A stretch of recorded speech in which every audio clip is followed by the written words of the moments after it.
Challenger's pit, he says, boys, let me take over, and boy, has he ever. Cammy, Awakening, able to find 3 for 2 on the exchange, allows Cammy to slip into the hard point for more time for Nip Brooklyn, creeping upon that 100-point mark. Man, if you're Lord, you got to find a break, man, because this game is starting to get out of hand. The intensity on the side of Omen Brooklyn is seeming to be too much.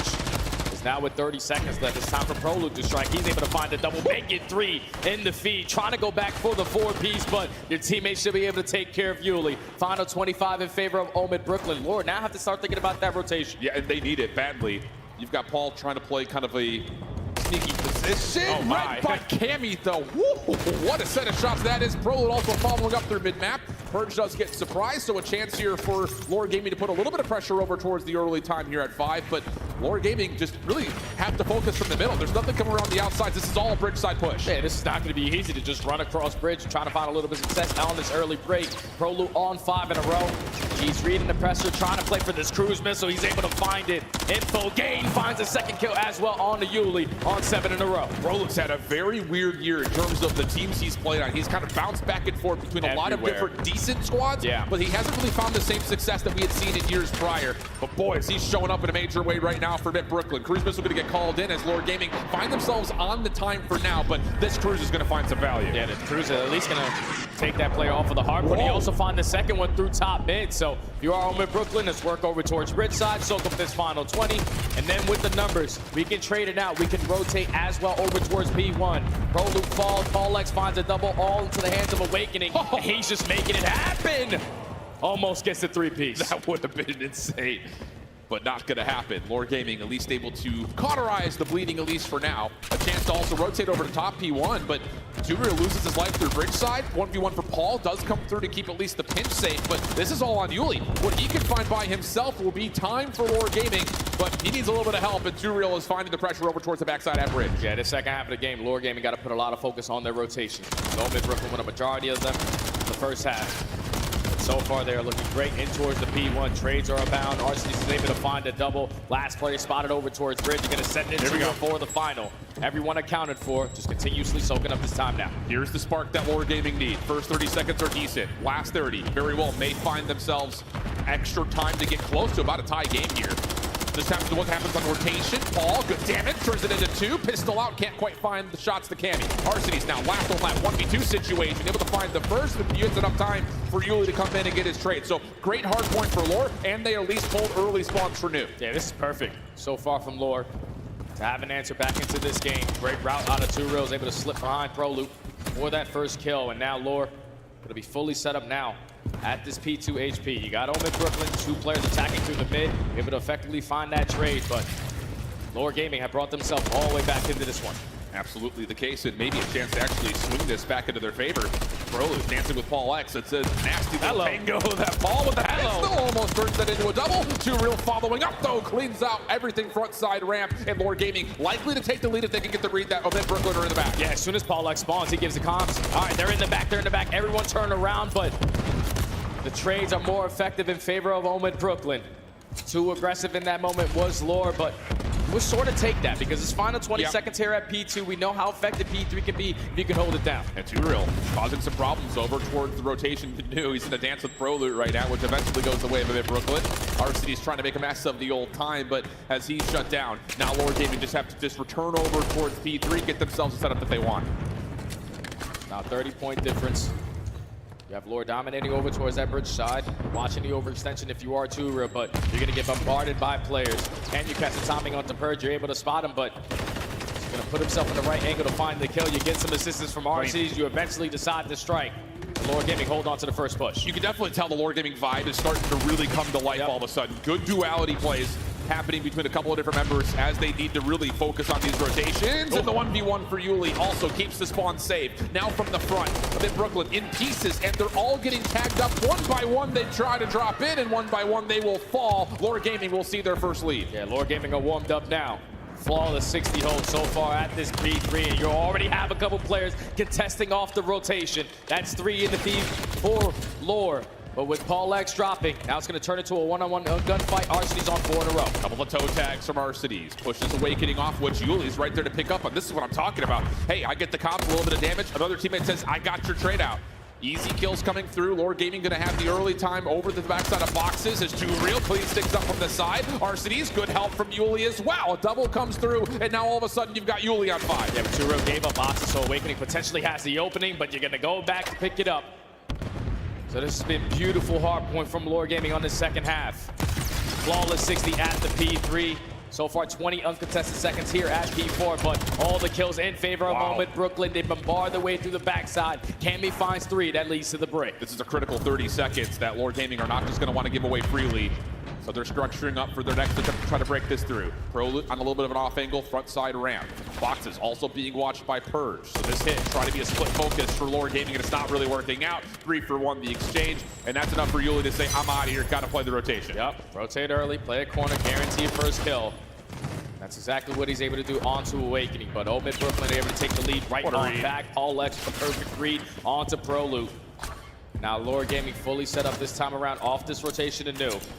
Basically a tie game. We might have a 1-point game again. We very well may. Cammy's on 5 though. That could be a huge tool for Omid Brooklyn if he can get the cruise missile, finds a player in the corner, and just able to find Yuli before he can slip away. So a cruise missile now earned for Omid Brooklyn, and they secure a quick break over through 5. You have top mid control as well. You are Lord. You can't just try to bombard your way through that front end. It's going to be very difficult to lead to the break, but that's why you have the tax. The stuns and the nades good enough to alleviate that pressure on the hard point, but now it's Cammy's turn to strike 7 in a row, trying to make it 8. Prolute is not going to be able to find that trade onto Paulex, so Lord Gaming just keeping themselves in it. And that looked like a moment where Omid Brooklyn are saying, we can double up this last player in the hill. Let's try to hit him. Cammy's going to call out the cruise missile here. 15 seconds on the clock. Arcitys will drop, but look at the focus around the middle of the map. Yuli's able to step over towards Escalators. He wins a key 1v1. Purge can't quite find him initially, but finally, Omid Brooklyn do find the kill they need. We're going to have a 50-50 battle for new. Now, if you are Omid Brooklyn, at least you have all top mid control currently. Paulex is playing that corner for a long time, but somehow, someway, Prolute gets the better of him. So another lead change. All of Lord coming off of the respawn have to work their way up these steps. It's wild because you look over to the kill feeds of the leaderboards right now. It is essentially copy-paste. It is dead even.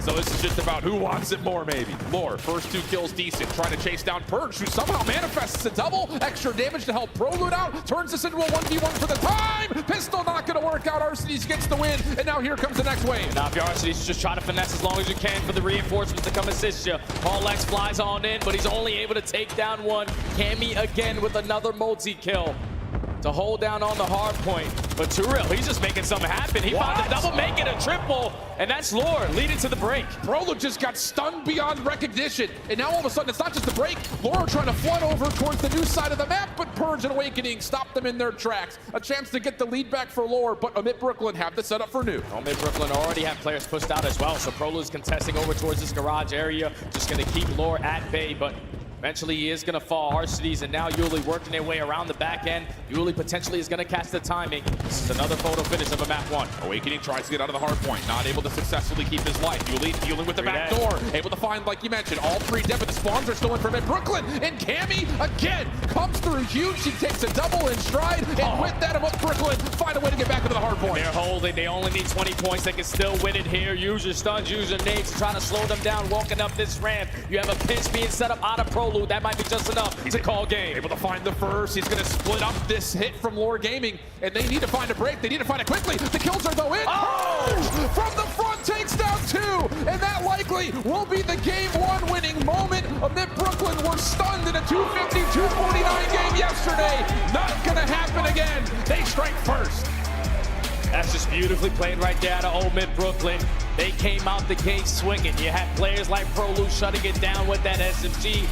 Purge had a couple moments, but it was Cammy every single time with that AR. He earns himself a late game cruise missile, multiple kills, 2-piece here, 3-piece there. He was just clutching up in those moments for them to secure map 1. That's what he's been doing all year, man. All year, man. It's just wild because the story around this Thieves squad, in retrospect now, they made the right move. Yeah. But back during the beginning of the year, it was kind of dealer's choice. Yeah. I mean, really all 4 players at stage 1, even into parts of stage 2, just didn't really feel like it was clicking. You really couldn't just point and say, oh, Cammy was the problem. It was a structural thing they had to figure out, and Cammy got the short end of the stick. That's 100%, because if you think about LAT in the beginning of the season, what was their record in hardpoint? One of the worst, if not the worst in the league. And that's the biggest thing that you play every single day. All 4 players are scrimming, all the hard points, all the control maps. Probably getting a couple reps of search and destroy, but the respawns needed to be a lot better. Obviously, the rest recipe for LAT early on when Cammy was on the roster. Didn't really work out, but he's been finding a lot of success down here in Challengers. He's able to shut it down with that AR alongside his SMG duo who had that presence. And that's a perfect way you want to start this grand final. I mean, even as we get through the replays, Cammy's got over a minute worth of hard point time in a game that's 55 to 112. He finished with 25 of his 28 non-traded, and a minute 42 in total in the hard point. I mean, the guy's doing it all. And I think the thing about it is, you know, in certain moments we look at challengers and we get kind of, you know, star-studded by some of the insane POVs. Like, oh wow, this guy is just mechanically, individually incredible. Definitely has CDL potential. But when you're looking for a guy that could fit into a system and do it all, you look no further than Cammy. He has been great, like you mentioned, all year long. He's just a fundamental AR kind of player, man. No matter where he's going to go, he's always going to give you the same exact play style. I'm going to be the guy early off the rotations. I'm going to be the guy that's holding down these power positions. And then I'm also going to put myself in a position to play the trades and get those trades. That's what he has developed as of recent.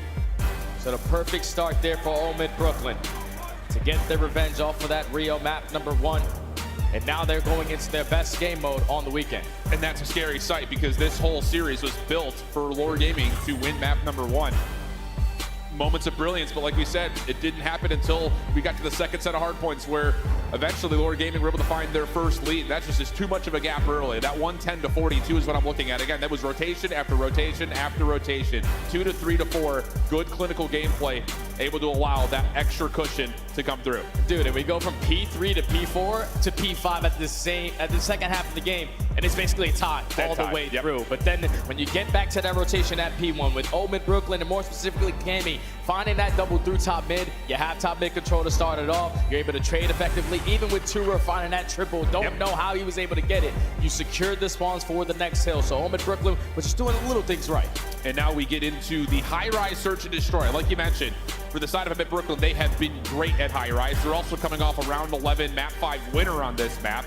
But the same can be said in terms of what Lore has been able to find success-wise on this map. It does feel like a very predicted and very neutral battleground for both these two teams. Yeah, this is going to be a square up. I feel like all throughout Challengers, this is what they prefer to play. High-rise, search, and destroy in every single series. So we see a lot of different strategies. Obviously, dominating over towards B Street on your defensive side is how you shut down the entire map. But there's a lot of pressure, a lot of aggression that goes through these underground lanes. And you best believe Yuli is going to have a field day down there. Yeah, it's really, we saw it from Team Force Space. They were the ones that were like throwing away the most unnormal things, like bizarre, crazy strategies. And I think it kind of opened the eyes a little bit to some of the SMGs that even find themselves here in the main stage in terms of we can create problems very early on. So we'll see if that ends up coming true here again. And Search and Destroy is all about tone setting, especially on the Championship Sunday. When you're going into this map #2, early on off the momentum that you gained, if you're Omid Brooklyn, you want to try to be the aggressor. You want to force Lore to just play super safe in the back of their spawn, not try to allow any map control to get away from them, but early tone setting is big, especially in this moment. 100% the case. Also, just got to give a shout out for these organizations throwing on the championship whites here for these guys. Looking good, baby. Jersey's looking great. Yeah. Loving it, loving it, loving it. So yeah, I think you're right. Tone setting is going to be key for both these two teams. And hey, if you're Omid Brooklyn, you come out swinging, find yourself possibly 2-0 up in this series. That changes the entire dynamic of what we have in front of us, because the controls, I will say, I think kind of lean a little bit more towards Lore based on what we've seen on the weekend. But like you mentioned, COD's an everyday, day-to-day type of battle, especially when it comes to how the Challengers teams play. So now into this high-rise search and destroy, we are about to go. Lore Gaming looking for the response to try to tie the series up at 1. You're Omid Brooklyn just keeping your foot on the gas. And I feel like you saw pieces of it in that map #1 with how confident the SMGs are playing. Purge, Hotstar, Prolo was able to finish it off with that phenomenal game. But that SMG pressure was there in map #1, and they're going to show it again here. Omid Brooklyn on the opening offense. Nades are tossed over towards the offensive side at A, but none really land. And Prolu maybe kind of thinking about trying to rewrap this. He's got an AR in hand. He's trying to get this thing set up for something over towards B. Paul playing deep. RCD is over the middle of the map, and everything is just very passive here for Lore. Yep, told you. Look at how slow they are playing. So if you are Omid Brooklyn, you can get info early on over towards this B Street of how this setup is looking. And potentially found your opening as they're working their way through bottom pit. Persia's got an AR here. Does he really want to go much further? That's the question at the moment. Shots are out. Purge. Does he close the door behind him? May not need to. Yuli able to step on in, find the first blood. That's the bomb carrier. Prolute dropping for first. Two Real finds the second, and now Lore Gaming own the map. And Purge is just waiting. He was in a position to make a play happen, but Cammy's at least able to find one. It's now Purge's turn in a 1v3 to make it happen, but information already gained. Great adjustments right there from Lore to switch the pace up. Yeah. I'm pretty sure they had the second player bottom pit absolutely one shot. That's why they send it for that kill, and at the same time you have Omid Brooklyn trying to play for that trade. The second kill doesn't go down, and even with Purge putting himself in that position, he cannot get anything done. And I love the idea of throwing the smoke down into the pit to just isolate that 1v1 even more so than it already was. Just allows that free first blood to come through, and then the AR sitting in the back, kind of closer towards their spawn windows, are able to make sure that no one follows up for the trade. Really clean stuff to start off this high-rise surge. And I thought Lore were going to be too passive on that defense, but just switching that gear at the right time. Able to take round number 1. Now they go to the attacking side. You're going to invest all the nades over towards BC to potentially open up with that first blood, but nothing's able to connect, and now it's Too Real trying to work his way through that site. This is a little bit strange for Brooklyn. They really only have Awakening watching this B lane. There's a lot of focus in through mid-map here for a bit. So are they going to maybe try to find some way to break through this offensive side of the map and maybe do some damage? But Awakening will drop here. So good opening shots for Paul. Follow-up is decent from Purge. Prolo does get the top helicopter here, so positioning is really kind of flipping between both sides, but now it's Purge. Prolo sitting by himself, 1v3. Has Yuli up top, at least somewhat tagged, but the bomb's going to be planted, and Prolo will not have an exit here. Yeah, that's 2 one-ways on that round. Both is sitting at top heli. It was Purge in a 1v3 first go-around. Then it turns into Prolo. Put yourself in a great position towards top heli, but with all the chaos brewing through underground, just wasn't in a position to find any of those kills. So Lore Gaming coming out swinging in the search and destroy. And I think as both offenses are trying to keep the ARs real far back, trying to find these opening cross angles to the middle of the map, but they're really not getting the opportunities that they want just because the ARs to the side of Lore have stayed so passive that they're just playing for contact first. They're not looking to challenge bomb plants immediately. They're just trying to get their info and then make their reads after that. Now Omid Brooklyn back on the attacking side they go.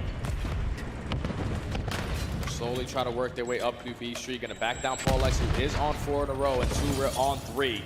Only 73 HP, but if you're Omid, at least you backed them down. You got to take that ground away from them. Yeah, absolutely. That's the thing, though. This is a 4 AR setup again for Lore. They just don't want to challenge you out into the open.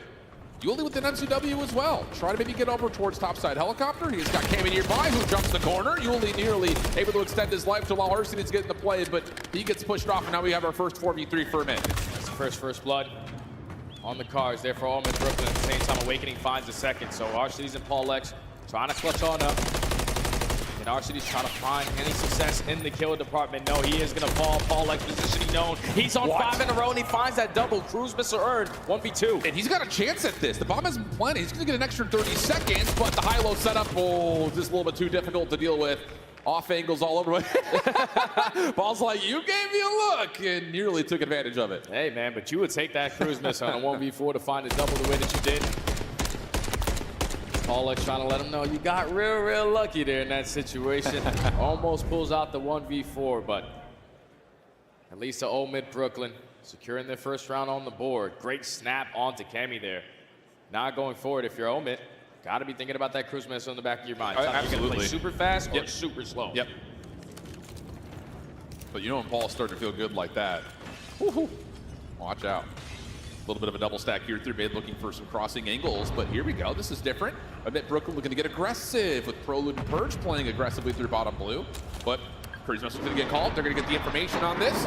This comes down to what do you do after here for Lore Gaming? They're gonna have a wide open B site, but they have to worry about this tunnel play. Yeah, that's why this Cruise Missile at least getting called in is gonna give you the info, but it's not gonna be able to do anything on the map. So gonna work your way in towards the B site. Purge and Prolud, that dynamic duo trying to work their way instantly in towards B. Purge is able to put down a couple of shots. He's not able to get out with his life. Wow. But 32 HP, Too Real still alive. And Awakening wants to try to sniff out Too Real, eventually able to find the kill. But Prolud making the play around the back. Hold on a second, this Lore setup is not comfortable by any stretch of the imagination. It's just down to what they can find from the high ground. Arcitys will drop it just down to Paul again. This time a 1v3 situation, just 2 more to find. Shots to Awakening are good. The pistol finds the win. Now it's just down to where is Cammy?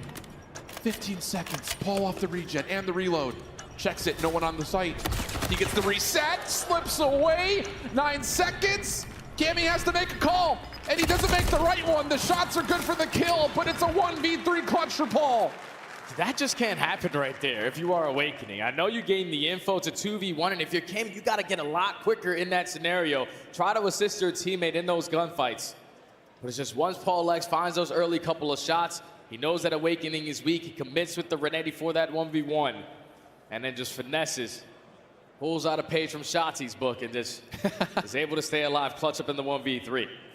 Maybe not quite the same movement, but not as fluent, you know, but it was cool. It looked good. shades of it. So the cruise missile does find the value, though it was a mixy round to say the least. So now the advantage starts to become a little bit steeper here for Lore Gaming. Good read for Turiel down low, able to go 1-for-1. Yuli following up and Purge gave him a workout, but gunfight win still goes the way of Lore Gaming, and that gets him a 3v2 defensively. Now the bomb's gonna be down in towards bottom blue. Awakening Cammy with those ARs in hand, just trying to get a little bit of info over towards B Street. You're able to spot Paul Lex on the backside of Propane, not able to find that kill. Now in this 2v3, it's time for Cammy to try to make this play. A couple of the shots are in, but again, that's just information that they really can't capitalize on. So tough situations here for this 2v3. Cammy gonna try to fake out some sound cues. But again, the Lore defense are not really gonna be too worried about this. Their setup is still pretty perfect. Cammy, a couple of the wallbang shots nearly provide a free kill, but now he's gotta force it, and that's what Lore were waiting for. Bomb now down, 1v3 for Awakening. And Awakening is not gonna get the better of Varsities in that engagement. Lore Gaming, again, effective on the first blood, but instantly when that trade happens, Yuli knows that guy's one shot. I'm going to set it in towards bottom blue to find the second. And then you keep yourself in the man advantage, realizing that if you are Mid-Berkeley, you're not going to find a lot of success to work that objective over towards A. You're dominating over towards B Street, basically GG. Really clean stuff from the side of Lore. First Bloods have tilted their way in all 4 rounds that they've won, essentially. Efficiency's been great. And to be fair, like as much as we were crediting them for having a great search and destroy record, they really didn't play a lot of high rise this weekend. A lot of their success came on 6-star. So outside of the round 11 win, not a lot of looks here for Met Brooklyn on this map. Prelude able to at least find first blood. Yuli trying something crazy, doesn't work out. Yeah, that's doing your homework right there on the Yuli. He did that all throughout the Challenger season. Awakening is able to find the second kill as well onto RC. So instant 4v2. You don't really have to commit on a gunfight, but now in the 1v4, you might as well go for it. Paul Lex, even though he's been shooting tremendously straight in this map number 2 at 8-2. Another 1v4 opportunity. Shots to Awakening are good. Slips almost fully back away, but was under immense pressure. And Paul's just sitting here saying, guys, 1v4, 1v3, 1v4, can we get a little bit more help here to at least make this a little bit more stable? Yeah, let's just take our time here, you know? I'm having a phenomenal search and destroy. Don't want to die first 10 seconds into the round, but that was Prelude realizing who he was playing against and how aggressive Yuli likes to be around that blue area. So you find that first blood, put yourself in the early man advantage. Awakening finds the second, and then you just pick them apart one by one to secure your second round. And I think the thing about that, that's the first time we've seen aggression through the A side of the map, but trusting their setup, keeping their bases covered. Impressive stuff considering how passive Lore have played, largely speaking, on their offensive side. But we flip back over to the Lore defense. Duriel getting up and aggressive into the middle of the map. Sees the door open, holds the angle, Purge will drop, and that little bit of mediated aggression works out nicely for Turiel. Yeah, and that's place you just don't see at the CDL right there. Standing out in the middle of the open to play for a first engagement. Thankfully, it works out for that first blood. It's an early man advantage in favor of Lore. This time Awakening is able to take down Turiel over towards B Street, so instant 3v3. Cammy takes ground in towards site. Yeah, this route from Cammy is brilliant, but Prelude, who tries to actually isolate deeper onto Arcades, that doesn't work out. Extra shots come through, makes Paul's life real easy to confirm the kill. Now it's just down to Awakening, 1v3. Sees Arcades over the top of the railings, but doesn't expect the double stack front side elevator, and now all of a sudden Lore Gaming find themselves on map point. Yeah, that's Lore's setup, man, on defense. Every single time just showing presence over towards that B Street. It's just not easy when you have those kind of AR players. The way that Paul Lex is shooting, you know, Arcedy's 2-time world champion. He's going to be ready at all times, as they are now one round away from tying the series up, switching the momentum in their favor. And that just resets the entire series if this comes through. I mean, like we mentioned, the Rio Hardpoint was meant for Lore Gaming to win based on how much they've played it this weekend, plus also the head-to-head match that they had earlier. But coming out of the winners bracket gives you a number of advantages. And an opportunity to take away map number 2 would be a critical one. Once again, how about this? Yuli back over towards blue. Not as much aggression because Amit are trying to find a little bit of pressure over through bottom pit. Purge still surviving through the smoke. Sees one player over the top and instead decides he's going to play for the long route, which he's not going to have a lot of time for this to happen. It's a 4v2 already. Yeah, by the time he gets up in the play, it's going to be a 1v4 due to the route. So, can Purge put something together here? He's able to find the first great shots on the Paul X. Not able to lead to the kill, but 1v3 bomb going down. Let's see what you got. Yeah, not looking good. I mean, what do you do? At this point, you got high ground held by Paul, Turiel over the top of the bomb, and Yuli making sure there's no rounds hit over through blue, and there's the team shots. Purge down to a single bullet, no worries. How about Lord Gaming?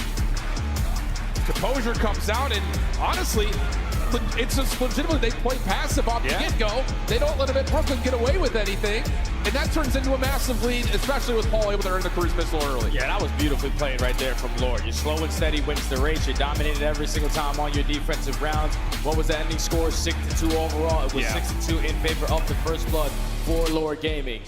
So it was a perfect game plan. You shut down the aggressive SMGs that come in. You win insane gunfights versus the ARs over towards B Street. It's a flawless search and destroy from them. Clinical. And that's the thing is, like, I know everyone out there is like, this is challengers. These are two CDL caliber teams. Yep. And let's be honest, when we get to EWC, mark my words here, friends, we're going to see some upsets coming out of these quote-unquote challengers. Especially if we got these one-way smokes, dude, because that was like 7 on that map. Wow. We're really getting mixy with it. So, again, a best of 7 here for this Challengers Grand Finals. We reset things at a 1-1 count, and the breadwinner in map number 2, Paul X, 13-3, 2,500 damage plus, of course, the cruise missile. But you also mentioned it, the first blood efficiency, absolutely perfect outside of a couple of routes that Yuli tried to take and didn't work out. Yeah, Yuli's stat line can't be real, right? Like 277 damage, he got 3 kills, 150 HP. Yeah, that's a lot, but it's okay.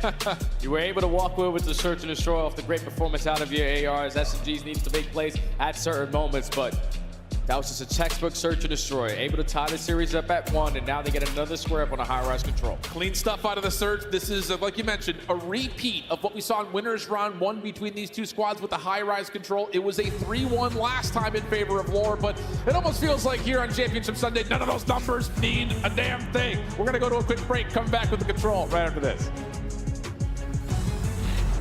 Call of Duty League Championship Weekend is brought to you by Razer, the official headset and chair of Optic Texas.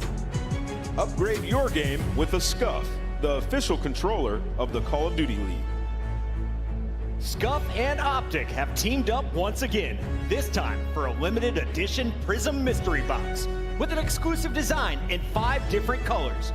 Grab yours today at scuffgaming.com/optic-prism, and you could be one of the lucky few to unbox the gold controller.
Welcome back to the grand finale of the Modern Warfare 3 season and our Challengers Championships. Amid Brooklyn, Lore Gaming in a 1-1 heat at the moment. But for Amid Brooklyn, hey, you start off this series great. First time on any main stage for Challengers this year, whereas Lore Gaming, at least by organization, have been here every single time. So coming off 1-1 is going to feel pretty good with the high-rise control coming up next year. Yeah, high-rise control is going to be mixy, but it's a rematch from the first time that they matched up, and it was Lore walking away with a clean 3-1 victory to close it out and a clean 3-0 for the series. So if you are Lore, you're feeling super confident going into this map, especially off of that search and destroy that you guys played. Yeah, and I think the thing about it is, you know, this doesn't get talked maybe about too much, but in terms of coming out of the upper bracket and having the ability to select what both of the control maps are going to be, Lore Gaming have a huge advantage because they've played a lot of high-rise, and they were able to take away Amid Brooklyn's best map, which is the Invasion. A little teaser if we end up getting to a Karachi control for our second overall control map. But it all starts here. And again, the focus is not just, can Amid Brooklyn find a way to steal this map away? Can you possibly change the momentum of this entire series to go back-to-back and respawns? Just got to make the adjustments from the last go-around. They're losing 3-1. At least in my mind, seems to feel like you lost a couple defensive rounds, gave up some early segments. ARs didn't really have a lot of presence, so early on into this one, Amid Brooklyn on the attacking side. 2Real's actually going to be running that SMG, dominating through bottom pit. He's able to find a double to start. And that's something we have to keep an eye on throughout the entirety of this map. Whether it's on the offensive or defensive side, 2Real loves that underneath pit area. On the other side, we've seen Cammy really take over on this map once the ARs can get into good position. So that's the other kind of key here for Amid Brooklyn is, can your SMGs allow your ARs to take an extra step forward? Because then Cammy can do stuff like that. That's what Cammy does, man. Another multi-kill in the feed, dominating over towards B Street. You're showing presence early on in towards his B point, but the stun is good enough. Not able to lead to the kill from Paul X. Prolud is able to stay alive. That first segment is about to come in, but 2Real slides in at the right time. That leads to 3 dead. Purge, you just got to play your life now. 2Real's a crazy man. Legitimately just runs and guns, and now he's all of a sudden feeling like he can make the play over towards the get spawn. Good pushback though from Purge.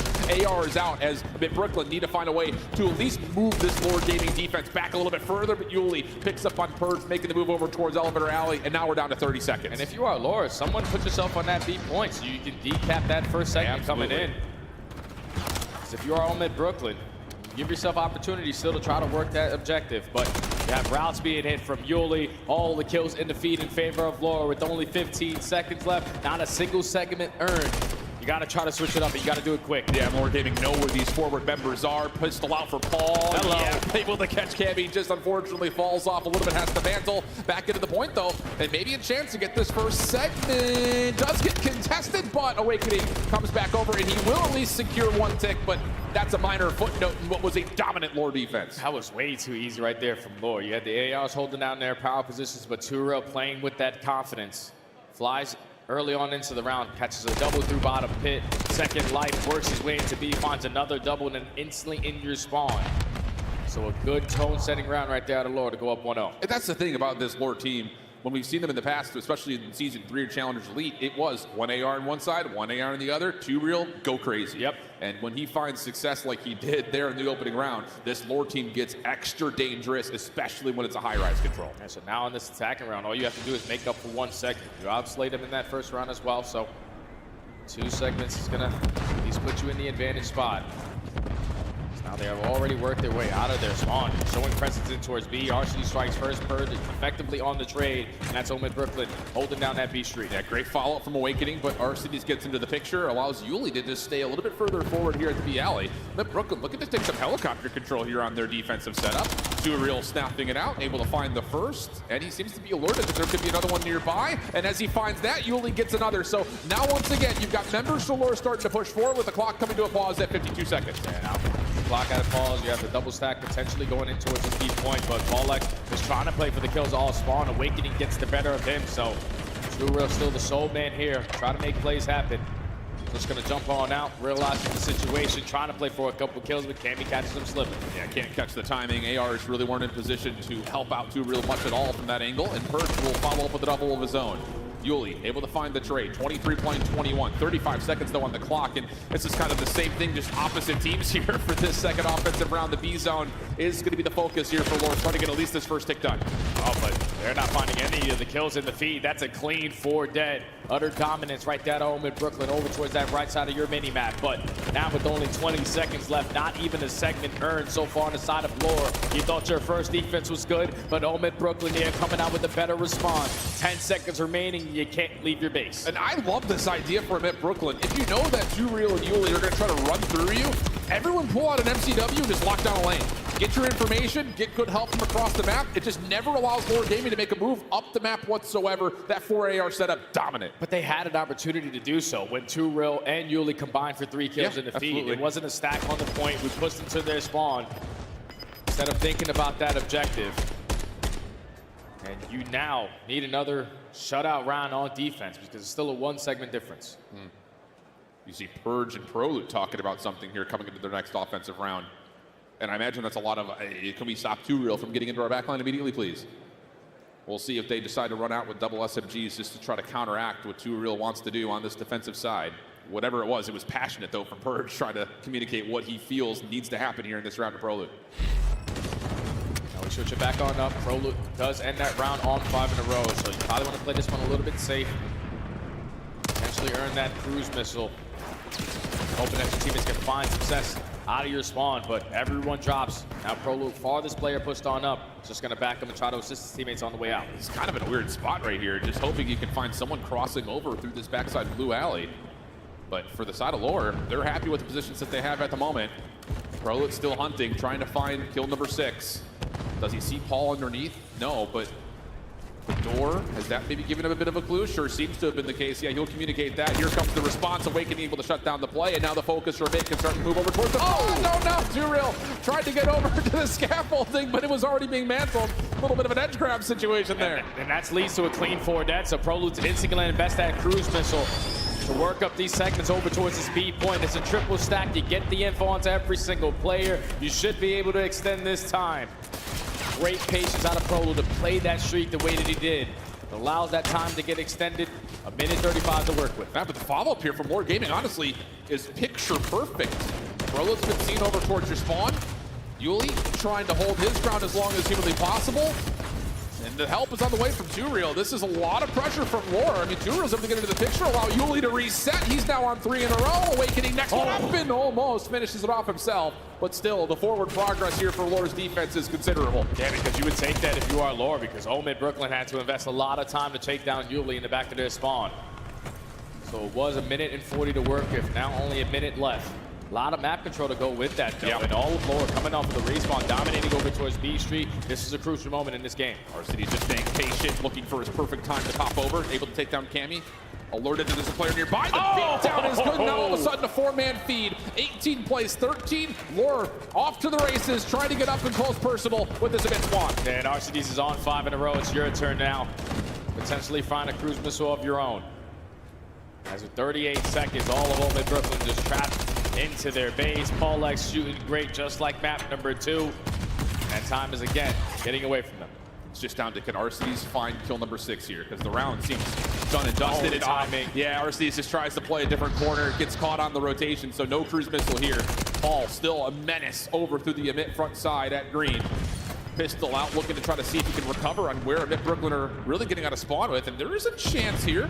Too Real's the only defender inside the site, and it's going to be on to Prolute and Purge to try to touch this zone.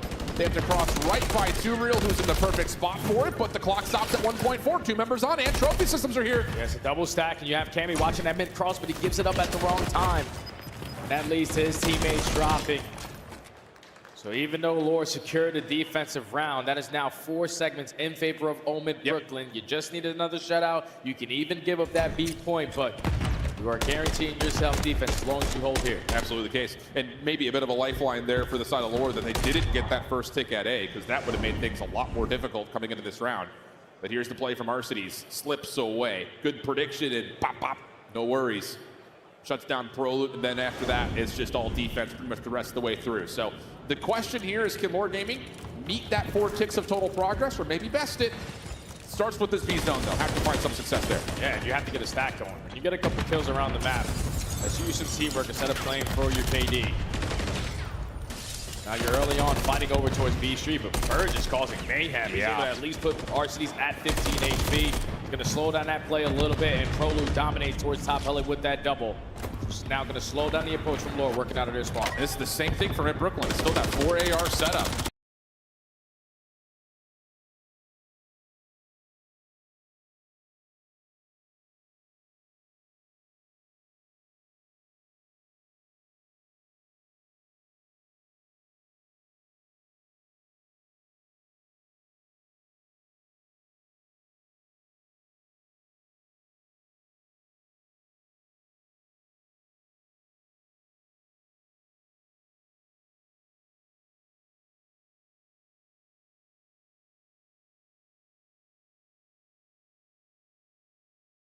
As humanly possible, and interesting enough, Lore out of spawn. We're looking what they wanted to go A.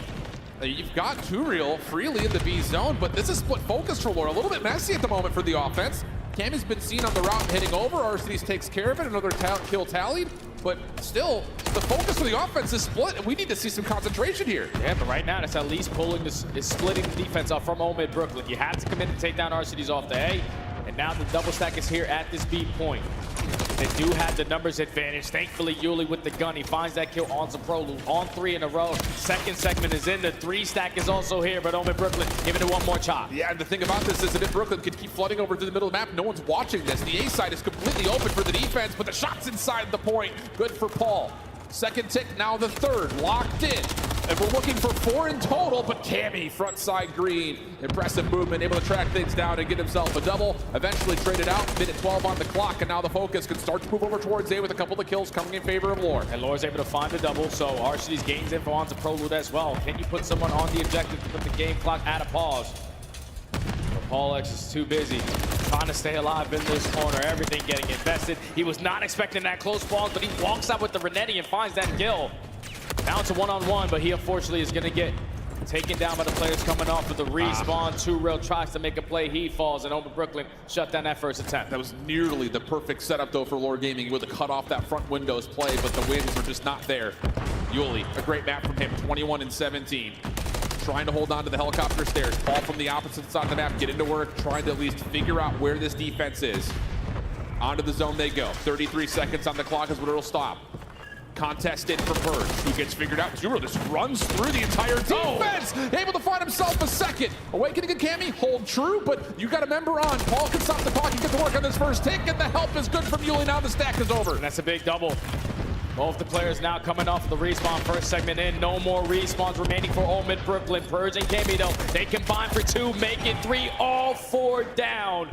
Lore Gaming now only have 2 players to rely on, Arcitys and Turiel, but they're trapped in the back of their spawn. And the question will now be down to what does the life count look like between these 2 squads, because they do match that 4 ticks of progress. So round 5, going to be in a bit of a question here is the fall off the map still gives credit to a kill for the other side, and that's what it's going to come down to in terms of who gets that round 5 favor. Yeah, that might come back to bite them right there, because when a couple bullets go into your body and you jump off that map, that blesses Purge with that final one. So,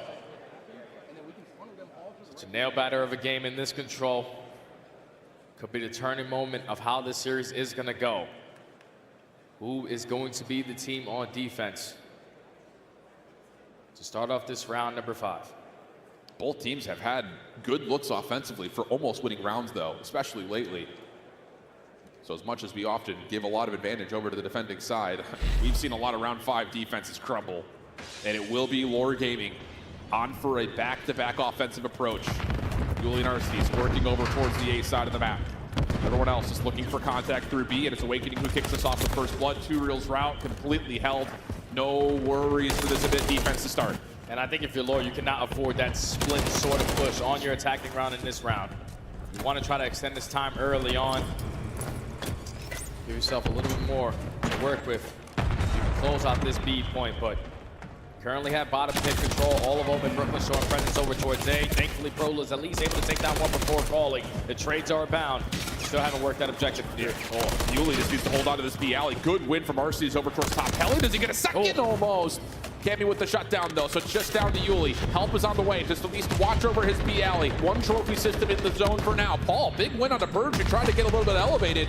Prolud running up towards Elevator Alley doesn't get seen at all somehow because Paul was trying to bounce away. Pistol doesn't allow him to get the second, and the defense recovers the B zone. Now 2Real just running around the middle of the map, trying to make a play happen. I guess Purge has no idea that he's going to be in that position. He's able to be blessed with a freebie. Now the players coming on spawn are finding those guys from Omen Brooklyn, roaming around their spawn. That's now 3 dead to defeat. Second segment already complete. The double stack is going to be here. It should lead to time being extended. Keep your eye on Prolute, though, is able to sneak around the back. 2Real in trouble. Still at 150 HP, but the nades that are coming through just do not allow him to make much motion happen. Third tick being depleted. 19 plays 16, 30 seconds on the clock. Lore Gaming still fighting out of spawn. Prolute is playing out of his mind so far. Both of these respawns could not earn himself that cruise missile. But that's a big set of kills right there from Lord. 3 dead in the feed with 20 seconds left. You're gonna put yourself in a position again. Put the game clock at a pause, but now time is extended. And Yuli's got some A-zone control. He's just gonna jump immediately on. That stun doesn't quite get there, but Prolute bails him out. A double, able to find one on the exit, plus the player contesting over towards A. 15 plays 12. Defense still have the advantage in lives, but there's a minute 10 of the clock still for Lore to work with. Yeah, now if you're Omen Brooklyn, let's just slow the game down a little bit. You only have a minute left. It's going to allow Lore Gaming 1 to 2, potentially 3 opportunities. Think about this objective. 13-11 in lives remaining, effective on the trades. Great shots out of Awakening. Now you're sending Cammy. Can he find a double onto Paul X? He's had multi-kills so far in this series, but time with only 45 seconds to go. Lore only have 8 lives remaining. Yeah, they need to be efficient here in this next approach. Cammy still knows that Paul's nearby. Big win, and now the focus over Brooklyn can start to look over the cross side of the map. But 2Real, a route around the back. Does he catch anyone? Lingering over through mid? No, he doesn't quite see the player in the window. So now that Brooklyn looking good for the defense. 10v4 situation. Yuli's shots were close to finding the kill on Awakening, but now Cammy's in your spawn, and the clock is really forcing the issue for Lore. Just down to 1. Amit Brooklyn look good to take the edge in the series, and that's the case with the final double for Prolute. And that one's got to be a tough pill to swallow right there if you are Lore. Because you had a phenomenal defense to start the game. You only allow 1 second to get away from you, but then your next attacking round, your first attacking round, you get absolutely nothing done because we're more focused on playing kills, playing off the spawn instead of playing for the stack, and it comes back to bite them. That's the thing, and we've seen this happen in challengers before. All the time. Just playing for kills. And I think the way you kind of categorize that in their first offensive look, like you mentioned, a chance to stack, but instead, they're thinking too macro, too zoomed out to where I want to play for the spawn control, make sure the defense never gets back into the map, and then we win our offense completely, when instead maybe we should just be focusing on, let's just get the extra time first. Sometimes players just think 2 to 3 plays ahead when you need to be focused on the moment at hand, on the task at hand. You find 3 kills around the map. We know how difficult it is to even think about objectives on a map like High Rise. So when you find 3 to 4 dead, you have to take advantage of those moments. You cannot continue to put a couple players in positions playing towards top heli, pushing out towards B Street, trying to play for those kills, because if you lose those kills, everyone off the respawn's got a stun and a nade and in a 4v2 advantage to retake that site. You just have to have a better game plan as a collective team unit, and unfortunately they didn't have it there. Maybe some memories of how they played up against this Amit Brooklyn team before and said we did find efficiency doing this offensively, doesn't come through this time. And I think on the top of that, you know, for Amit Brooklyn, that defense, that 4 AR setup, it's not new. We've seen that happen a handful of times before, but it's the fact that no one's forcing the same kind of engagements that, not to point fingers, but like 2Real was trying to do. Purge is playing more reserve.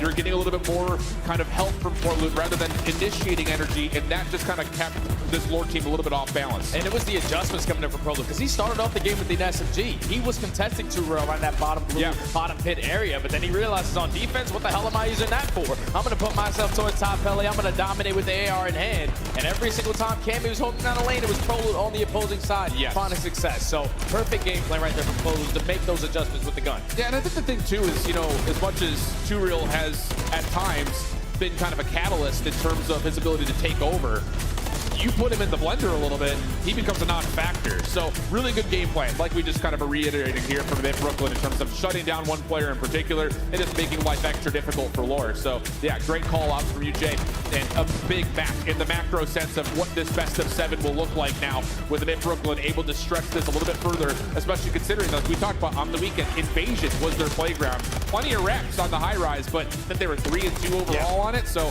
this definitely felt like in the series layout, a map that Lore Gaming were hoping to win. And now that's 2 respawns that they've been able to right the wrongs of the first time they played. The real hard point to start, now the High Rise control.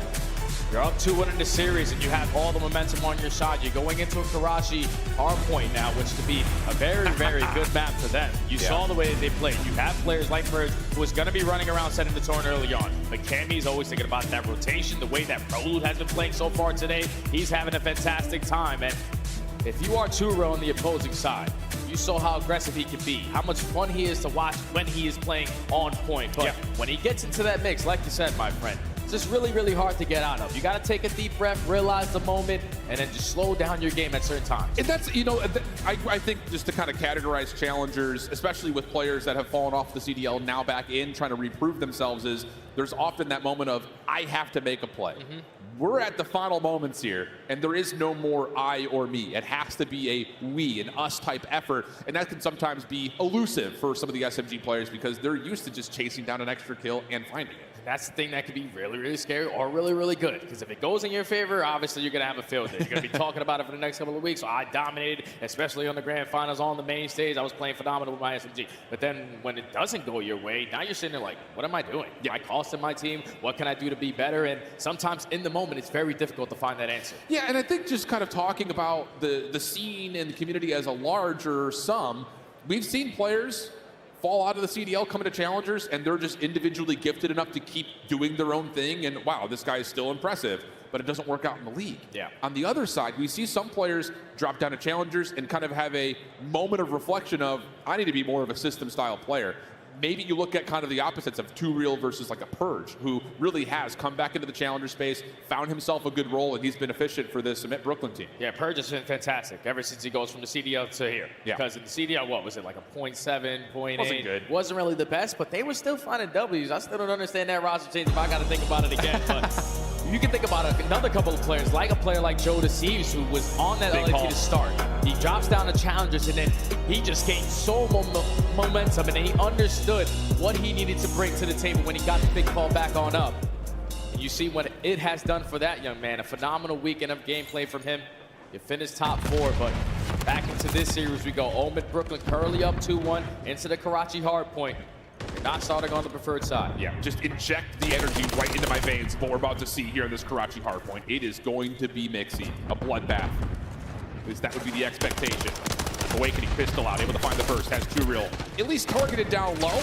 Prolud follows, Ulysses up top, good shots from Prolud, and he will jump right back to the hard point. Amit Brooklyn finding some really good time here, but the battle back from Lore, even better as the AR starts to wake up. Yeah, that's fantastic from Lore. You find 3 in the speed, you're in control of the swans, and the rotation over towards New. So Omid Brooklyn is seeming to be cutting their losses and hitting that early rotation. And they find that first kill onto Too Real, so they have the numbers, they can bombard the way out towards the bus stop. Unfortunately, the beatdown this time around for RCDs is not able to connect. And Omid Brooklyn have now set themselves up for a perfect response here at B2. Yeah, Purge just going to make sure nobody jumps over this wall for free. Stun, Semtex is all being played, and he can back up over towards the heady. Paul just trying to keep him interested, but it's fine for Purge. Says, any day of the week, I'll take that battle. And Cammy getting 2 through mid, has Amit Brooklyn already dominating over towards this B2. This is a big moment of the game right here, because still with 40 seconds to fight for, Lore Gaming do not want to invest all of their lives to jump over that dumpster. They're going to have a couple routes being hit. Paul X somehow, some way was able to find a double in that scenario. They have yet to contest in towards Cafe. It's already gone. Is seeming like they're just going to give this one up for free. Hit that early roto. That was a chalk and rotate at 45 seconds. I mean, just the zone of control that Amit Brooklyn had, especially Awakening playing up top on AC like that, just never gave Lore a chance to try to battle back in. So a couple of good kills on rotation here, but you have to be essentially just as perfect as Amit Brooklyn were if you want to get this thing back to level terms. And I guess they already sniffed out the positioning of Prolud. They're trying to isolate onto him. Yuli's just going to walk right by him. All right, there goes the communication. Good to find that first kill, and now a 40-point difference. All the kills in favor of Lore. Fully set up now at this P3, which tends to be a 60 if you can set up properly. Timing is going to be everything here for Paul. He's got a lot in front of him. Does find the first through mid, but nothing beyond it, as now all of a sudden Amit Brooklyn starts to make their play over towards market side. Yuli shutting down the potential of a split pinch coming through, and then Too Real steps up and deals with the garage play. Amit Brooklyn still finding a couple of kills. What happens to the spawns here if you're Lore Gaming? They're deep. They're over towards bridge side, so Amit Brooklyn very well may break this from the side over towards the junk area. RC is just holding for cover, looking for help. Just trying to stay alive. Waiting for his teammates to set down a couple crossfire shots over through that chicken coop area. What a play. RCDs is getting it done. Finessing with that AR in hand, big kill onto Awakening. You're sending Paul X to find the trade, but it's still RC's here trying to contest for this final 10. He wins that one-on-one gunfight.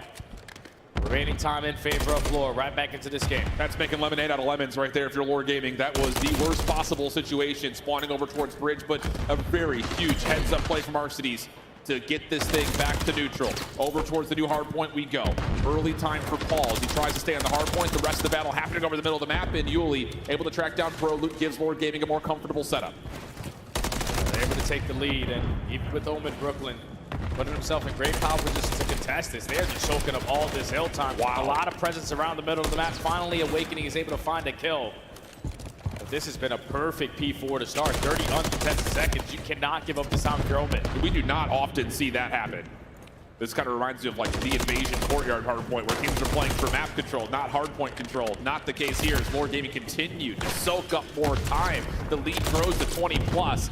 Awakening able to neutralize the scrap time as the battle starts to rage on over towards the junkyard. Paul a little bit mixed up. RC is able to find one trade, looking for another. Has the pistol out, but 2 Real bails him out, and Lore Gaming a chance to win the rotation now all of a sudden to 5. That is fantastic, man. You soak up a lot of that P4 time. You already have players contesting off the Roto. 2 Real effective on that trade onto Awakening. You do not have the spawns, but you have to try to read this route coming in from Prolute. They get that. Wow. They find the second kill. Lore work their way right through the front door. 2 Real trying to force the issue even further forward. Shut down by Purge. Yuli over the top of the cars. Good angle for him to try to finesse a little while longer, but hold on a second. Myth Brooklyn start to find a couple of kills from the front. Last player's left alive. Not going to be able to hold the candle as Prolute takes down 3, and he gets to work getting up top to Hotel. Still a lot of time here. Good time here. 30 seconds remaining here at P5. So if you are Lore, all the spawns through that front end. Can you hit a couple stuns or nades to try to take him off this objective? But Prolute again falls down. Awakening finds a double. This final 20 is going to be in favor of Omen Brooklyn, and this is where you got to chain those kills with the map control. Yep. Start to be aggressive in these moments. Absolute blender right now for Lore Gaming. Prolute up and over through secret escape. Could not quite find the ledge to grab. So his streak gets shut down. Lore Gaming able to recover on rotation. Tie game as we head to our second set of hills. Now, if you are Lore, you saw what happened in the first half. You were able to have a good look here at P1, but instantly lost that rotation over towards P2. You have to put a lot of focus on that here. Not afford to give up another full 60, but you're dominating over towards bridge side. You're forcing Omen Brooklyn to continuously be spread on their approach. And they are just getting picked apart one by one. And Prolute really can't do anything from this position. They were banking on Purge's flank coming around the back for free. Doesn't happen. Arcitys gets lost track of somehow as Prolute tried to really kind of get over towards Barrel Alley. Good shots from Cammy. Neutralizes the time on the hard point for now, but Lore Gaming still have a very preferable setup. But Awakening starts to get to work on that. He is doing it all himself over towards the outside P4 street. Eventually shut down, but the focus towards rotation has us in a bit of a battle over towards the top of Duke. Yeah, this time around, Lore Gaming have more bodies in the right positions to win the rotation over towards Duke. 2 Real contesting on the backside of Red. Realizing where the spawns are coming in from Omen Brooklyn, but you cannot afford to fall in this setup here if you are Lore, because you don't want to be put in that situation where you're forced to jump over that dumpster again. Awakening, tough battle. Able to at least get the hip fire out. Take care of Arcitys. Cammy shut down from playing up top. The rest of this hit now from Myth Brooklyn has to be used through Red. And 2 Real just gives himself enough separation to at least go 1 for 1. Yuli picks up the baton. Takes control of top Red now all again for Lore. Time has been clean. I mean, this first 30 seconds hasn't even been contested in any form for Myth Brooklyn, and that's not changing anytime soon. Yeah, the adjustments so far have been fantastic. Early off the rotation with about 20 seconds left. Lore Gaming trying to at least try to side the series up here at 2-2. Let's step aside and go to listening with Lore. Top of me. Don't drop. He's low. He's coming back up to your ladder. Go right. Yo, take your time with this, okay? Go. Let's go, baby. You're by yourself. We spawn a little. Take fucking right here. Nice, good job. Right and right. Oh, she's got right, bro. I'm Top bricks. He's going top 3, I think. Awakening. I'm looking top left. I got top left. Man, that's one. You go top and play song. Then stun him. Then stun him. He's on the stairs. Awakening dead. I'll go, Yuli. Go. I don't see a trophy in hill, bro. I'm in Nathan. Yeah. Nothing bites, bro. I'm your back pinch. He got me. He's arches. He's tossing time away. Close me. One square. We beat him hell. slice. Keep on the cross. I'm trying to this. Get out, weak in the corner. Nice! I got time. Stay alive. It's good time. I got it. Ivory cross again. Yo, top. It was a good time. Top one shot. I need a top slice. Low me too. He's in the bike. Cammy weak. He's absolutely in the bike. Let's do it. I'm gonna take her out. Stuck in bike. Cammy was shot. Nice. I'm trying I'm gonna go pinch castle. Get your streak. Absolute Cammy. Nice. How about the Battlefield General and Arcitys? Boys, keep it calm. Let's take our time on this. Works out for a picture-perfect breakover 3, and TwoReal is having his way in the 1v1 versus Purge. Yeah, two-time world champion. You best believe he's going to be leading in the comps because you know what it takes to win. If you are Omid Brooklyn, you gave yourself opportunity to fight your way back into the game at the end of that P3. You allow Lord Gaming to keep it mixy, still a 60-point difference. You're going back and forth in the kill department, but now it's TwoReal's turn to strike. Does he have that pillow on the stage to be a little bit more comfortable? I don't know. The Prolu gets the better of him there. Ball for the trade, though. Keeps the hard point open. Shots through the wall to Cammy. Decent, but Cammy holds the angle and wins the day. 15 seconds to still fight for it. Awakening going to be the one hitting the route, and Arcitys seems to be aware of it. Gets to the gunfight first, and Lord Gaming will hold control as they try to rotate over to Junk again. They got to be fully set up off this rotation at that. Got 3 players set up around this red area. Yuli working his way over towards Coop to watch the overextension, but you also want to put yourself in a position to not let anyone slip on by. Yeah. Because Cammy right now is putting down shots from top 3 at the same time. All of his teammates applying pressure through the front. Arcitys trying to watch the close corner, tries to get back over to the hard point, not going to happen. So now it's all on to TwoReal. Doesn't expect the player up top, and that's enough for Prolud to find the kill. But the spawn still close here for Lord. They can reinforce this quickly. Prolud up top, still holding his ground. A major moment for Mid Brooklyn. Have to win this next wave of kills. Cammy getting to work with Awakening, and Prolud from the high ground continues to rain down Hellfire. TwoReal at least gets one trade, but Mid Brooklyn are in the hill for now. Yeah, it's a big stun that comes in, and now Lord realizes the situation at hand. This is an opportunity, if you are Omid Brooklyn, to try to get yourself back into the game. But the cruise missile is a 1-for-1 trade. Omid Brooklyn right back into that objective. Final 15 is going to breach them at to about 180 points, a 30-point difference going into the third half of this game. Paul just guarding the mid flank. Purge able to find the trade. Yuli able to find a nice piece of timing for the double. That's going to be big for Lord to get into the hard point early if they choose to.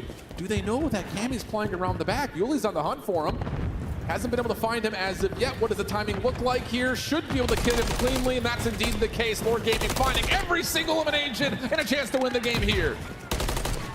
Steve, another wave of kills, and Paulix dominating over towards his left side street.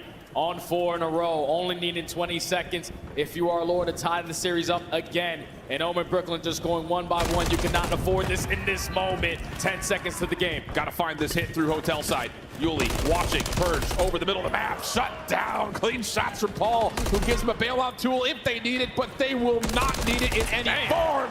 Oh, pop-off moment from Yuli.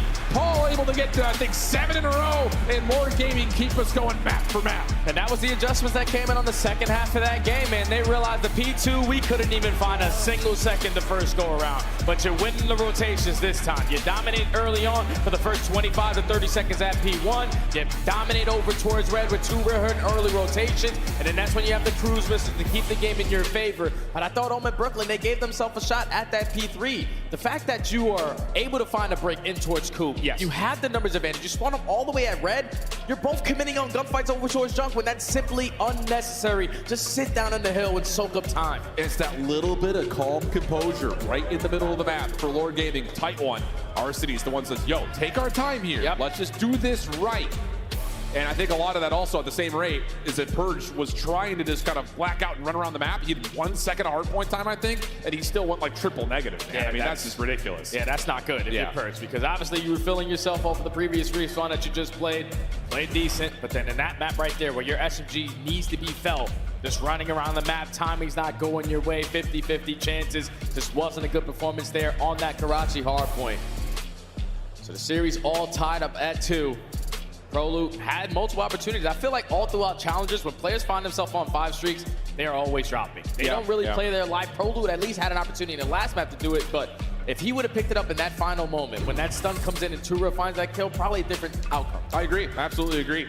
So So there's the big spread as we got to the second set of hard points. Lore Gaming just so clean from 1 to 2. And then again, that break on P3, critical towards amassing too much of a gap that a bit Brooklyn were not able to recover. So we get a 2-2 count, which of course, at best of 7, at least guarantees us 6 total maps. We've got the Invasion, Search and Destroy coming up next. Neither team has played this map this weekend. And then the Karachi Kroll guaranteed. Good news, you would think, again, for the side of Lore Gaming. The Search and Destroy, this one might be it right here, though. Whoever takes this Search and Destroy, obviously momentum's going to be on their side, but you put yourself at game point, at match point. We know what Yuli and Tour love to do, show a lot of presence in towards Broken. Same thing could be said for Purge and Prolude. Yep. So this one's going to be a mixy. This Search and Destroy is everything for this series. Going to be a really interesting one. Heck of a way to start off our Championship Sunday, setting up the stage for what will eventually be Optic taking on New York for a second time. But we have to crown a champion first. We've got the Challengers Grand Finals continuing on the backside of the break. Play like a pro. Scuff, the official controller of the Call of Duty League. Visit scuffgaming.com for all your gaming needs. The Champs Tracer Pack is available now. The bundle includes the Reaper Operator skin, Ripper Weapon Blueprint, Death Stare Weapon Blueprint, Cuts Deep Charm, 2 calling cards, 2 emblems, and 2 weapon stickers. Use these items in both Call of Duty Modern Warfare 3 and Call of Duty Warzone. Available in store now using Call of Duty points. The Call of Duty League is brought to you by Monster Energy, the official energy drink of the CDL.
Dallas, Texas in the Challengers Championship. And whew, what a series we've had to this point, a best-of-7 affair.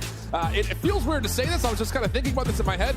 Outside of the reverse sweep that Lord Gaming had earlier this year versus FaZe Black, we've had wipe-throughs on just about every single Challengers Grand Final stage. This one's a rare one. Back and forth we've gone. Yeah, back and forth we've gone. We had one, right? Like you just said, the reverse sweep, super, mega, ultra at that major 2 for Challengers. That was an insane play, and that was Lore actually walking away victorious there. Yep. So tied up all at 2.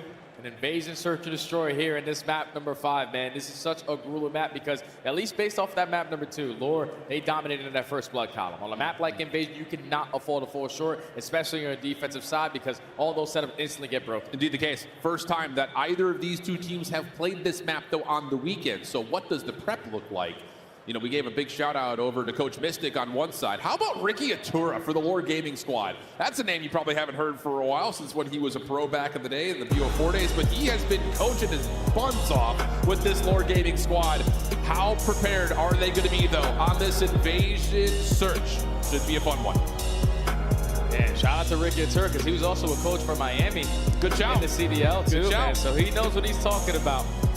As now we're going into this invasion, search and destroy. And if my memory treats me nicely, I know that Cammy loves to play over towards that B site, man. Yep. So that's a guy that you got to put a lot of focus on. Because usually finding success at that A point is going to be very, very difficult, because there's so many different corners you got to check. The other person on Lore Gaming side you need to keep your eye on is 2Real, who often loves to get up to top broken, but sometimes likes to play an AR over the top of the A site. So that is going to give you a lot of indication in terms of what Lore Gaming want to do with their defensive setup. And in this one, it's actually Yuli who's kind of threatening a little bit further forward, as Paul had been seen topside tank. There, Yuli already puts himself in a position towards broken. Trying to assist Paul Lex, but he gives up his positioning now. So how do Lore decide to play this? To try to isolate onto Yuli, just throwing the shoulders, keeping that Matt Bay, is allowing him to get out with his life. He confirms information that there are players nearby, so not only does he stay safe, but he can maybe even help this defense make a decision in terms of what they want to do. Nate being cooked up here, that's decently placed, but doesn't fully connect onto anyone for major damage. Just a little bit of chip hit markers here and there. Crossing angle, 2Real with an SMG taking that battle. Odd to say the least, but at least a trade is going to be stay 3v3. It's a confident young man right there, but those are the gunfights you don't really want to commit on. Now with a 3v3 scenario, 25 seconds left. Look at the play coming in from Omid. Arcades doesn't have enough shots to keep them at bay, but that bomb is likely to be planted over towards A. But look how fast Lore going to respond. Oh, huge first kill from Purge. Cammy trying to stick for the plant, not going to be able to get it off, though, as Paul and Arcades find the kills. Just down to Awakening. Can he find the last contestant? Arcades is already on the way out. No time to pick the bomb and plant, so Lord Gaming will take the opening round. Hey, you know that's a world champion. He's not going to peek if it's not necessary.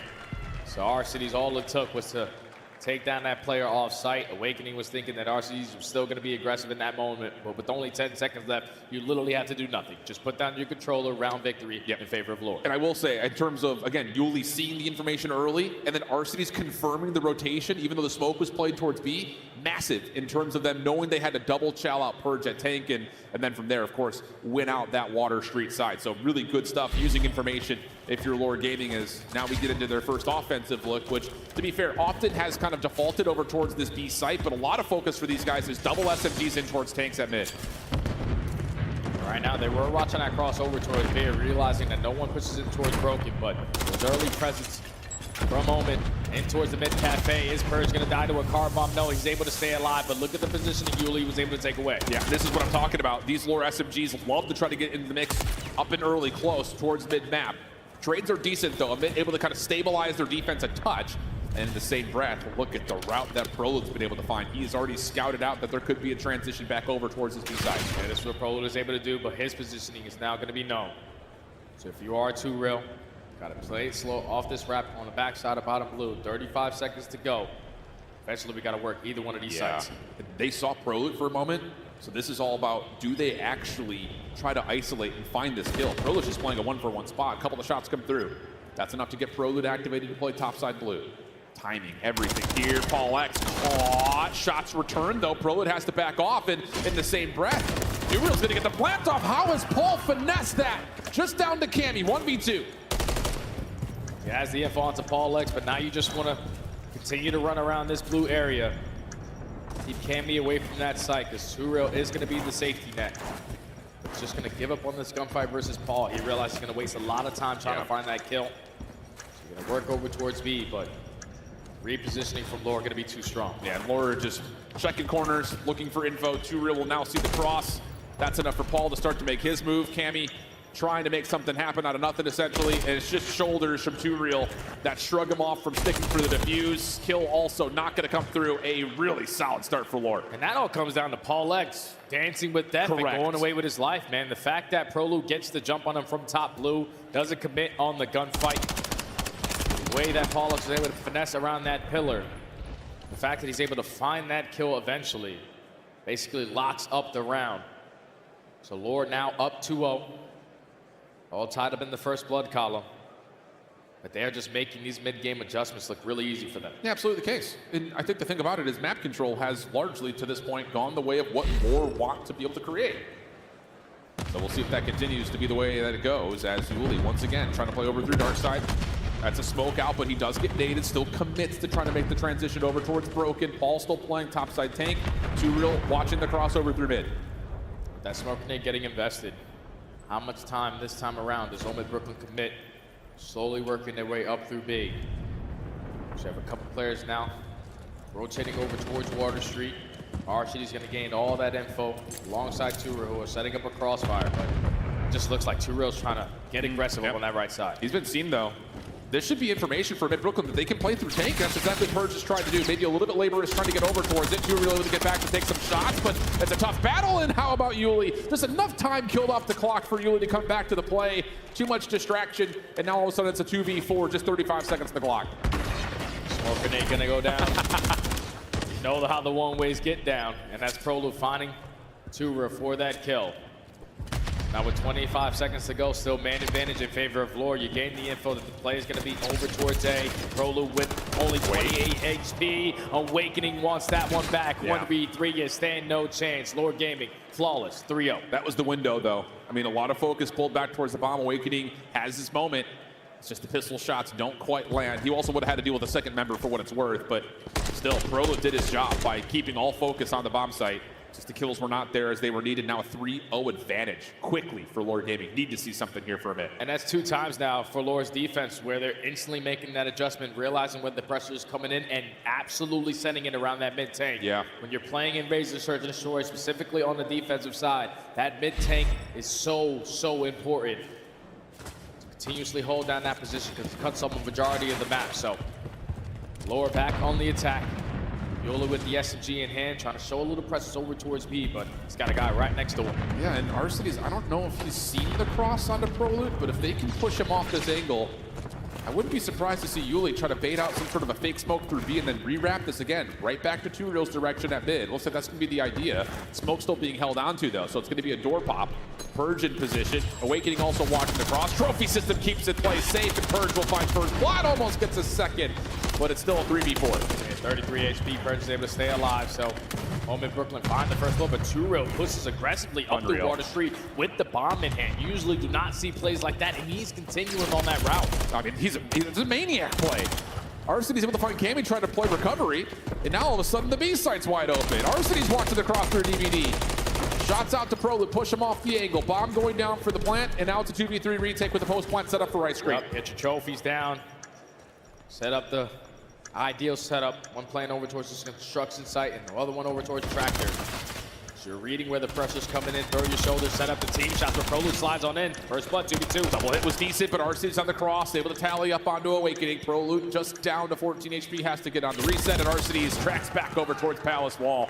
Wow, this Lore Gaming team with the Surge is looking great, and even Arcedy's just over the button or letting them know about it. They are just picking them apart, realizing what the setup is looking like on the side of Omid Brooklyn. Even Purge finding that first blood, Too Real, the cojones on that young man. For real. With the bomb in hand, with an SMG at that, to work his way up the Water Street to find that trade. But it was just textbook. It was a communication right there to Lore because they were always showing presence on the front side of B. Once Too Real gets that kill, he continue forward, you push the bomb through there. Spawn, you get it down towards B. At the same time, you find a kill.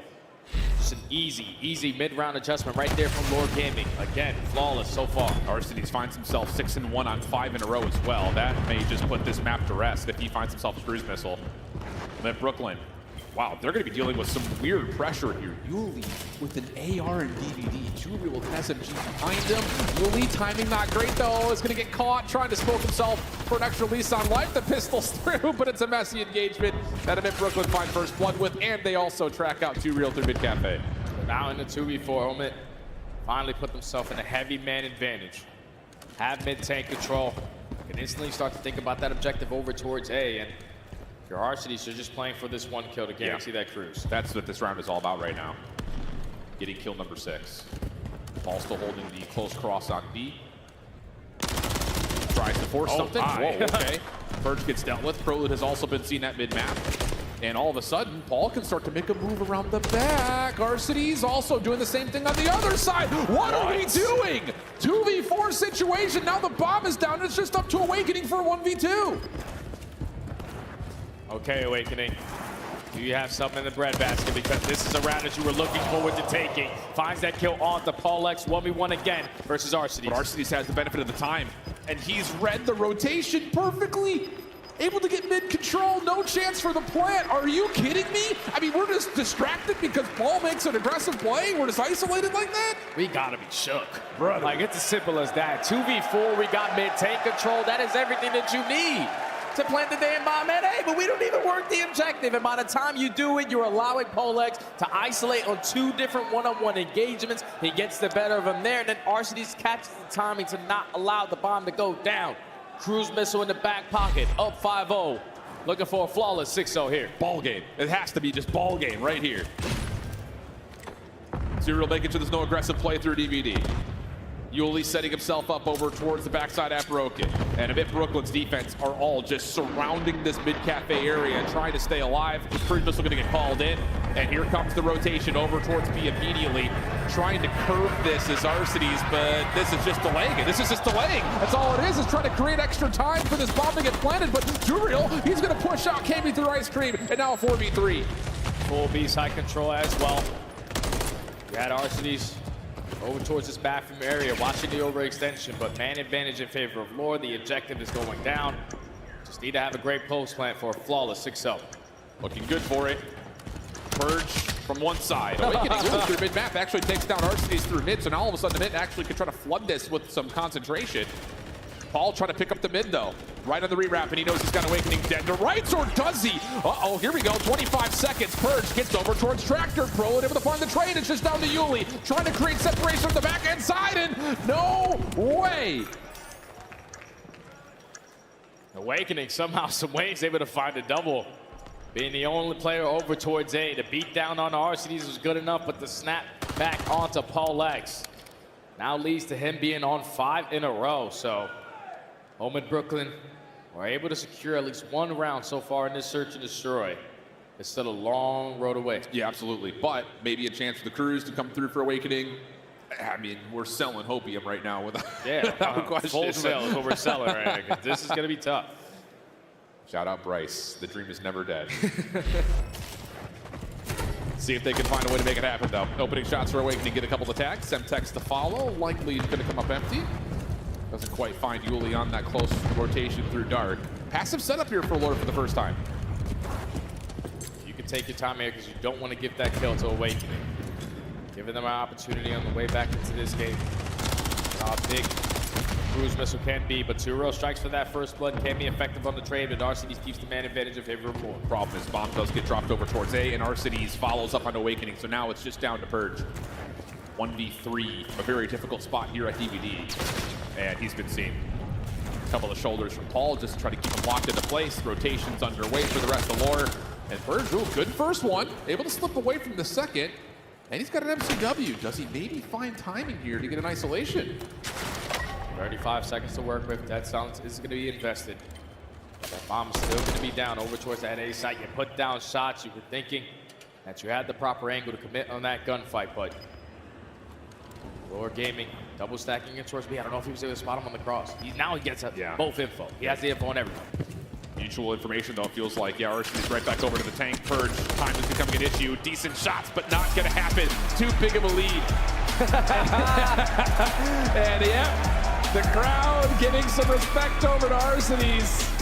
who just has an absolute takeover map and honestly just plays the clock like the absolute pro that he is. That's just unreal performances right there from Lord. Basically the same exact thing that they did in that map number 2. Great in the first blood column, but this time around, Omid Brooklyn, they just look so damn scared on the map. You find early first blood, you take mid-tank control, and we're just waiting for more kills to develop. It just doesn't make sense to me. The objective has to be the main focus. How are we gonna walk away victorious in the round? We get the bomb down, 40 seconds, it blows up, boom, 1-0 for us. Like, that's gotta be it, man. They're just making the game a lot more difficult. 2 different rounds off of timing, a third off of a 4v2 throwaway.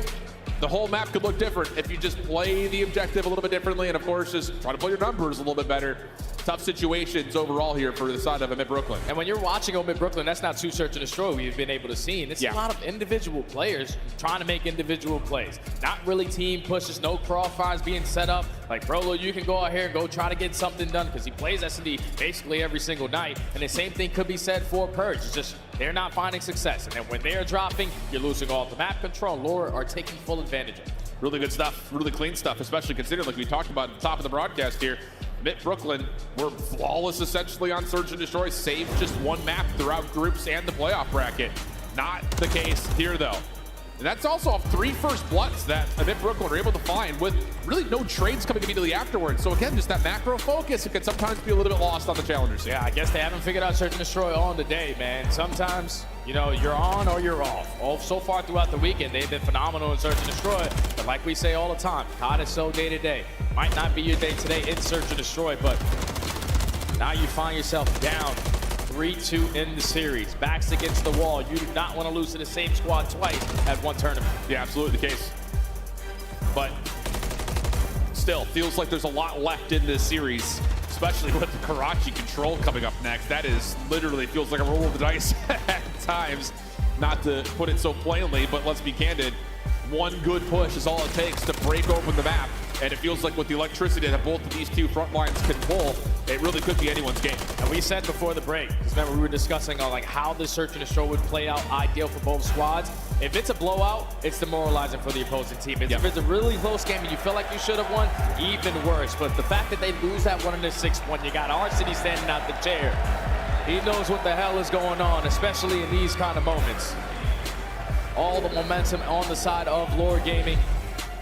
Just need a Karachi control to close this one out. And who do you look at here? I mean, from the side of Omid Brooklyn, their first control in the high rise, well composed, much slower. They were running the 4AR setup on high rise. That worked out beautifully to be able to shut down players like Duriel. Who are you looking at here? Are you looking for something similar, or are you looking for the SMGs to just run and take over? Yeah, that's exactly what I'm looking for. I'm looking for Purge to have a big moment here, because that's what?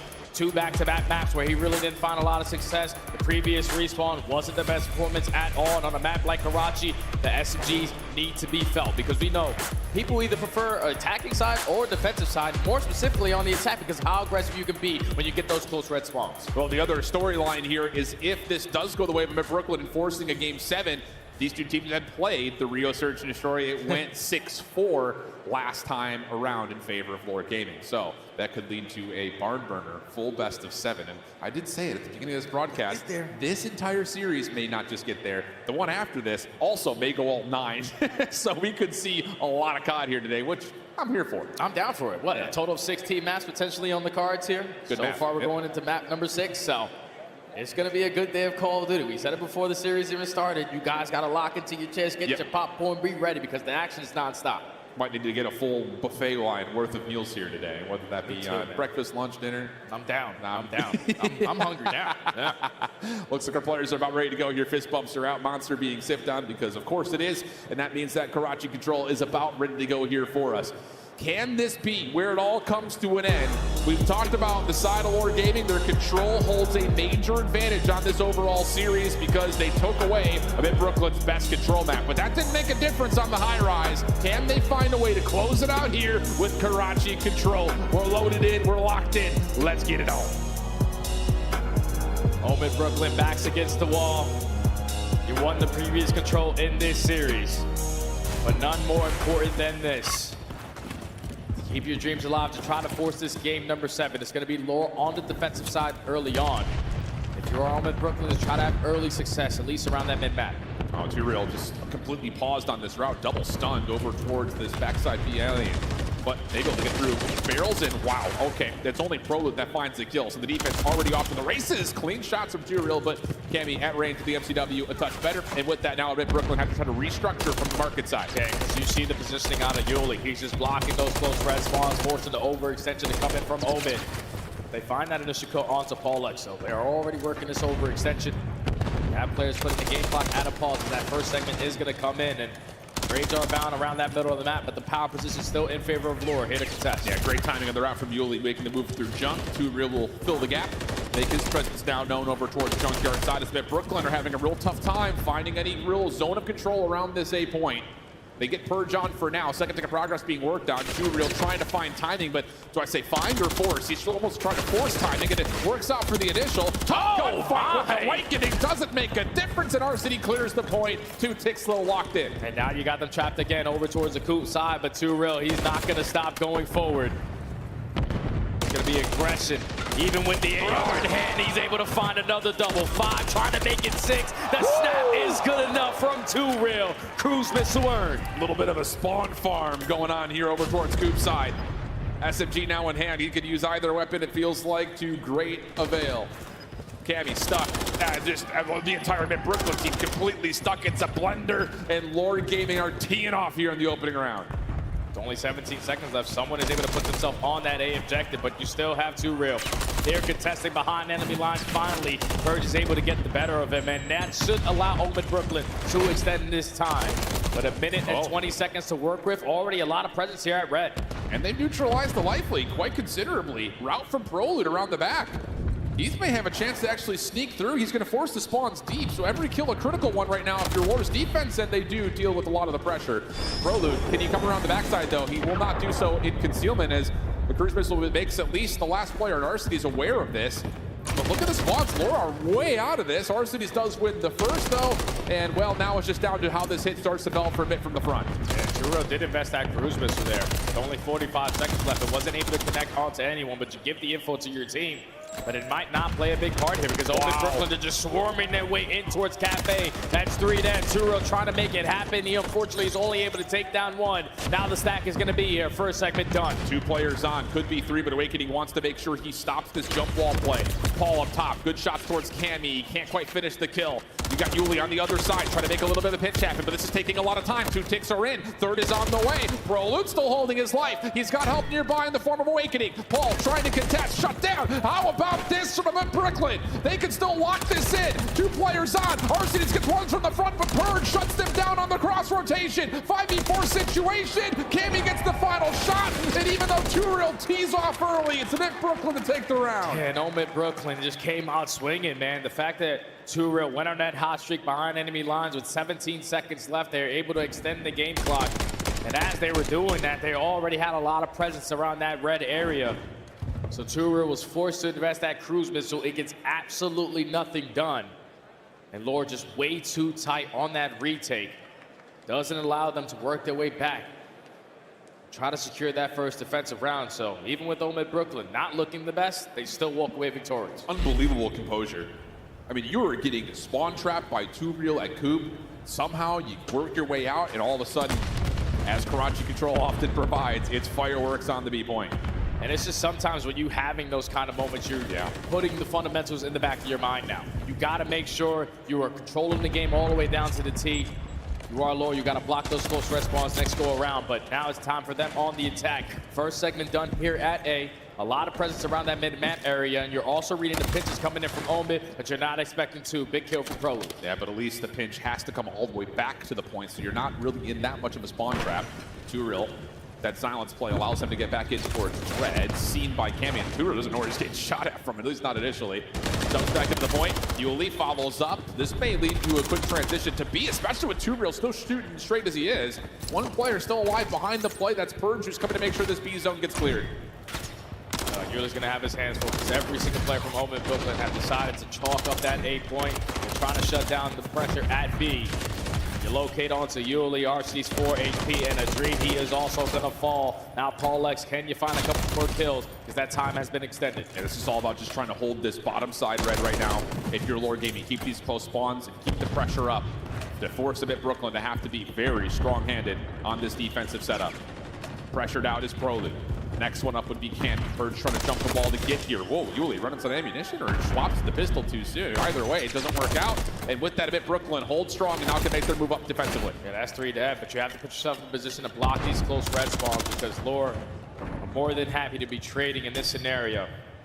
To know that their spawns are a lot closer, yours a lot deeper, and you're also having to jump over a dumpster. So, Prolu, the rest of the guys on the side of Omid Brooklyn trying to contest over towards red. 1-for-1 trade still holding. Now Prolu still locking things down over towards lights. Stun is out. Yuli able to at least find the trade, but this has been a convincing defense from Omid Brooklyn. 3 life advantage. They continue to just funnel players into this bottom side office. Awakening able to catch his breath over towards the backside at Boston. A bit Brooklyn's defense continues to hold strong, and Lure just continuing to flood from the front every time. Yeah, that's exactly what you can't do if you're Lure, because obviously the trades aren't going your way. So someone has to decide to hit a route.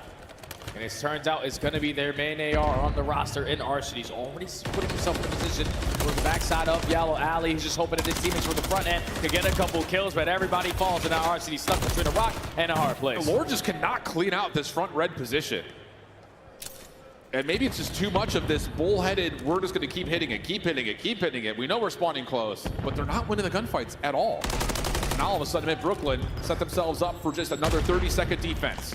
5 life advantage as well if that comes into play. As Lure Gaming finally clear out front red, now it's just out of getting out of the zone. And it's Prelude again, starting off in the engagements.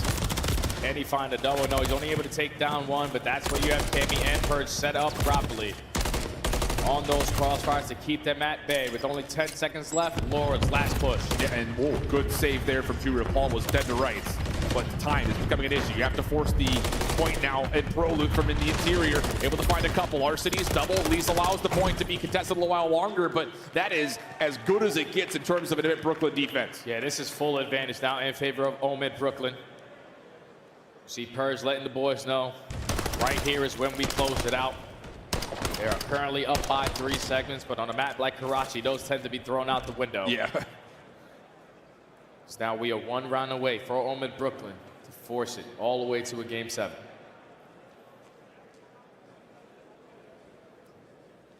Anything up the sleeve here to try to do something crazy, make a little bit of a B break off.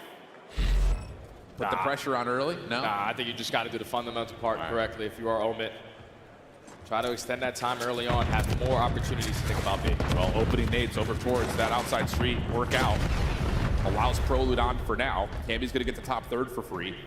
All looking to be scouted out, but instead it's Yuli top red who gets pushed off the angle. First tick of progress is going to be left, at least for now. Looking for kills are a bit Brooklyn, and they do find a couple, but it's not enough to really do too much in terms of dominating the rotation to be if they want it. So again, devices and eyes back over towards A. Man, that's a big kill from Awakening. The Rat Pack can play for that player pushing out towards jump, because now you're forcing Lure to think that the pressure's going to be now over towards B. So we're splitting the defensive look. Second segment about to be complete. Still 1 minute and 6 seconds on the game clock. Now you're going to have 2 minutes to work with, 3 segments at that B point. Yeah, Lure Gaming just setting up their line of scrimmage for this defense kind of right down through the middle of the map. Hotel control, junkyard control, and you have Turiel watching the potential flank through the spawn. That will work out for an opening kill. Lots of time on the clock, but all the kills turning out in favor of Lure Gaming. Purge not able to slip away. Awakening one kind of mid kill over to at least keep a little bit of pressure open for Mid Brooklyn, but the problem here is they need to get some red control. They're rallying the troops to all attack the proper angle. You find the first kill onto Arsities. Now, if you are Lure, you got to play your corners. You cannot afford to drop at the same time. They find that second kill onto Yuli. It's time to go if you're open. Do they have an idea of where Turiel's playing? He's trying to stay behind the play. They know that there's a player up top on AC, and now Turiel jumps into the action. First 2 kills are good. Purge, can he stay covered over towards the jump ball? No, instead he gets stunned out. Arcity finds the kill, and now Lure Gaming put together a solid defensive setup. And they're already pushing out towards red, making this a lot more difficult now for Omid Brooklyn. Think about wrapping their way back in. A minute still to fight for. Lure currently up by 1 life and all the map control to go with it. Omid just trying to find an opening. Tough fight here for Paul. Lots of Omid Brooklyn members right in front of him. And he will be overwhelmed. Purge turns that into a second. Arcity's watching the cross through mid. Able to take down one, but there's still a route here for Mid Brooklyn to stop the clock and get some work done on this first tick. And this is going to fall into the hands of Turo. What can he get done on this pinch? You see that on your mini-map. ProLuke sort of has an idea that he's ready for this gunfight to come on in, but he has that AR in hand, runs out of ammo. Turo, it's your turn to strike. Can you find this kill? Yes, he does, but effective trades from Omid Brooklyn, still giving themselves opportunities. Last one left, though, is Awakening. He's just trying to keep his life. Front side bus. Scouted out and dealt with. More gaming. 30 seconds to kill off the clock. Next hit for a bit, largely coming to the middle of the map. Yuli trying to set himself up for some sort of a pinch or at least a contest over through red. Paul doing the same towards bottom office. Hit on the way here for Mid Brooklyn. Last maybe good chance of them trying to get down to the zone, and those 2 kills already tallied. Arseny's not finding the success he needs off the cross, but Too Real inside the point, able to find one, and things can stay mixy. Oh, Too Real's dancing. He's dancing, able to maneuver his way around that cafe for that second kill. Him and Arseny single-handedly shut down the pressure at this B point. That also, 4 segment does not come in. Yeah. So Omid Brooklyn going to find themselves losing the attacking round, but you're currently up by 6 segments. And you would take that if you're Lord, because Karachi, you could prefer the offensive side. 100%. I mean, that's just great back-to-back defenses, though. So, you know, we come into that conversation maybe a little bit less confidence as we normally would. So a chance here for Lore to get us into round number 5. Still need to find success on this offense, though. Determining on what side of the map that they want, of course. For Mid Brooklyn, can you set up that same defensive stronghold? That's what I'm really wondering about, because they were really putting the pressure on early. Yeah, and if you're Lore, you can't commit to consistently try to play for those trades all the time at red, because so much time it took away from you on your opportunities. We're going to come up with a little bit of a different look this time. A double stack in towards the A point. You have Yuli watching the overextension. Make sure no one puts himself in a position over towards Jung. That first segment is getting complete. Yeah, good timing from Arcitys. He takes care of Purge, who is meant to deny the contestants on the zone itself. Too Real. Hello. The gunfight, just a little bit of timing, able to finesse on the Cammy. Now Yuli can make the move through mid, up top to AC. This is where you got to go. You got to transition with these kills and start taking a little bit more ground over towards his B point. Too Real on 5 in a row. If he can earn a cruise missile, it could play a big part, but he is going to fall to the hands of Cammy.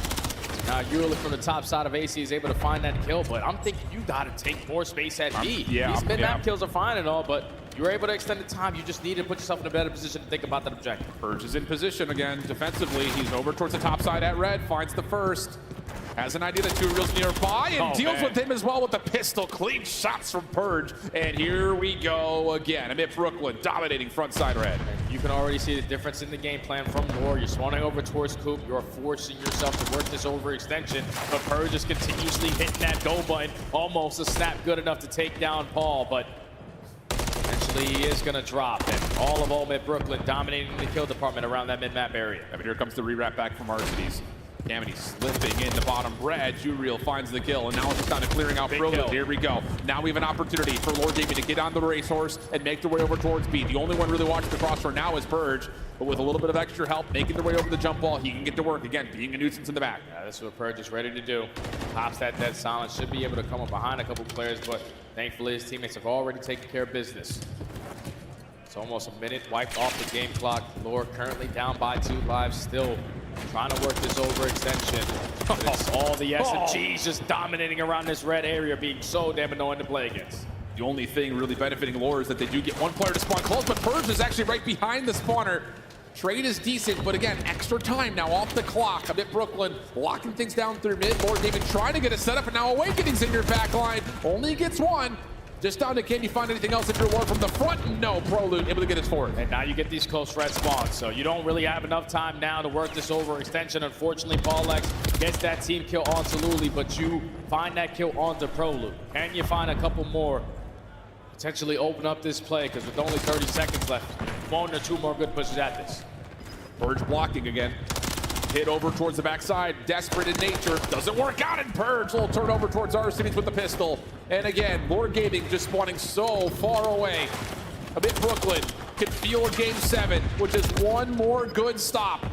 ProLuke has to back off in a little bit of trouble, but at least gets a trophy system down. 10 seconds. Have to find success from the front right here, right now if you're Lore Gaming, but everything's being watched. Paul dealt with at least to hold back. Too Real also meets the same fate, and we've got 7 maps of Challengers Grand Finals coming to the main stage. Just fantastic plays right there at Omid Brooklyn on the defensive side. Prolude and Purge having a field day roaming around red, popping their dead silence, jumping off the balcony, flanking for a couple of kills, just making the game super difficult for Lord, thinking that, all right, we got a kill, but instantly as soon as you find that kill, they find two of their own. Just more effective in the trades was Omid Brooklyn. And I thought it was going to be a very slow start for them in this map, but that is instantly forgetting about the search and destroy. Yeah. Beautiful bounce back now to force game 7. It's almost the exact same thing on High Rise, where we're not forcing plays to happen if you're Met Brooklyn. We're getting opportunities and we're taking them when they provide at least a chance for Purge to make some plays happen. But largely speaking, we're not trying to bite off more than we can chew. Especially from the defensive side, it's just let's make sure we have a good base of operations. That front red control was everything. And honestly, for the side of Lore, they just kept steamrolling themselves into the blender. Yeah, that just wasn't the recipe for success there, because obviously if the gunfights go your way, that is exactly what you want to do. But when they're not going your way, someone has to put themselves in a position to hit a kind of route. And the only player that did so was Arcity. Yeah. He's an AR player. You want to try to send one of your SMG players to work that overextension, maneuver their way, try to finesse jumping over that backside of the dumpster, but they just never gave themselves any of those opportunities. So Omid Brooklyn clutch up. Now we're going the distance, man. A Rio search and destroy. Lord Gaming have looked great in the search thus far, but, and maybe it is a little bit of a caveat, last time that these two teams played, this was the map 2, and it went to 10. Lord Gaming was able to win 6-4. Who knows? Feels like we may have 11 rounds worth of search coming our way based on how these two teams have played, but we'll find out when we come back after the break. Don't go anywhere. Call of Duty League Championship Weekend is presented by Corduroy, the only beanbag in the world with a bed inside. Call of Duty League Championship Weekend is brought to you by Wingstop, the official wings of Optic Tech. Grab yours today at scuffgaming.com/optic-prism. And you could be one of the lucky few to unbox the gold controller.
one more map to crown our first champion of the Modern Warfare 3 season here with the Challengers Grand Finals in Allen, Texas. And we have had ourselves an absolute thrilling best of 7 series at this point. Lots of back and forth thus far. Maybe the only takeaways, hey, for Lord Gaming, they have been great in the Search and Destroy, but this Vip Brooklyn team gave them a battle last time they played this map. Yeah, it went all the way down to the wire, 6-4 in favor of Lore. But so far between these matchups, it's now 3-0 in Search and Destroy versus this Omid Brooklyn squad for Lore Gaming. So now you got to keep that in the mindset. Yeah. Like, we are better than this squad at this game mode. We're going all the way into a Game 7 where we probably weren't expected to be here, but we've already beaten them once. We have to do it again. And the interesting thing about that storyline, we took a moment to go back, re-look at the scoreboard from when they played last time. Big difference in how Purge was playing up against 2 Real. That seemed like the difference maker. Oh yeah, what was it? 5 first bloods for 2 Real, 5 first deaths for Purge, 14-7 performance out of 2 Real. Not really the best for Purge. And known on a map like Rio, those SMGs, I say it all the time, they need to be felt. And I think the thing about it is we've seen from this Lore Gaming team in the past, especially from Season 3 of the Elite, they love their smoke retakes top side of the middle of the map. So will that continue to be the case? Or maybe was there something learned about what that crossing angle that Joe Deceive showed us yesterday? That could change how things are set up completely. So far, Omid Brooklyn, they have learned at least off their mistakes off the respawns. Facts. 2 maps that they played, the Rio Hardpoint, they get redemption there. The High Rise Control, they get redemption there. So since you already have a rep underneath your belt on this Rio Search and Destroy versus this squad, you should be a lot more prepared than the first go around. You see Ricky Atura letting the boys know. Game 7, RCD's has been in multiple situations like this. I keep on saying it. 2-time world champion. He's just going to let these guys know, calm down.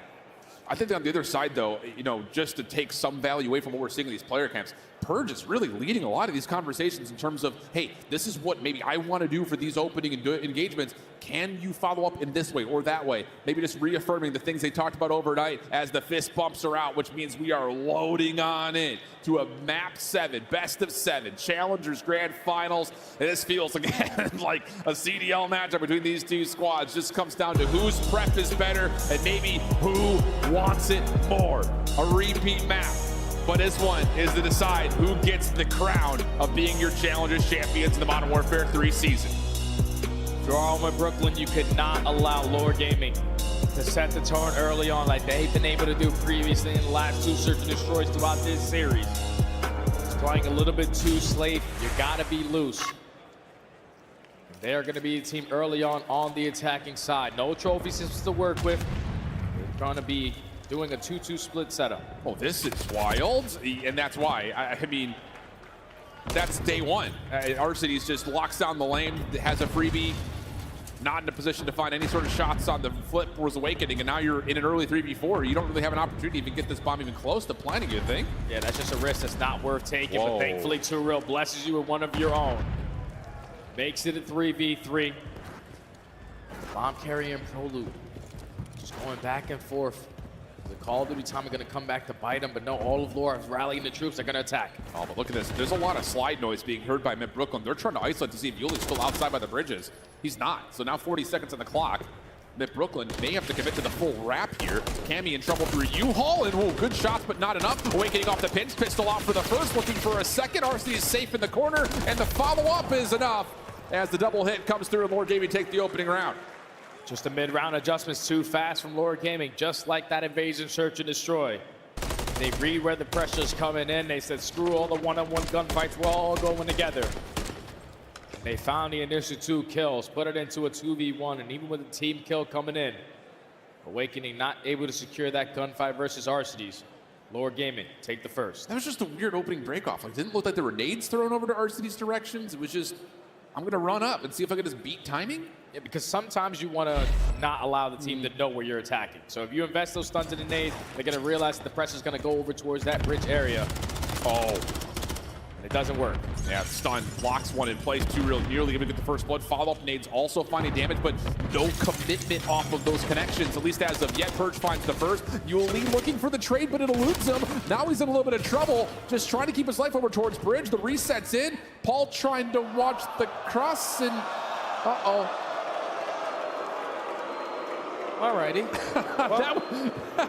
Well, Calm down, Dallas. It's fine. We'll figure it out. It's okay, guys. It was 1-0. No cruise missiles earned. Obviously, that's got to be demoralizing. Dude, that was about to get crazy. It was. It was right there. They said, nah, it's going to be way too mixy. Let's just restart this one. Dude. Wow. Okay. Take a breath. Moments of reset here. I don't think that really changes too much. I mean, again, we're going to come back into this with a 1-0 count. Yeah. I mean, it's just a 1-for-1 opening exchange there in round number 2. Only real difference is trophy systems is really where we're at. So now that changes the way that Lore probably going to be on this attacking round. That's fair. Yep. See, with those trophy systems, you can get aggressive through top mid, try to instantly work that objective. And they had a lot of top mid control in that previous round, but up 1-0, don't let this one get to you. It's okay. We'll spawn back right back in. And I think it's maybe a little bit interesting, you know, over the course of watching this Rio Search and Destroy with the CDL playoffs that are happening, we've seen a lot more focus kind of going over towards the outside portions of the map, P2, P4 areas. That hasn't really been a staple of what we've seen in Challengers. Again, the thing about it, really the difference between the teams you're seeing on stage now versus those you're about to see is that these rosters are more recently formed. They don't have the extended amount of time to deep dive into their playbooks, so it often feels kind of like the first and second layer of the cake, so to speak.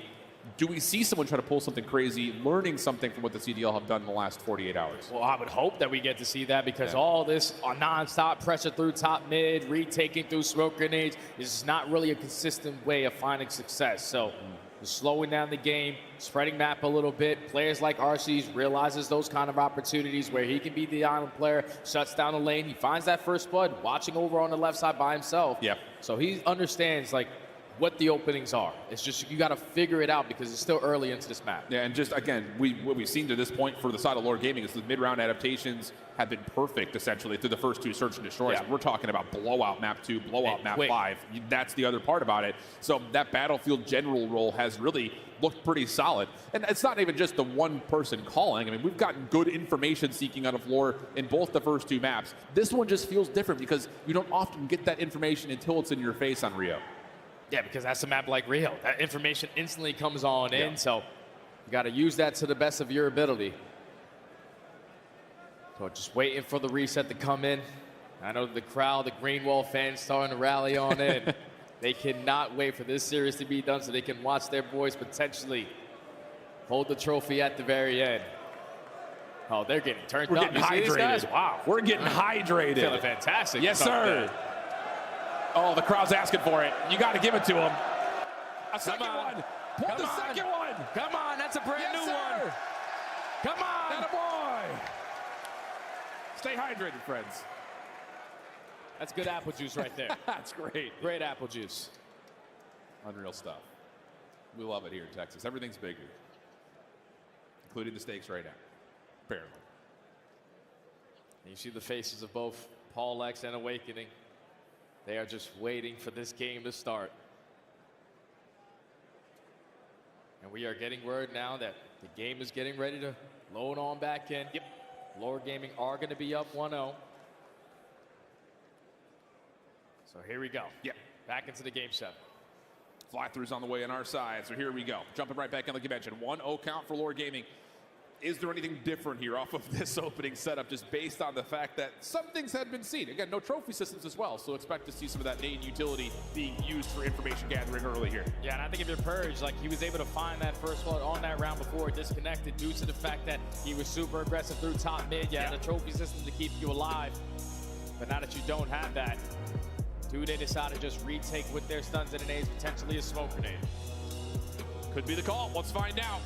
Jumping on into the action. Again, this is round 2. We'll keep you, of course, verbally updated on the current score, which is Lore up 1-0 off of their opening defense. A little bit of focus here over towards the A side early, just trying to see if there's anyone trying to play a bit more aggressively on the defensive side. Cammy is at least in the area, but looking a bit Brooklyn, they say no one's up towards mid. We'll take that. Thank you very much. The double hit comes out, and first blood's good onto the bomb carrier. That's beautiful teamwork right there out of the SMG duo for that first blood, and now it's going to keep everyone for Lore being aware of this one, but why is that necessary out of Purge? Instantly makes it a 3v3, and at least Paul X finds one before dropping. And the bomb is collected, and they can re-rep this back out. They know the last 2 players are over towards A, so Yuli surely just hops this. Yep, indeed the case. Yeah, Purge is in a great spot just to make sure no one rotates back into B, but now you've got a 2v2 post plant, and Lore Gaming kind of hold the edge here. 40 seconds to go. Cammy and Proloop using the buddy system to clear out over towards bridge, but Arcitys, if he catches the timing, should be able to gain the info. But he's not going to peek, and it might work out. Oh, now he sees the gun of Proloop. First one's good. Cammy quick on the trade, though. 22 seconds on the clock. Yuli still holding his ground. Completely unknown in terms of Cammy's pursuit, and this is just taking way too much time. Cammy has to make a play to get to the bomb. Yuli throws the first shoulder. He'll wait for 7.5, and he will confirm the round. 2-0 up. Will go Lore Gaming. Just beautifully played right there out of Lore. But you got to be happy as hell when you're gifted freebies. Like the fact that Purge puts himself in that position to find that first blood and just, I guess, gets impatient to try to sneak his way out through that B street. Gives the kill to Arcitys. You make it a 3v3, and somehow, some way in a 3v1, Paulex finds one before dropping. You gained all the info, you put the bomb down, you play the clock to perfection if you're Yuli. 2-0 Lore. Those are absolutely the two calls. It's just, again, Purge is in a perfect spot. It's just not necessary, man. Top seed is just trying to force those timings. So now Lore Gaming back over to their defense. Last time we were here, Purge tried to hit an aggressive route through the backside at bridge. Not going to happen this time as Focus once again kind of comes over towards it. There's a double stack of defense here, though. Paul's the one taking pot shots here and there, but Yuli's the one kind of concealed and covered over towards Garage. It's looking like they're going to commit on this A push. Sure as well. does. Going to back them down with the stuns and the nades, force the repositioning out of Paulex. But do you know that Yuli's sitting in towards the Garage? I guess not. He strikes for the first. That's your bomb down again. Nades are still out. Two-Real can hit off the pinch from boxes. And Amit Brooklyn are in the blender. Follow-up from Yuli is good. And it's an absolute lightning fast 3-0 round. How the hell did these guys go 8-1 in this weekend? I don't know, dude. Destroy? Because these play calls are just abysmal. Like, we are isolating the player. We're just playing into plays that we have no information on. And when you're getting picked off, like you said, with the bomb, you're just giving yourself no opportunities. 3-0 Lore. Well, the thing, too, about this is all of the offensive utility is thrown onto the corner behind the forklift. There's nothing left for boxes, nothing left for the side of Garage. We're just hoping we get good timings, and that's just not going to work with how Lore are playing their defense. So now if you're home in Brooklyn, you got to try to figure out something. The aggression has played a big part, at least early on, for that first blood, but gotta realize how to hit that pause button. It's just getting a fill out if you are Lore. You're gaining info onto Purge, just backing him down. Eventually, you will take top mid. Yeah, Two-Real stun. Does confirm no one else is still lingering over towards U-Haul, at least for a time, but he gets naded back, so everything kind of resets. Semtex denied by the trophy. Purge on the cross, MCW in hand. In a little bit of trouble. Both players give up the site here for a moment, just trying to play a bit of a reset as now all of a sudden Lore can make their move on. Now, curious to see if Omen Brooklyn have any attacks to try to retake this site, because that bomb is going to be planted. You gain the info. You are Paulex over towards this water street, but 40 seconds to go. Couple of tags from Purge, but not enough to get anything done in terms of damage overall. Yuli playing the close contact up close on the U-Haul, but no. Help is on the way. Two-Real for the first. Looking for more. Almost able to shut down Proloop, but not going to happen. Just down to Arcitys for the 1v3 situation. Tons of time here. He's got to make this play happen and make it happen quickly. Proloop on the hop. Does he get the timing? Finds the kill, steps away. Not fully, though. Awakening's pistol too good and enough time to get the defuse. And there you go. Some teamwork right there to Omen Brooklyn on that retake. Send every single player through top mid. You find the trade onto Two-Real. Then you realize that there's no more pressure here from Lore. They have to be watching it from certain angles. You sniff out the first, and then Arcitys left in the 1v3. Even after finding that kill, you're just in a position to instantly play that trade. So Omen Brooklyn finally put one on the board, down 3-1. And just a good moment of just, again, building back up some defensive pressure, not just allowing things to happen freely. The question for me is, what do we get going on offense? Because the first two looks we've had have not been particularly great. I'm not going to lie, I'm instantly sending in Purge to go plant that damn bomb. I think that's fair. There's no maneuver around the map. You just stuns your nades, back them down from top mid, and instantly put that bomb down. Well, tons of nade focus over to where normally Arcitys would be playing. He's not here this time. Instead, it's Two-Real who's holding the close corner on the windows. This opens up a bridge play to start happening. Proloop stun does land, but I don't think he understands where that connects. That's on Arcitys' backside Eskies, not close stairs. Yeah, but you're clearing all this space now. Are you decide to go for that objective? No, because when you make that decision, it's now Lore's opportunity to make those quick mid-round adjustments. They take mid right on back. Home in Brooklyn, forced to rotate. Just plain retake utility. The Semtexes are absolutely zoned correctly, and now all of B has gone back in favor of the defense. Paul playing shoulder contact over towards the A site, which is weird. The transition has to happen. Paul almost overstays his welcome, but at least confirms that the defense needs to rotate over to deal with this. He realizes where the pressure's coming in. And look at this route being hit from Too Real, but Purge is able to hold down that angle for that first blood. Awakening strikes for the second. Last two players from Lore stacked over towards this box's area. Yeah, you have no chance here. Absolutely none. Cammy just over the top of the car. No worries there. Clean shots, clean angle. Yuli, last one left for the 1v4. He's got Purge in his sights, but doesn't quite lock down the shots. And good transition there for MIP to get back-to-back round. Beautiful mid-round adjustment right there at Omen. I thought that they were going to commit on that top mid B push, but once they realized that all those tons of nades are coming in, they hit that rotation, you back down the player, because I thought Arcitys, he was sort of on a route. He was playing around Eski's area. I thought he was going to back down to try to assist Paul X, realizing that that's where the play was going to come in. But once they cross right in front of Paul X around that box's area, they have full sight control. Just a matter of time. I think the important part about that was it wasn't the full team to cross around Paul's angle, so there were still members watching that flank. So good discipline coming through, even though the clock was starting to put a little bit of pressure on. Back over to Lore on the offense. Opening stuns and nades, largely denied by the defensive trophy system of ProLoot, but doesn't stop Too Real from hopping on and immediately thinking about trying to go for the plant, but a couple of defensive nades push him off for a moment. Just waiting for the right time to strike. Nade is going to connect, so you're just going to back down 53 HP to play your life. Before having all this map control through top mid, all you have to do is watch right in front of you. If you are Paul X, do not give up that overextension. Great first blood from Yuli. Has a chance to chase down more. Too Real's pushing this with them. The isolation towards the backside of B is brilliant.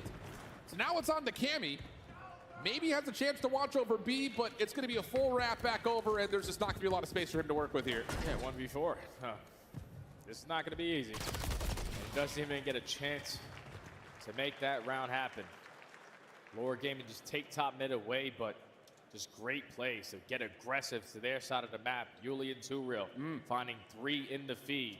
Leaving Cammy in the 1v4, that's just perfectly played right there to Lore. Those mid-round adjustments, again, they're way too damn fast. And I think the other part about that is they get the read that Amit Brooklyn are throwing all their defensive retake nades, and as soon as those are gone, let's just get forward. They can't stun us in place anymore.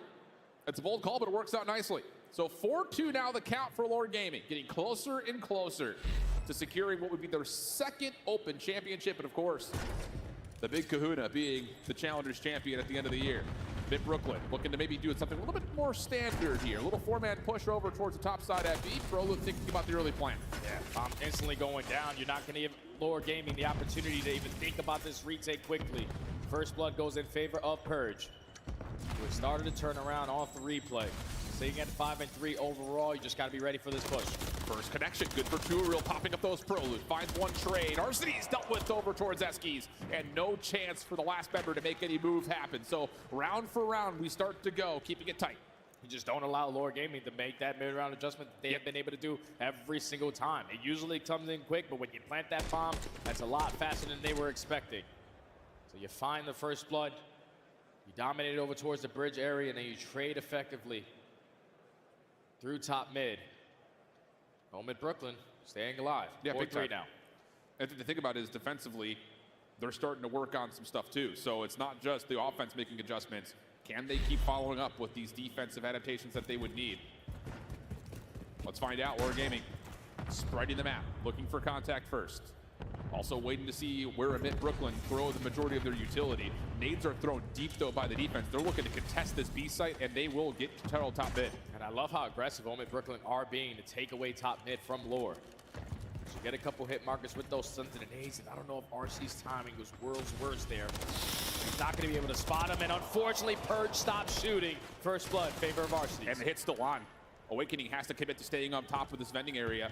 Cammy also rotating back over. Ooh, he's going to put himself in a very tricky spot. Just needs to go 1-for-1 here. That would be more than fine. Sees Too Real on the cross, gets the first. Lots of damage into the second. No follow-up, though. And the bomb will be collected with a chance to plant it in. Yeah, bomb should go down, but if you are Arcitys, you don't want to fully commit on this gunfight. Yup, hack it where what you like. Keep the man advantage in your favor. Is there timing here for ProLoot at all to catch anybody from the boxes area? Not quite. Arcitys trying to get back over in the mantle to join Yuli to try to guard the flank. That doesn't work, so now a 2v2. And both of the last post-plan offensive members are going to try to isolate, see if they can catch timing here. Awakening, good look at Yuli, but the shots don't land. And now all of a sudden, Yuli gets aggressive, finds the kill. Down to Prolute. First shot's decent, but not enough to find the kill. And Lord Gaming are on championship point. I thought Awakening put himself on the super ultra mega route, and it was going to work out to perfection with some premature shots onto Yuli.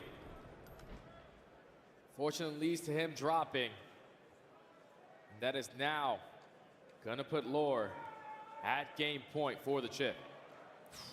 What do you call here if you're in Brooklyn, man? Have to win 2 in a row. You've gotten a lot of success, I think, with just the standard, get your focus in one spot, get the plant. You try to set that up again. Yeah, I think you gotta go with the aggression. Do not allow Lore Gaming to make those quick mid-round adjustments. As Awakening this time around is gonna be the bomb carry. The SMGs are just going. This is an unreal play call. Just get forward if you're the subs. It works out for first blood, and they're not stopping here, at least initially. Lots of defensive retake dates on the way. They do land. Purge gets taken down, so now we get a 3v3. 3v3 now. Everything's gonna come to a slowdown moment. Now Omen Brooklyn do not want to make any mistakes. You have Awakening still with that bomb in hand, taking a lot of ground over towards that street side. That objective, you have to start thinking about it, because the opposing way, the flank is developing. Trades are decent, but this is going to spread the defenders out. One on one side, one on the other. Arcitys reconsidering his position. Going to try to join up with Paul. I mean, this is all about, do they catch good timing on these crosses? Cammy playing at boxes. Awakening commits. Should be a post plan. He's playing on the front side of bomb too, so yeah, it's going to be a lot more difficult now for Lore, but Arcitys should have at least spotted Awakening on the exit. 2v2, Omen Brooklyn trying to clutch up and stay alive. Clean shots from Arcitys. Now it's just down to Cammy. Has to be a 1v2. Arcitys going to play this alongside Paul. They're making sure there's no late wrap. Now it's just down to, can they isolate? Here's the first cross. Clean shots. Oh, and Cammy will drop. How about it? Lord Gaming find themselves in every single grand finals, but it's this version of the roster that are champions at the end of the season. And that is the perfect definition of S&D wins you championships. You come out in this best of 7 versus a squad who were outstanding all weekend long in S&D until today. 8-1 overall, now make it 8-4. Lord Gaming, way too strong in their mid-round adjustments. Game plan worked out to perfection. And when they needed to slow the game down and pick them apart, that's why you got a 2-time world champion to guide you through it. Unbelievable stuff. What a season it's been for the Lord Gaming brand. Like we said, they made it to every single open grand final stage. Able to pull off the major reverse sweep in FaZe Black at Major 2. Come up short in the first and the third, but here, a new opponent on the other side of the bright lights, and they clean up in 7. That is insane, man. All season long throughout challenges, he was either FaZe Black or Lord Gaming that walked away victorious on land. And even though we go all the way down to the wire, stories for these young men, the way that they were able to battle from start to finish of this series, it's now to give you more confidence for them going into ESWC and even better into the next season. What an unreal season it's been. Lord Gaming, your challengers, champions in the Modern Warfare 3 season, and a chance to possibly do more later in the year. But Blaze on the stage for our championship reactions with Lord Gaming. Thank you so much, Texas. Make some noise for your COD Challengers champions, Lord Gaming. Man, what a time to be alive here. Paul, how does it feel to be able to come away with this victory on this stage in front of all these fans? It's the best feeling I've felt in a hot minute. Obviously, I haven't been in the league this year, so it's been kind of hard. But I'm just glad I'm able to be back on the stage and show that I feel like last year wasn't a real representation of myself. And I feel like I'm back, and I feel like people need to know that. And hopefully they do now. And I think they definitely do now, okay? And it's not over for you guys just yet, okay? You guys still get a chance to go to EWC and play with the best. I know you're excited for that one and show them what you can do. Yeah, obviously even going to Saudi sounds unreal. Like I didn't think I'd ever do that in my life, so I'm just glad we were able to qualify with this team because I love each and every one of these guys. Awesome. Pass the mic on over to you, Lee. What's going on, man? My man, how does it feel to get a championship on this stage? It feels so fucking good. I got family watching back home. It's exciting, man. They've supported me so much, and I'm glad we could do this. Awesome, awesome. Pass the mic on over to Coach Rick, but before I do that, I just want to talk to Alec real quick, man. How does it feel to be back on top, but not even just that, be able to still go take down some of these top teams this year in this Don't game? call them top teams, bro. Bro, Challengers is ass. Those guys are ass, bro. I want to get back in the league and run shit again, bro. That's what I'm talking about. You about to go play those guys at EWC. I want this shit again, bro. Definitely going to get it. Now, what do you want to 2.5 world champion. 2.5. I got half a championship. You got a half a championship right there, okay? And you got a chance to make it 3.5 as well, okay? No. Anything you want to say to the fans? I mean, bro, nah. I'm sorry for the last couple of years, but this is different now. I'm It back, is. yeah. Pass the mic on over to Real. Talk to me about what this means for you. Means for me, I mean, I'm just excited to be back on the main stage for the Esports World Cup, and that's all. There you go, okay? Awesome, awesome. And lastly, Coach, talk to me about how proud you are of this squad and how far they've come and where you guys are about to go. Honestly, coming to this event, I feel like we, had a lot of ups and downs, and honestly, we just came and played our game, and we showed it out, and honestly showed who we really are. I'm so proud of these guys, man. Definitely did, okay? Give them one more congratulations, everybody. It's time for the medal ceremony. Let's crown them. Let's put the medals on top of them. Congratulations, boys. What I'm talking about. Texas, one more time. Make some noise for Lord Gaming.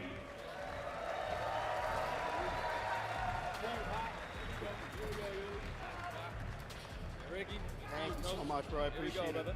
Wow. Congratulations, guys. Congratulations. Alex. All right, we have now crowned our COD Challengers champions. But folks, it's not over yet. When we come back, the final act, the grand finals, comes up next.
tired. Their search and destroys unfortunately slowed down at the end of the season, and they go out in a Game 5 versus New York.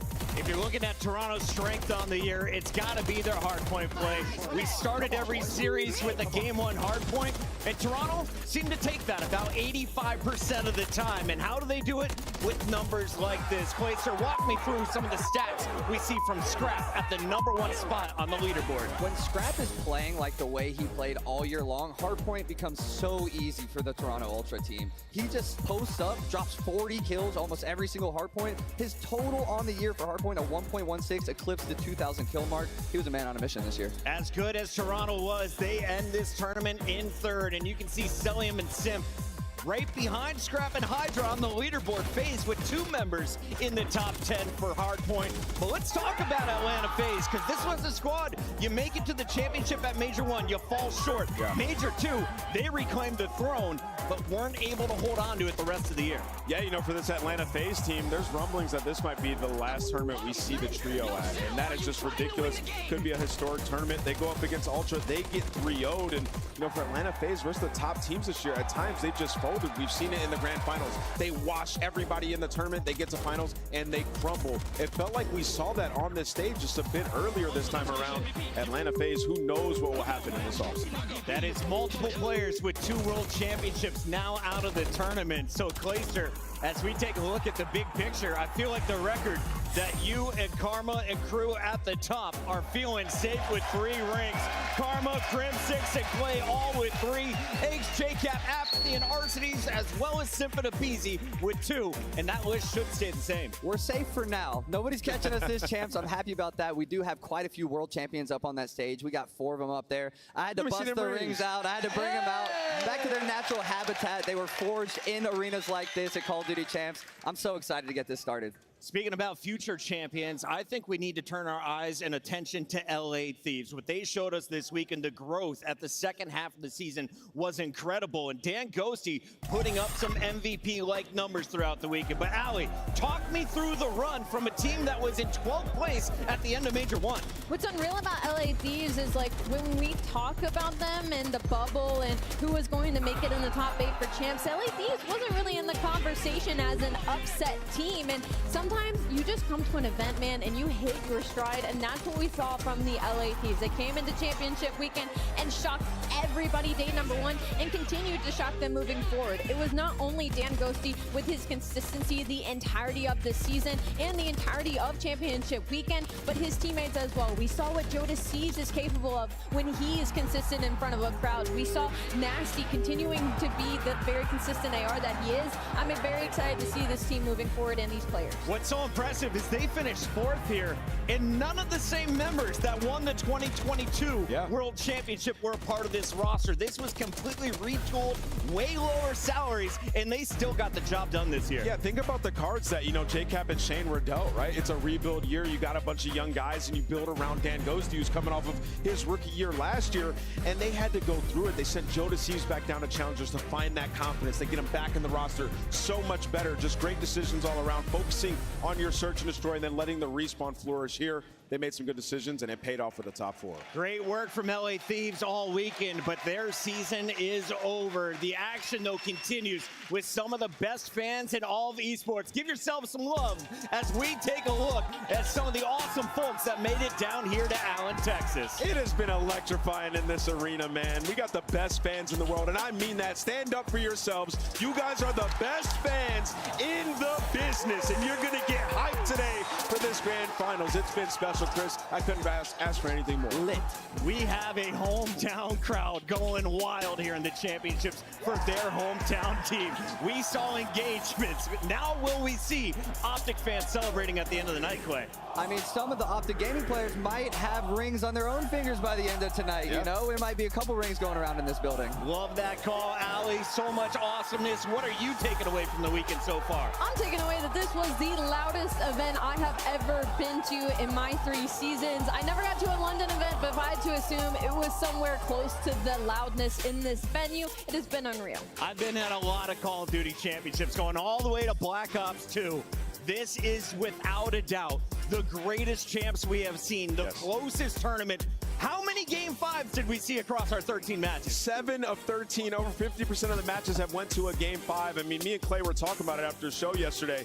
The quality of gameplay here has just been through the roof, man. These guys are putting their heart out on that stage. You'll notice at the end, though, it's just 2 teams remaining. Optic and Subliners, a rematch of the winners final.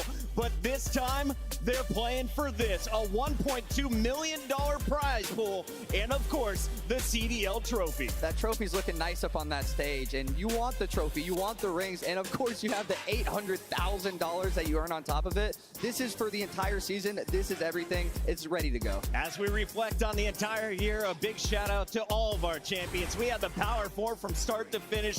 It was Ultra on top first. FaZe followed them at our second major of the year before Optic reclaimed the throne at Major 3. I love this. I'm so happy the teams that we considered the top 4 all ended up getting a chip in the end. And now one of them is going to have 2 on the year, one looking to go back-to-back. Subliners looking for back-to-back world championships, but we also had other honors to pass out this weekend, starting with our Rookie of the Year. If you missed it, take a look. Every season, new faces appear, new talents emerge, ushering in the next wave of CDL stars.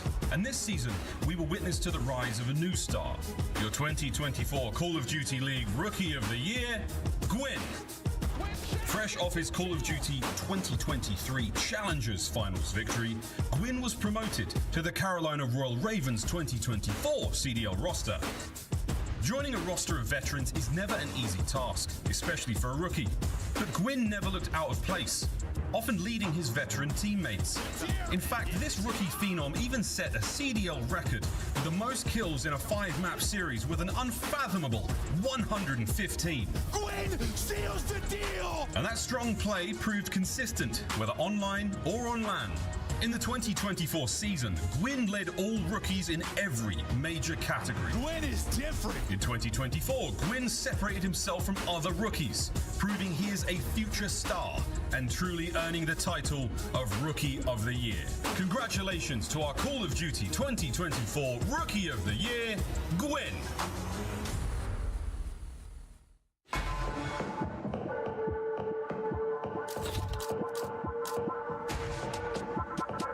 Boys, sorry. Real quick. Sorry to interrupt. But the votes are in. Simp, you're the regular season MVP. Let's get it, baby!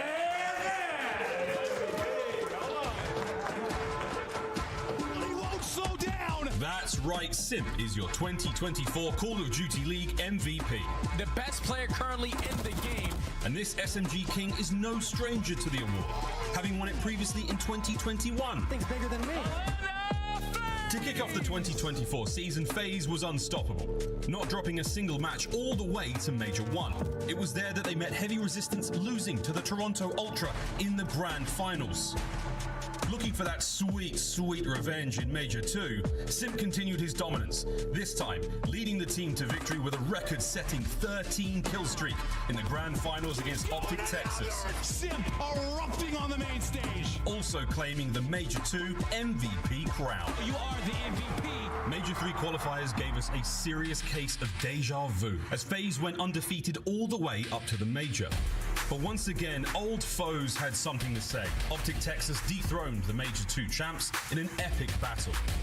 After finishing top 3 in every major so far, Simp made sure his squad's run of excellence would continue in Major 4, fragging the way once again to the Grand Finals. When the regular season was said and done, Simp set 4 CDL records. In addition to writing his name in the record books, Simp was the only player to have a 1.15 LAN KD or higher in all 3 modes. Wow! A living legend, a record holder, an all-star, a CDL champion. This 2-time league MVP continues to dominate the battlefield and has cemented his legacy as one of the best we've ever seen. Congratulations to your 2024 Call of Duty League Most Valuable Player, Simp! Congratulations to both Simp and, of course, Gwyn, our Rookie of the Year. And every year at this CDL, we honor the champions, the greatest Call of Duty players in the game. But historically, we haven't always done the best job of that, and these two gentlemen are here to help us change it. Welcome Doug Sensor Martin and, of course, Rambo Ray. Make some noise, everybody, here in Texas. We got the 2009 champ, the 2011 champ, and Nameless, your former teammate. Yeah, we teamed back in 08, and I just got to say, the last time that me and Ray sat next to each other at Champs, we cooked Doug on that stage. Yes, yes you did, yes you did. But yeah, no, it's awesome, man. You know, back in the day, starting from GB, we had the national championships before we had COD Champs, and you guys helped pave the way from way back then. That was way before we were playing for millions of dollars. But Doug, you have been working on a very special project. Can you walk us through what have you been doing? Yeah, so it's been a year-long process. I think since last year we started working on something just to honor the national champions from the old days and pay some homage to the OGs. So we put together this tribute video, I would say, and we got some rings made as well for all the players. So all the players got their rings. They're very happy with them. None of them are here except for Ray. So I'm just kind of speaking on behalf of all of them. They're all appreciative. They all love to see what happened with Look the at team. Joey D! Young Merc in the building there with JCap, and this is so cool. Shostin, one of the great documentary makers out there, has been covering the CDL scene. He came to visit us in Columbus. I caught up with Hastro this morning. He said he came to my house in Texas. Ray, what has this project been like, and how does it feel to finally be recognized? It's surreal, honestly. Been the champs, like, we've been doing this for like 15 years. Yeah. To get recognized for something so long ago now is super cool.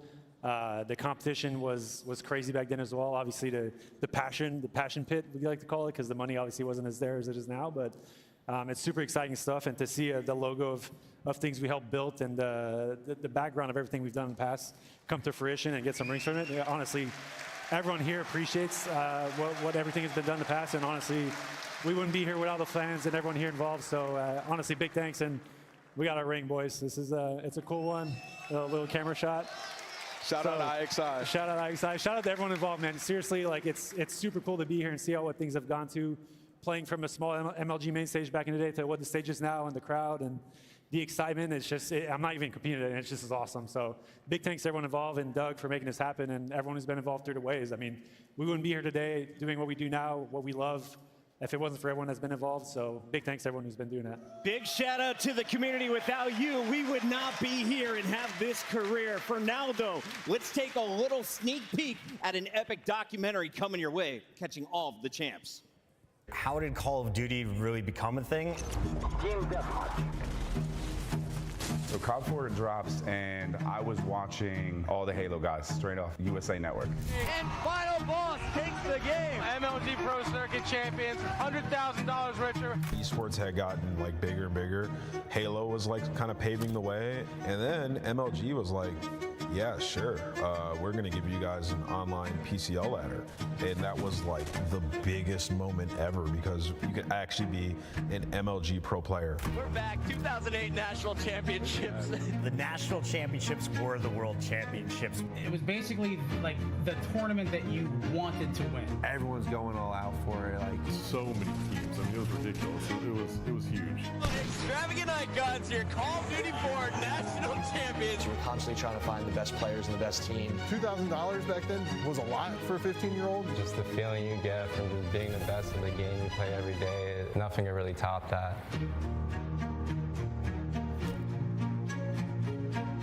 Getting this piece definitely reminds me of what it means to do what we do, and yeah, this is surreal. This is awesome. So many legends all caught on camera. Huge props to Doug, the executive producer, Shostin, the man who put it all together. And Doug, I know it's airing on YouTube. Where can people catch it? Classics GG on YouTube. Make sure you guys go check it out. Shostin went all around the country interviewing all these players. He was working so hard behind the scenes, so I just want to give a huge shout out to Shaw. A huge passion project. Don't just watch it. Hit the subscribe button and follow him on Twitter. Classics GG doing big things for us here at COD Champs. Nameless, though, it's time to talk big dance here. We've got a world championship on our hands, and we got to ask the experts what they think, right? Doug, who's winning this one? It's hard to go against the green wall with all these fans here, man. Honestly, I think Optic is due. It's been a long time. Due. I think Dashy's ready to finally get his ring. I do. I think he's learned a lot. I think he's grown so much as a player. I think all these Optic guys are amazing. I think this crowd is amazing. New York is obviously the reigning champions too, so I think they're going to be tested, but I do think Optic's going to win this, and it's going to be close. Rambo. Who you got, Ray? It took 5 years since we started Champs for Optic to get their first ring, but that was back in 2017. It's 5 years later. Do they get another one? The crowd here yesterday, honestly, I haven't heard anything like this before. I think you guys are going to pull them through. I think Optic's got this, to be honest.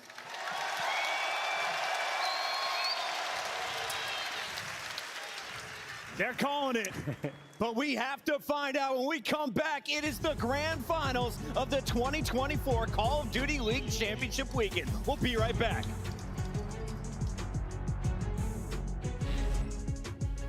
Play like a pro. Scuff, the official controller of the Call of Duty League. Visit scuffgaming.com for all your gaming needs.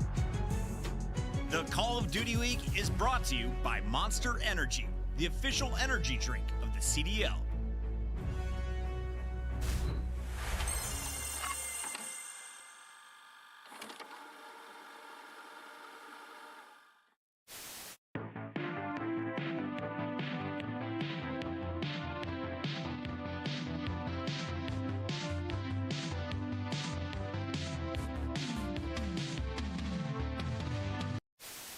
Sí, buenas saludos. No ve nada, por Dios. ¿Está Hugh en forklift? ¿Está los dos? Sí, no sé, Hugh, que está Hugh solo. Forklift. Están los dos en forklift, estoy esperando a Chan. Son dos si quieres. Quítala.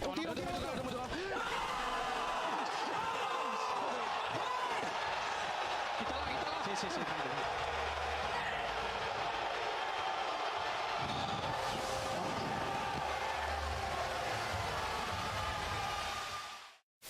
To be able to finish it, one slides across. Jonas Eves gets the kill. Kleenex now. Kleenex gonna try to flame through DVD, but doesn't want to make any noise. Goes to get a spot him. Maybe a chow from middle of the map. That's exactly what you're gonna get. Now it's all gonna be on Kleenex to clutch up in the 1 versus 2. Time is at Gwendolyn. 25 to work with. Down to 1v1. Oh, they line up for a second. He's got to be worried. So weak. He backed up so far. He's got to check it. Kleenex inside the 2v3 clutch. They take the round. Extend this series. There's not in this position all that often. Trasa, my God, dial up 4. That's one way to finish the round. Well, Hex is claiming this is going to be the best champs ever. Well, for these two, it absolutely was. Just a moment ago in the venue, the green wall and the rest of the venue, of course, giving the congratulations to that lucky couple. Heck of a way to set a proposal up, I'll say. What a fantastic weekend, man. Like, it's all about the love, man. Congratulations to both of them. You know, there's no better thing than getting married to the person that you love for the rest of your life, man. That is awesome. Congratulations. And of course, the pop-off. Everyone's popping off for it.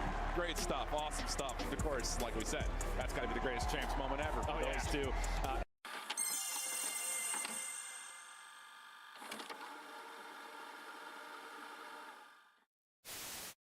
Trying to find what he can. But I think behind Sim's pick, with only one player here, they should be able to retake, but there's still a nice presence. Here we go. Strap and Envoy both able to get kills. Uh-oh is right. You're on it. Third tick is looming. Are they able to clear it? They're not able to do it. 2 minutes. You're already in a 6-life hole. You're getting picked apart. Things are falling apart. Ultra hit another gear. That's going to be a streak down for Envoy. You got 2 people on the point. The progression has started. Envoy is lighting it up as he gets 8 straight before he drops.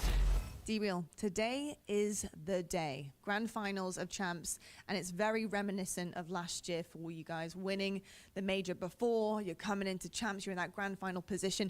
I'm really curious to know about any kind of rituals, pre-games that you had last year. Are you bringing any of those in and implementing them today? No, absolutely.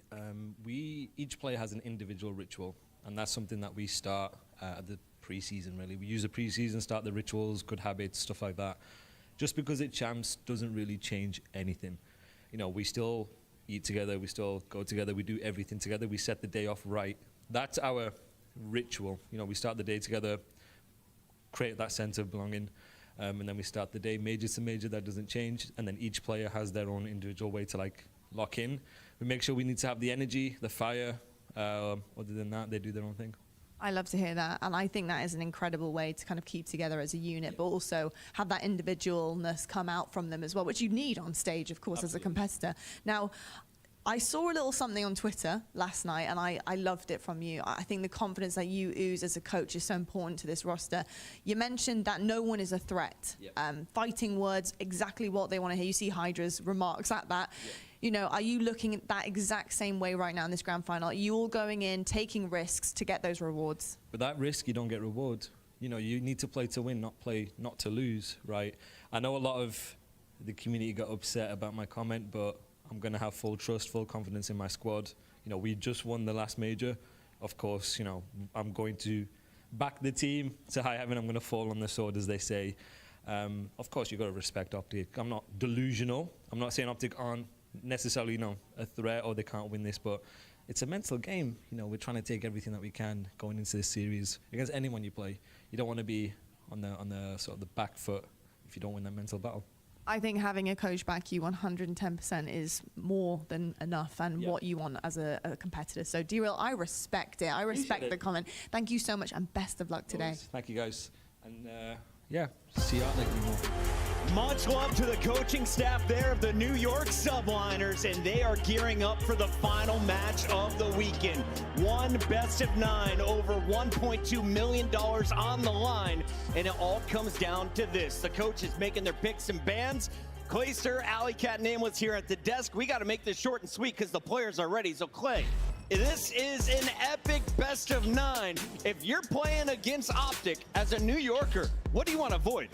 I think it's kind of hard to avoid anything in the grand finals at Champs. Something we don't talk about enough is that it is a best of 9. That means they're playing 9 of the 13 maps in the map set, and it's just going to be, you have to flex your map pool. Who is actually good at the maps they keep vetoing all tournament? Allie, on the other side, what does Optic want to avoid for New York? Optic wants to avoid giving New York an early lead. When you look at this layout of the maps, New York technically has a much deeper map pool than Optic Texas, especially in the first 5 maps of this series, so they have to steal one early in. When I look at this, the controls, always the swing mode in a grand final. Optic have been unbelievable at control at this event, only losing 2 rounds and been almost flawless on offense. I think Optic Texas feel comfortable in the controls. This is going to be such an epic grand finals, and it's time for the final Scuff Pick'em of the year. Alley Cat, you have been crushing it. You cannot lose the lead. You are our picks champion. Please go first. And the crowd's not going to be very happy with me. Unfortunately, I'm going to go with New York Subliners. I think they have a deeper map pool.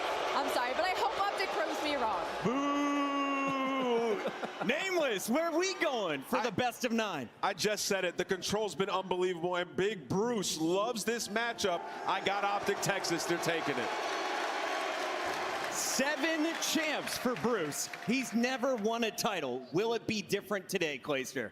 It could be different, and I want to hear all the boos that you guys have. I'm going Subliners.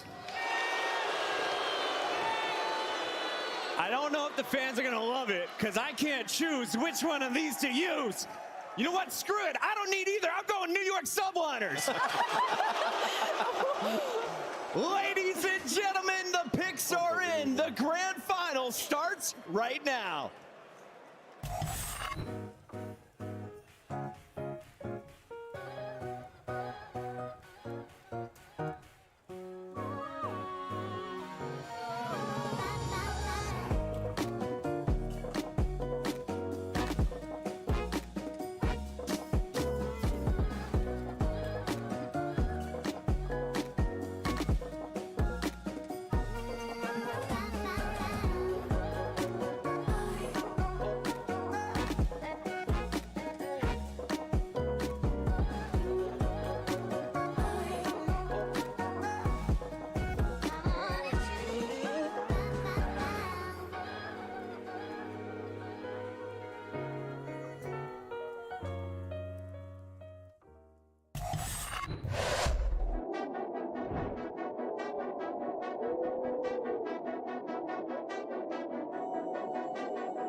City, you hear signs when we sleep. Heaven sent, hands down, vibes so unique.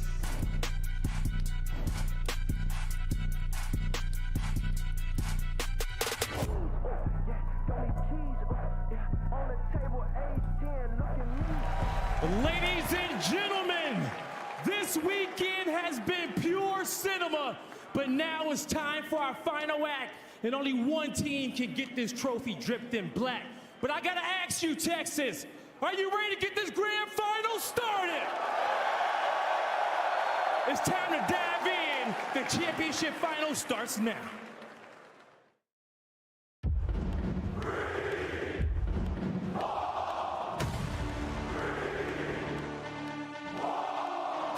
The Subliners are your 2023 champions.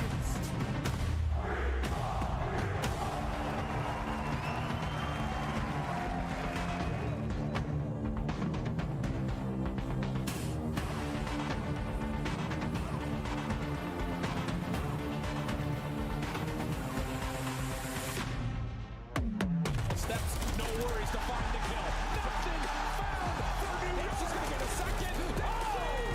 He's going to find three. He's been. What a win. That is world champions in that moment. There we go. The distance here, Chips. Hydra, he does everything right. His instincts on point. Absolute perfection right there out of Optic.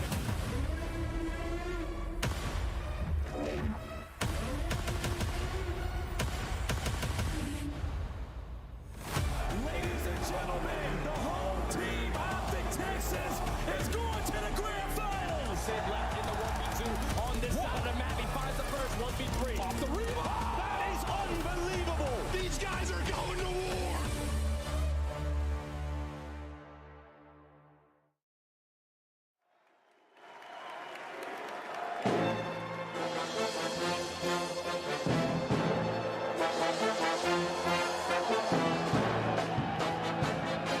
Texas, get up on your feet for the home team, Optic Texas.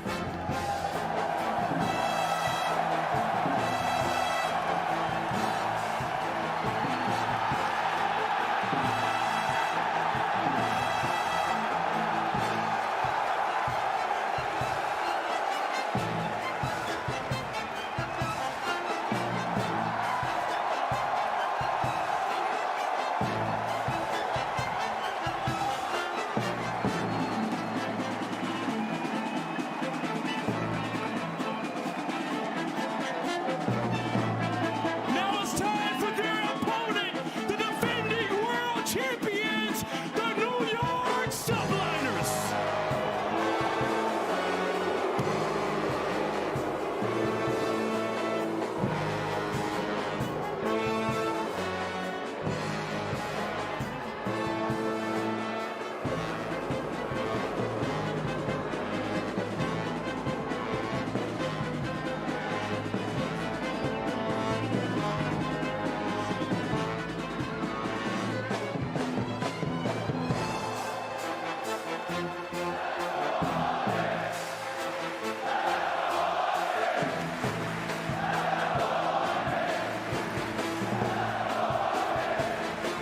It's a face-off between brothers. A battle of glory. With only one team can submit their dynasty and drop that banner a second time. Texas, help me out. Are you ready to set this stage ablaze one last time? Your grand finals starts now. Well. Not every day you wake up knowing that you're going to make history. For the boys on that stage, today is that day. We give away the greatest accolade we can here in the Call of Duty world, not only the championship of the ring, and you've seen over the many years just how important this is to so many people around the world. It is a day for history, and it is a day about history. It is going to be a fantastic time. We literally broke out an orchestra to do Skr. The vibes are at an all-time high, and these players are so excited. And we already know, we've seen the crowd. It is an Optic crowd and then some. We got the OG dynasty walking out before their team. Everything in that sense is stacked against the Subliners, but they are truly the team that does not care. No, they don't mind too much. This is a team with great composure. Put that composure to the test yesterday. Didn't go fantastic, but now they get another crack at it. Not many teams get a second shot. That's exactly though what Optic have here, a second chance at true greatness. Another shot at a ring, at a world championship. The terrifying prospect as well for the New York Subliners, adorned there on Sender's finger. This could be back-to-back for them. Whichever way you're leaning, folks, history is made today. In the world of Call of Duty, that is an impossible feat. There are two players all time that have ever won back-to-back. Karma and JCap, living legends. For a team to be able to pull that off, it would be nothing short of a spectacle. Optic, so much on the line. Kenny, the bandana has come out. Last time we saw Kenny in a bandana, he walked away with a ring as well. So this is a very special moment for them. Absolute ruin at Major 4. They have been reborn in an unprecedented rise. Optic go from 12th place to the Champs Grand Final. And if you're a fan of history, that's why the bandana means something special. He is a mythical figure in the Call of Duty world when he straps that up, but he's got demons on the other side to contend with. Hydra screaming, that's my MVP. But what MVP do you think he cares about more, regular season or for the Champs Finals? These guys are gonna be at their Sunday best. It needs to be the best Call of Duty they've played in their lives. Some of the best Call of Duty the Subliners played in their lives was at the last Champs. Their run this year has been Game 5 after Game 5 before falling to Optic. Now, though, I look back at how they got themselves their previous championship, 5-0, the Ultra to Ultra in that Grand Finals again.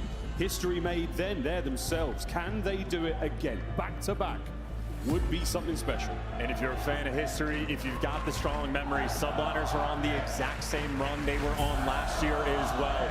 Game 5s the whole way through. Subliners dropped from the winners finals and made the ascension from the losers bracket, looking for the deja vu to collect that trophy again.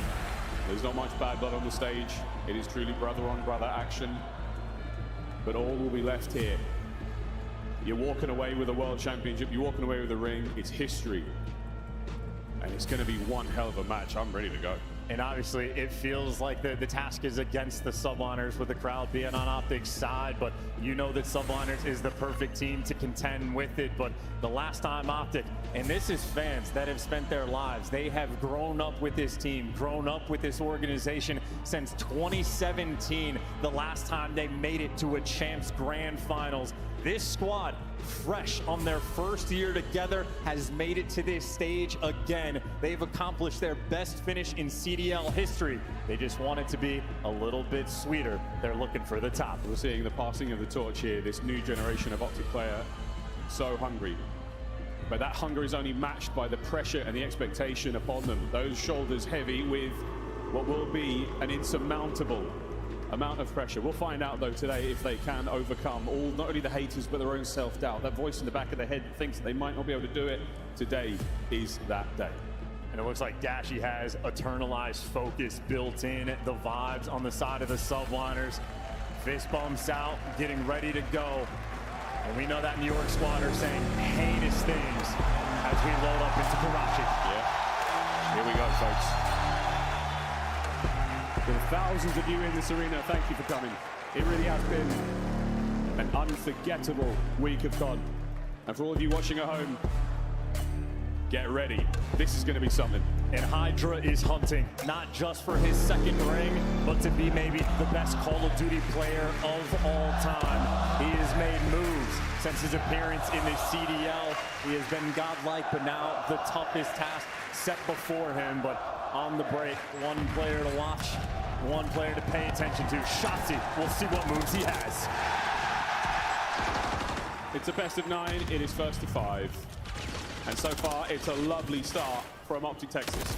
Everything you want, but good trades coming in from Sid, keeping the pace nice and slow, under control.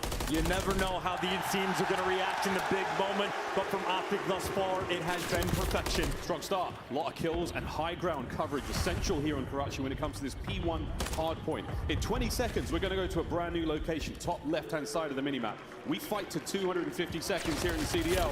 And so far, all good for the green team. There's Kismet, though. The Bulldog barks right when you need him to. Nice little two-piece to at least cut away some time. Subliners have the early rotation, and Sid gives you that intro. Gunfight and Hydra, back wall covered. Subliners keeping everything nice and secure. Trying to keep it secure, but Kenny, issue. Wall bang, not there. Forward onto the point we go. Subliners, bit of control. Optic now driving their way forward. Kenny, the tip of the spear. That's the break. But the Subline is still in position. Here come the next wave. Out of Kenny, he just walks into the front door. Now Kismet's going to be the last one standing. Optic have the hill surrounded. Optic have the break. That's the break. That's the hard point now in the hands of Optic. Subline is counterattacked fast, and they managed to bring it all down to Dashy. 1 kill is all he gets. Another break there. Kenny won't let anyone get in the hard point without a little bit of love, and now another break potential for Optic.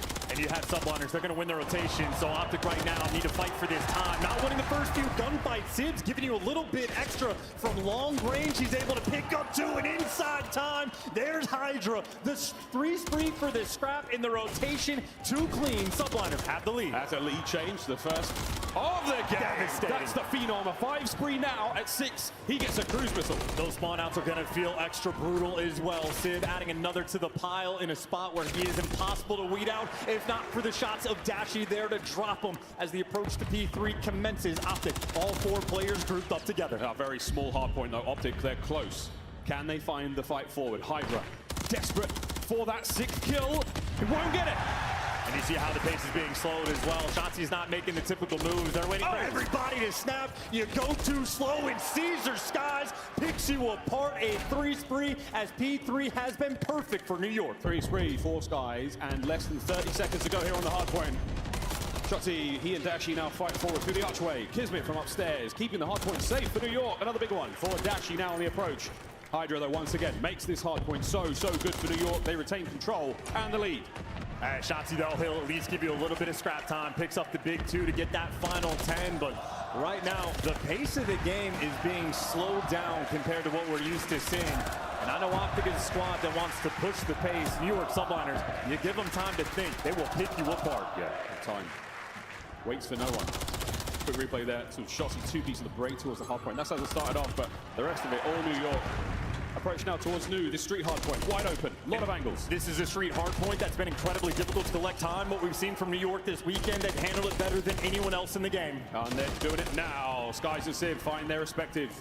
And we are looking at a 100-point break now for the New York Subliners. Kismet in position. Optic spawning on the left-hand side of the minimap, fighting forward. And Optic are just going to fall behind on this one. Hydra pushed out into the depths for some spawn kills. And there's no one from Optic that can cross. And again, a hill that has been dominant for New York. They do so once again. Final 16 seconds collected. But Optic at least have that rotation jump. A full 60, and they will be right back in this game. Full control of the new hard point, a very important thing. Rotate across the map. It's a 2-2 split though, but Kismet has managed to infiltrate the back lines. He'll be a problem in a moment. Optic are just making the mistakes. They're winning the gunfights, but they are making mistakes. They haven't identified Kismet, but you see the arrows turning. Heads up in the comms. They have an idea, but they still have to strike. They haven't seen him in the feed for a while, so now you have to look back. Oh, Kismet, he managed to get brought down. The trade done. Sib now from up top, 13 and 6. Another cruise on the menu. Oh, Shotzzy gets away. He's just looking for that little bit extra. Optic still nice and stable. You got Skies, the distraction on one side of the map. Sib baiting his teammates.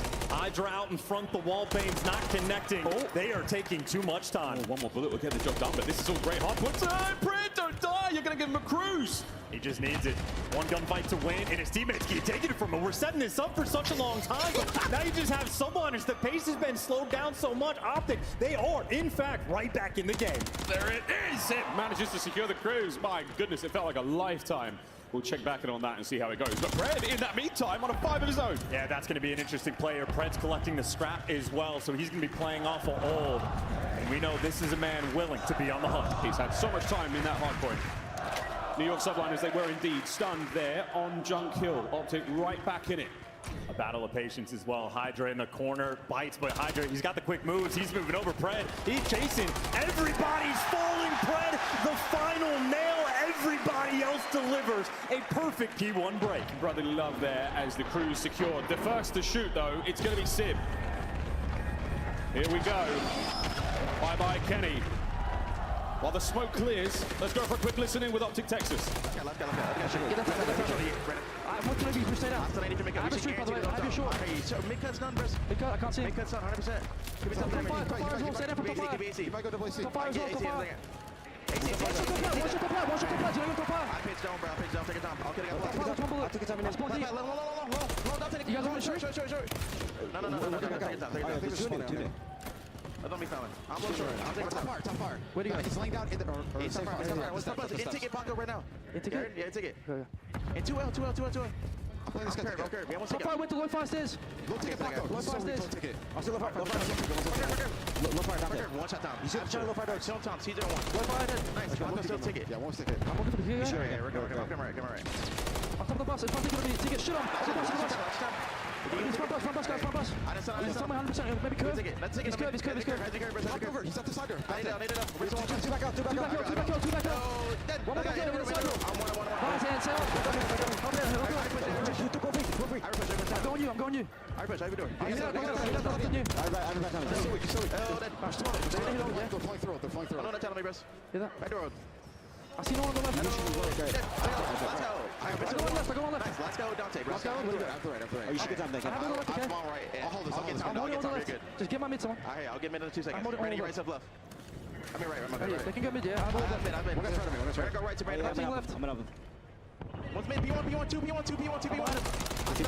to. They already. P1 and AC. P1 and Tana. Go on top 3. I have my top 3. Go on top 3. Well, minimum. Break close. Come behind him, Coop. Mid. Top 3. I'll pitch it top 3. He's on my top break. AC's. He's going Coop. Too low ticket. Ticket and Coop. We spawn red. Behind him red. There he comes down. Square me down. I'll take look out. Back door. Back door.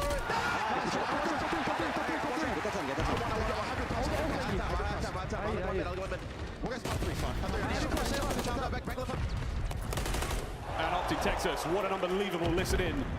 Kenny's fourth Champs final appearance, and the comms are immaculate. Yeah, he has been the main producer, and you heard the pop-off when he was in the back line. He won the big ones, but still for scrap, well, it looks like the time going to go to the New York Subliners. Dashie picked apart as well, but a 10-point game on Karachi. The Street Hill about to pop, and this is where New York Subliners have set them apart all tournament long. We go again. First time round, very good for New York. Optic, they pull it back in other points.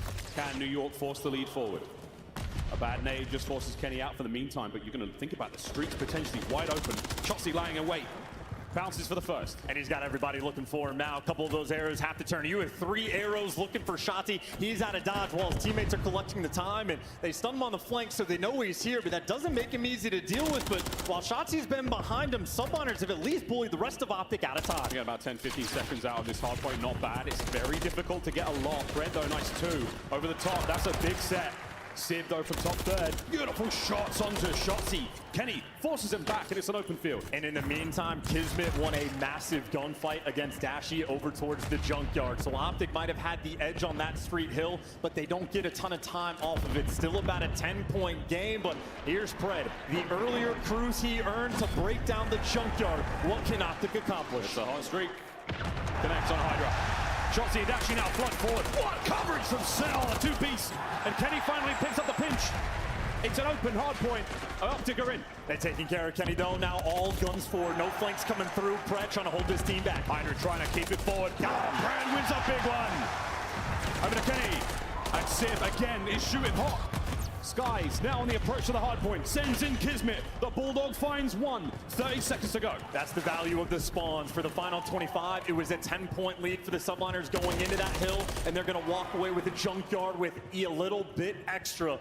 Have a 30-point game going in towards P1, and Optic right now fighting for the power positions. Kenny opening up the street. Pred has secured top third, but Hydra has him in his sights. Our first set of hard points, crazy. Second one, a little bit closer. Now we go into the third and final set of rotations. Optic Texas now trailing. Subliners, a lovely amount of control.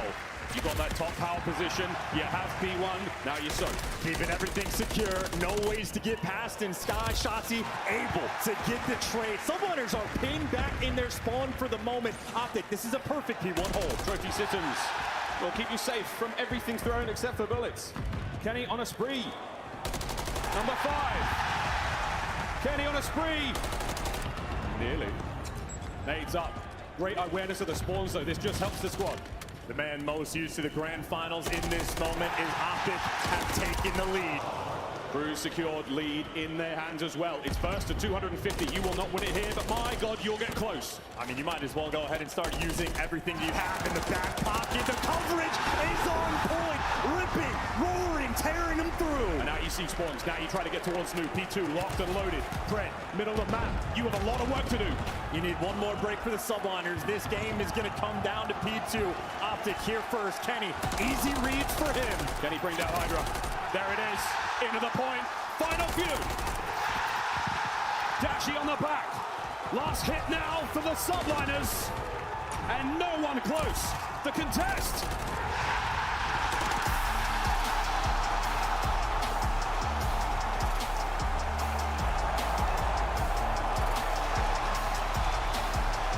And the arena goes green after map 1.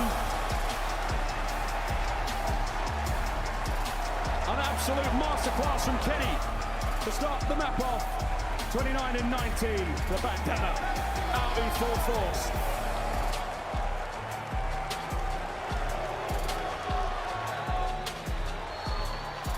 Everybody knows in a moment like this, the best players make the best plays in the biggest moments. Momentum is everything in the grand finals.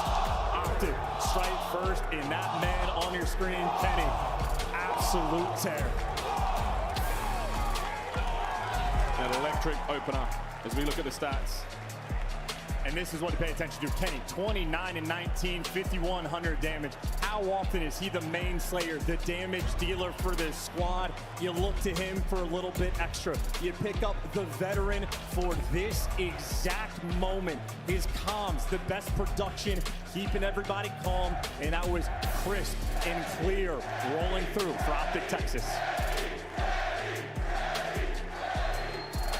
Kenneth Williams joins the roster this year. And what a difference maker he has been. He promised the organization chips, multiple. You've got one. Today's the day to get the next. These are the highlights here from map number 1. And what you're going to see is quite literally a back and forth battle. The first time Subliners got the Street Hill, it was dominant. When you go into that second Junkyard Hill, Subliners were able to get themselves that extra edge. But a neck and neck game, it was a 30-point gap that existed virtually the entire game.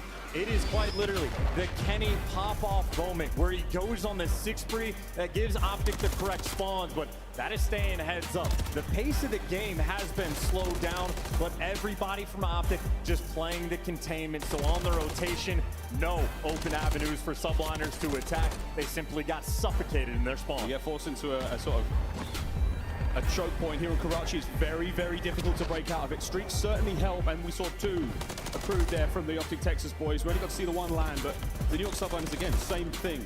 We're thinking about streak usage, how effective and how ruthless they've been all season long. A fantastic indicator of how good this series will be in the long run. And just such a clean game of Call of Duty being played as well. Kenny and Dashy both there to pounce on the Skies, just trying to sneak himself in. And I feel like we've been witnessing a brand new Shotzzy as well. The duo ship of Pred. We didn't know how it was going to affect him. A different dynamic to be running around the map with Shotzzy. Traditional, that he flies. These guys have found their form, and he plays like he is leveling up time and time again.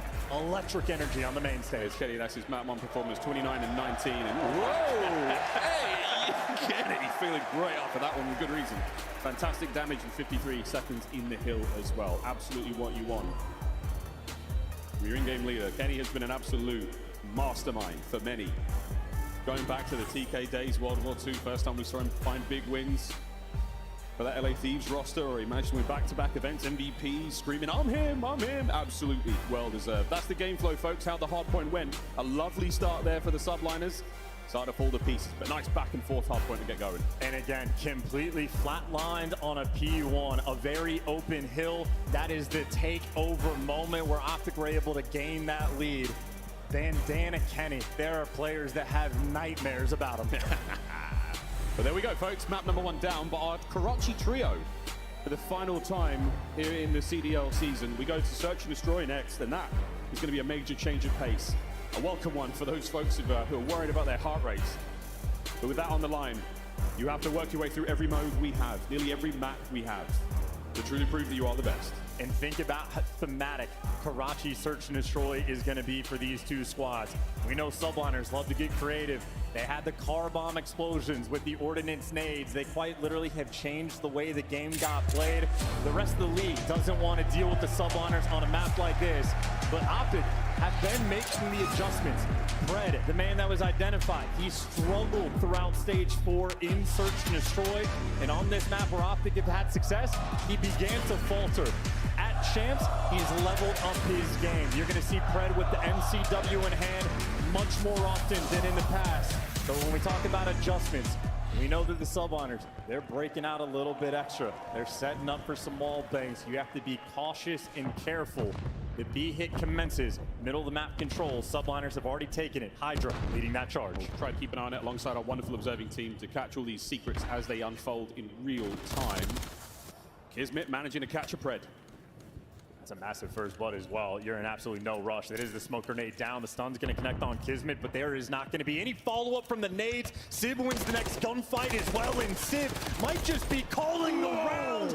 Dashy guns, momentum crushed. Subliners right back in the game. Well, that round was so fast. I don't know if anyone managed to grab a trophy. You got a couple of points, a couple of kills. Hydra finishing up this one. What a turn on Adachi. Perfect weapon for the job, the Rival 9. And Sib had 2 perfect gunfights. Nice, easy 300 damage rolling through. A couple players on Optic not able to shoot their guns, and a first blood that was a blink and you miss it. Subliners starting off their Karachi S&D right, and now from Optic, I am very interested to see how they're going to approach this attack. We know the wall bang spots that Skies may or may not use. The arrows right now are not getting tucked away, but throwing some nades, but you have to be creative playing against this team. Got Sid bottom green, Skies the overseer, no flanks rolling through just yet. All 4 players from Optic, they're waiting to sniff out the setup. New York, deep on the defense. That's the first exchange of gunfire on the map. And I think Shotzi going for a different plant spot as well. So a micro adjustment being made on the map. A 4v4 with bomb down. Optic, this is a beautiful situation. It takes 7.5 seconds to defuse that bomb. Dashi, the man up top on Overwatch, back down. That might be a first blood rolling through. Shotzi setting up for Kenny, but the trades are through. Skies, nice coverage. Shotzi doesn't make himself known. 25 seconds to go. Hydra flying forward. Good shots. The turn. The coverage. The round. 1-1.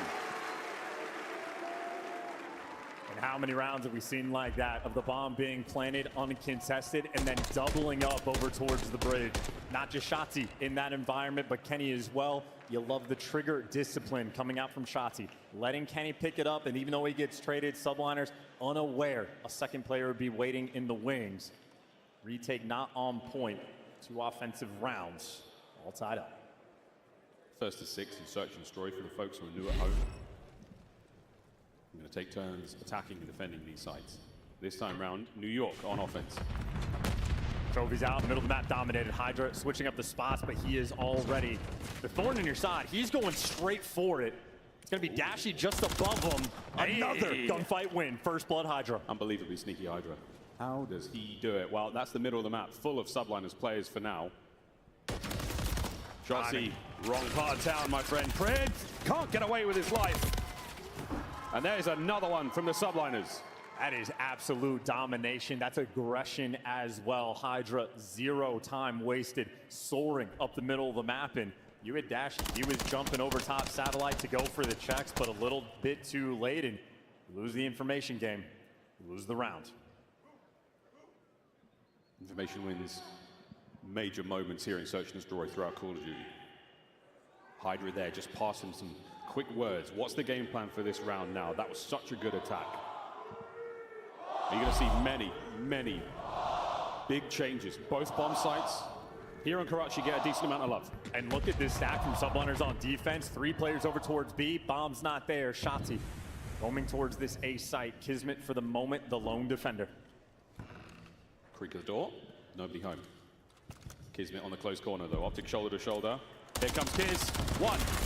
The snap, good, but not enough. The bomb recovered, you might be able to plant. And in the meantime, Pred was the island player over towards B. He gets absolutely hunted down by his former teammates. Oof. Give you a 3v2. Kenny bombed down, and he's able to make the jump. They saw him cross the red. He's like a ghost. He's out towards bus. Kenny, though, what he guessed right. We've seen him on top of this bus shot for so long. Dashy finds one. 1, 2 spotted. Kenny defends. All down to Sib.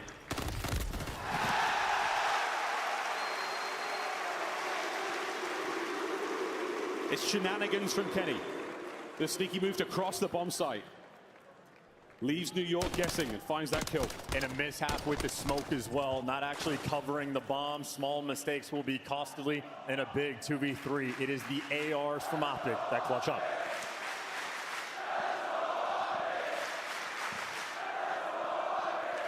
Another decisive round to find the equalizers here.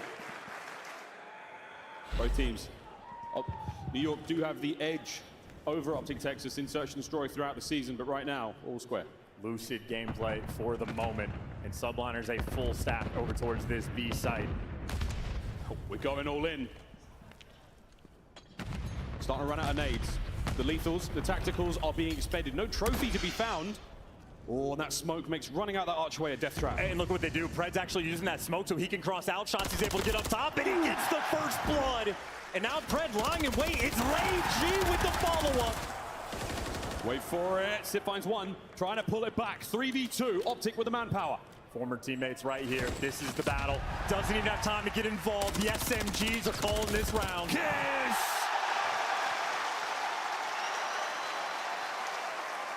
Big gunny from Kenny. Managing to pull that one away. And that is the dynamic that means Optic has so much trust. If Kenny and Dashy are clutching, if Kenny is world starring on the main stage, Shotzi and Pred get so much freedom to make those plays. It's a unique smoke, throwing it underneath Arch to let them play on the aggression. Optic Texas making moves. The Green Wall Optic fans know that Kenny is a very solid ticket to a championship. Still got to get through New York. 1 round advantage now for Optic. New York Subliners still not electing to use that wallbang spot, but now Kenny, the island player, over towards A. If Kismet ever bites on the flank, might get more than he can chew. I don't know, man. We've seen Kiz in these moments. 99 Kiz can chew plenty. Creeping towards that B bomb site, unbelievably close. Optic back on up. You've got Kenny providing the intel over by A. Keep in mind, Hydra's going to be loud unless he pops dead silence. Reposition Sib, he has the intel, knows the play is going to be over towards B. Yeah, Sib trying to reposition. Hydra now getting the move as well. That's a big one. First blood and the smoke and Joke. Here we go. Are we going to take the bait? Dashy maybe not. His teammates are getting taken care of around him. Down to Pred and Dashy. I mean, he was unable to get the trade at all, so Hydra just gets freedom. Now you're getting peppered up, and now the flank rolling through from Sib. Optic Texas, they are surrounded. Whoa! What a snap! Sibilance with a 2. There are not many players in the league that can shoot like Sib. The man is snapping. A unique spot and instantaneous. There are not many players built like him. He just barked to his teammates. Nice. Absolutely stone cold. Oh, okay. Leave him alone. 3-3.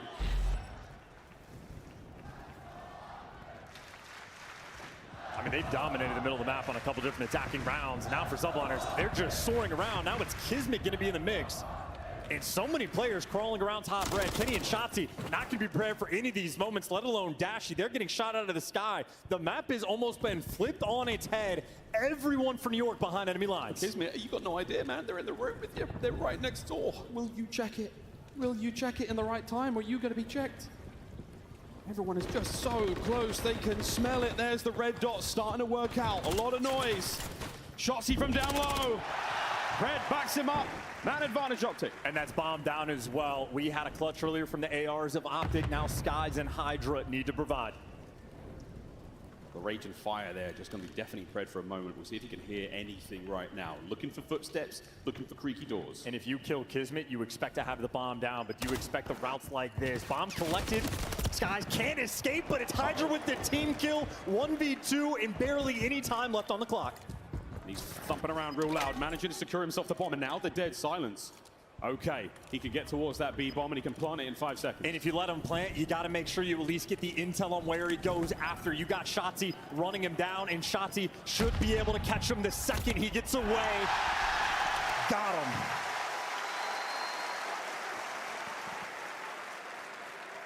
There's the defuse. Shotzzy wisely holding on to his frag grenade. Doesn't let it rip at the start of the round.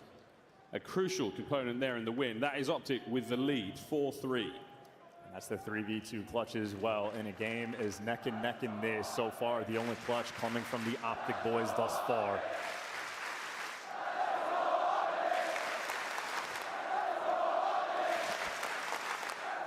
And you wouldn't guess it if you were just looking at the score line, but Hydra currently has 4 first blood, so he is on a record-setting pace.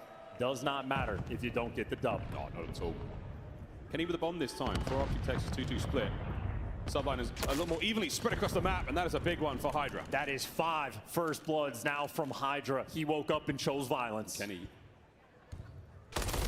Wow, what a win! Hydra with another highlight.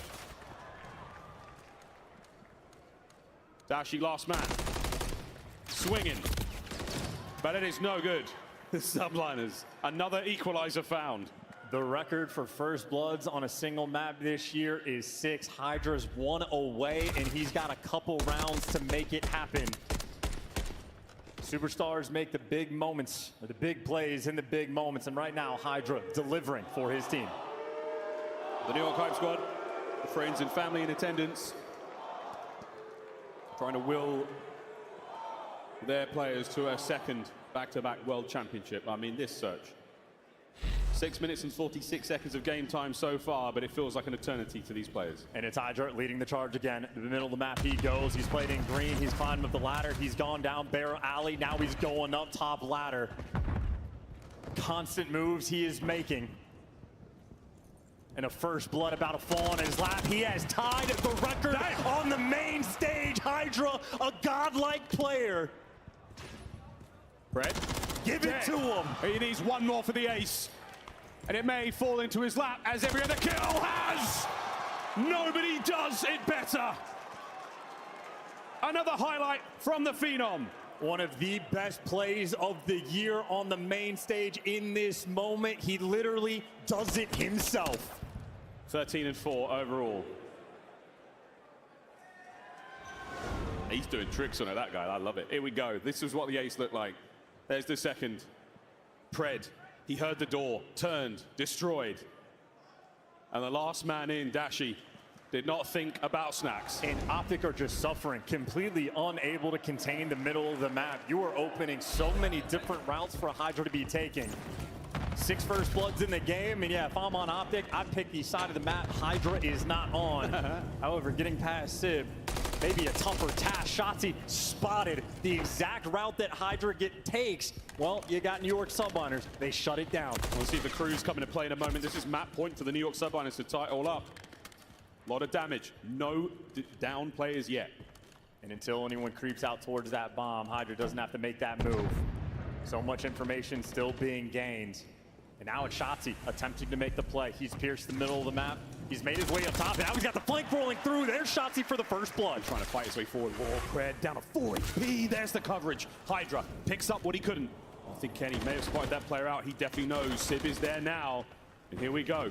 2v2. And Dashy got the trade, so now this is going to be a free bomb plant. Hydra on a 7 spree, working with Kismet on the flank. Here it comes. Is the ARs that need to clutch up again. Not a 2v2, it's a 2v3, and it goes boom.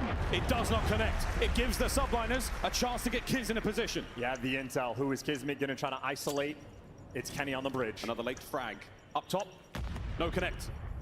He's looking for him. Nobody's giving him anything just yet. 25 seconds. Dashy spied out. Kiz with the smoke coverage. Doesn't quite obfuscate the window from up top. You might be able to get in there. You're just running out of time. You got to go. Subliners, hit the go button. Hydra, soar at your opponent. He's right in front of you. Shuts him down. He's Dashy. Kismet. In a 1v1 with not enough time. Dashy, he has done enough. He's done enough. Round 11.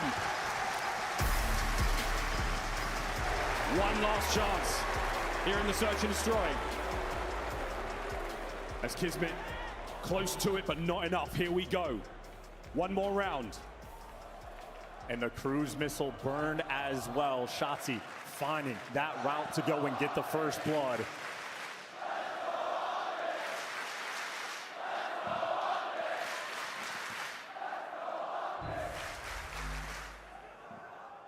What a brilliant search so far. Map 2. And we go already into the deep end.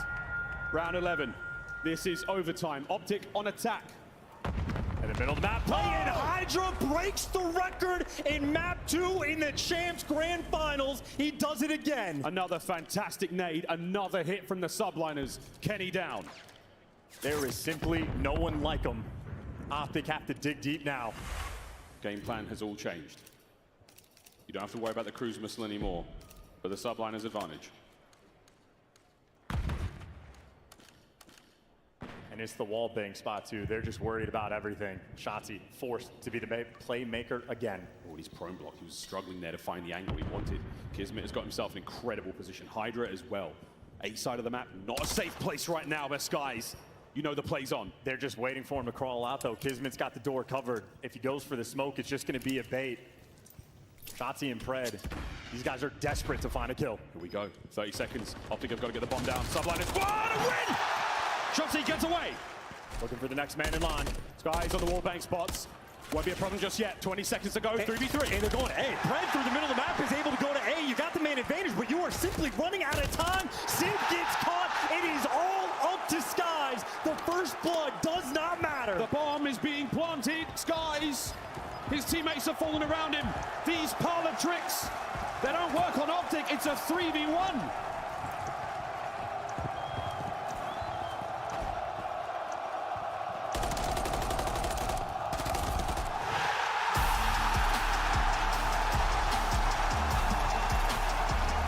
It is now 2-0 after Optic Texas managed to walk away with an unbelievable comeback. A magnificent resolve there in the Karachi Search and Destroy.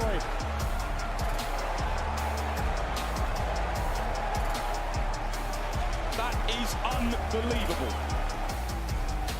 And in this tournament, we have watched team after team crumble before the green wall. Hydra gives you a record-breaking performance. 7 first bloods, but Optic, the clutches, 2 on point. 2v3s, 3v4s, late flanks over towards A.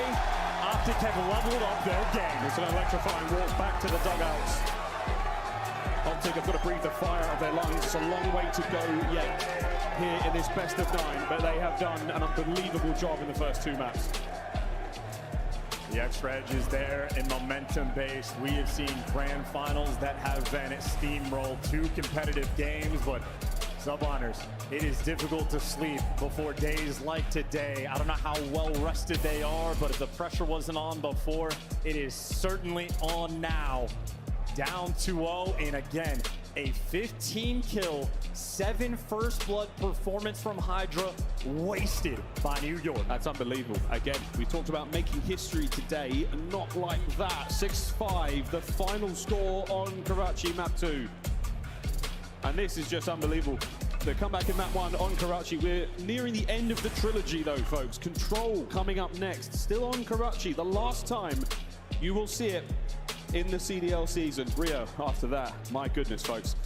What a tournament so far. It's been fantastic. And Optic right now, the Kings of Karachi, looking to bring it home on Control as well and get that extra edge. They are the best team on that map and mode combination. Subliners, you need to dig deep because things might just spiral. Well, we'll see the spiral if that does happen. Again, a long series ahead of us, folks. This best of 9. Unbelievable stuff so far. Well, we're going to go to a quick break. Our players in the dugouts, our fans, moving across the venue as well. Electric stuff here in Allen, Texas. Don't go too far. When we come back, Karachi Control, the end of the trilogy. We'll find out who walks away with the win there. At this time, the score is New York 0, Optic 2.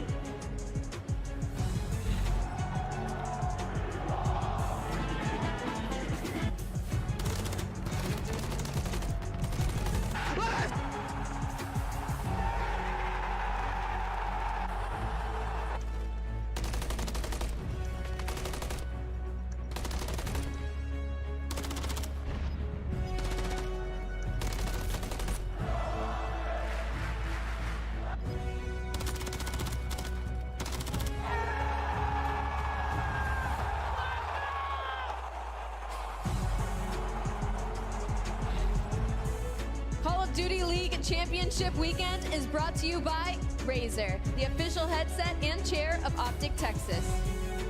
Upgrade your game with the Scuf, the official controller of the Call of Duty League. Scuf and Optic have teamed up once again, this time for a limited edition Prism Mystery Box with an exclusive design in 5 different colors. Grab yours today at scufgaming.com/optic-prism, and you could be one of the lucky few to unbox the gold controller.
Kaysan, thank you so much for joining me here at Champs. Kaysan is a creator for FaZe Clan and also a co-owner as well. How have you enjoyed Champs so far?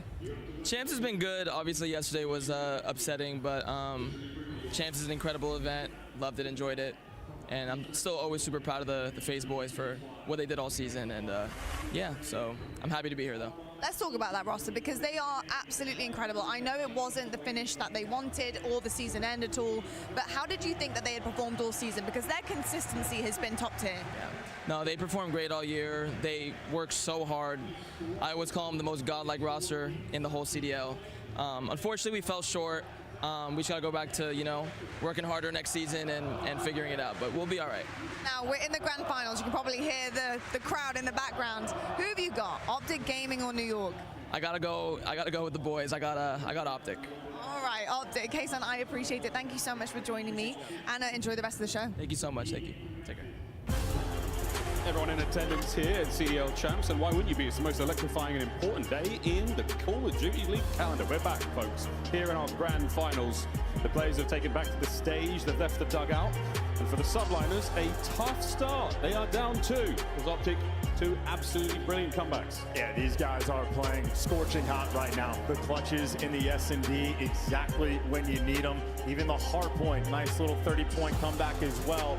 This is neck and neck Call of Duty. This is where the smallest mistakes will be the difference maker. And right now, Optic, they are just making the better calls and the better plays. And now we go into Karachi, where they have been the best on defense all year long, and especially so at the end of the year. Stage 4 in Champs, it has been their home, their bread and butter, the Kings of Karachi. Will be crowning the Kings of Karachi if they can complete the three-peat here in our grand finals. When in control, there are two zones. Both teams will take turns attacking and defending, and they've got 30 lives to do so.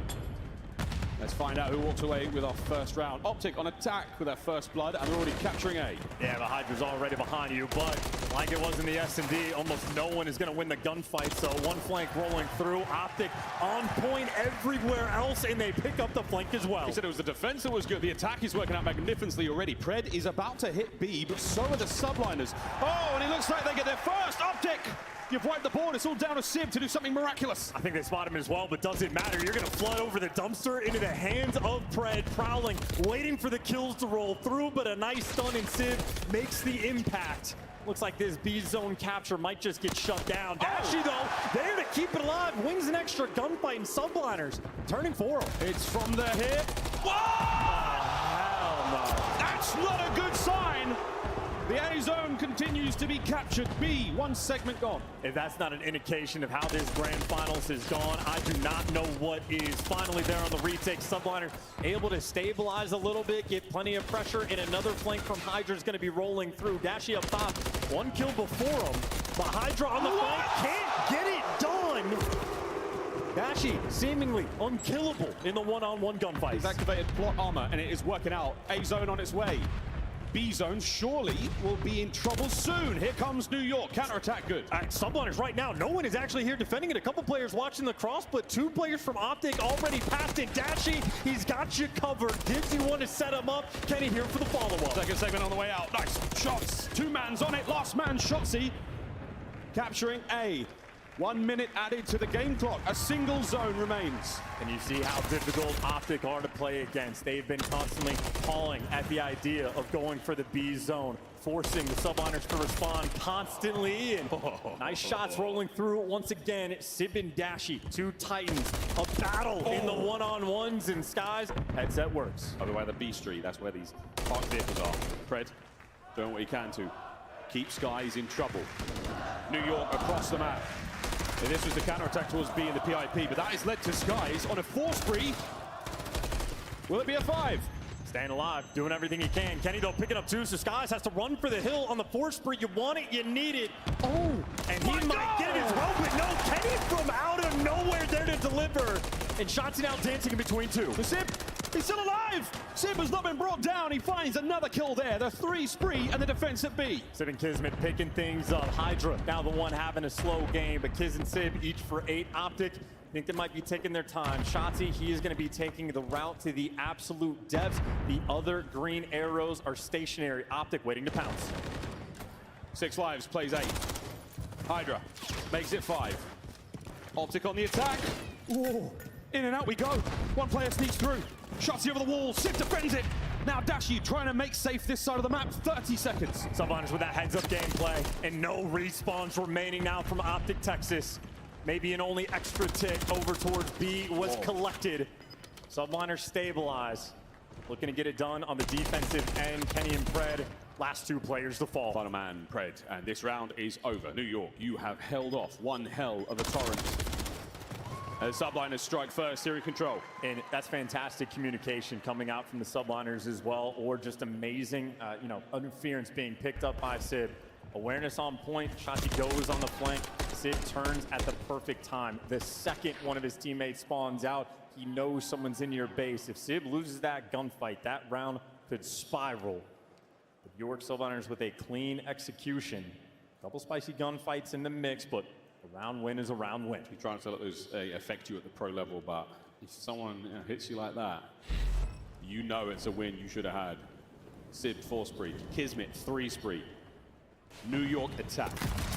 trophies out straight towards that A zone. Kismet, though, still absolutely tagged and tattered along the way, and Pred spots him up top, but at least got out with his life, and Pred too cheeky with the spot. He's gonna fall, as does everybody else on Optic. Clean opening break coming in, and Kismet on a 4, Skies on a 3, pushing pace but losing the gunfights. Optic, all this extra pressure over towards that B zone. They are playing a safe game. Oh, nice shots from Sib again. Sib, all through the fence. Not an easy fight to win. Plenty of Optic players though. And now they push the pressure towards New York spawns. That top right-hand side of the mini-map, those arrows, they're raring for a fight. I mean, Optic haven't been able to contest this A zone. It's been an incredibly slow capture. It takes 45 seconds with one person. But this just buys time for, I mean, guys to watch flanks. Hydra and Kismet both right now looking for spawn kills. And Hydra in your base right now is a nightmare scenario for Optic Texas. Kenny's in one spawn, Hydra's in the other. Trying to fight their way out towards the objective. You've got 1 minute to go. Now it's 2 minutes after the capture on A. And Hydra's been in your spawn the entire time on a 4 spree, and the capture's been so slow. He's had all the time to play with, and now 2 players over towards this B zone. Subliners, like a chess game right now, playing the map and picking them apart until Kenny delivers. Shuts down Hydra. Now Kismet just trying to keep this play alive. Kismet. Rook takes Knight. Hydra finds his. Ooh. Rook takes down Bishop. Onto the point we now go.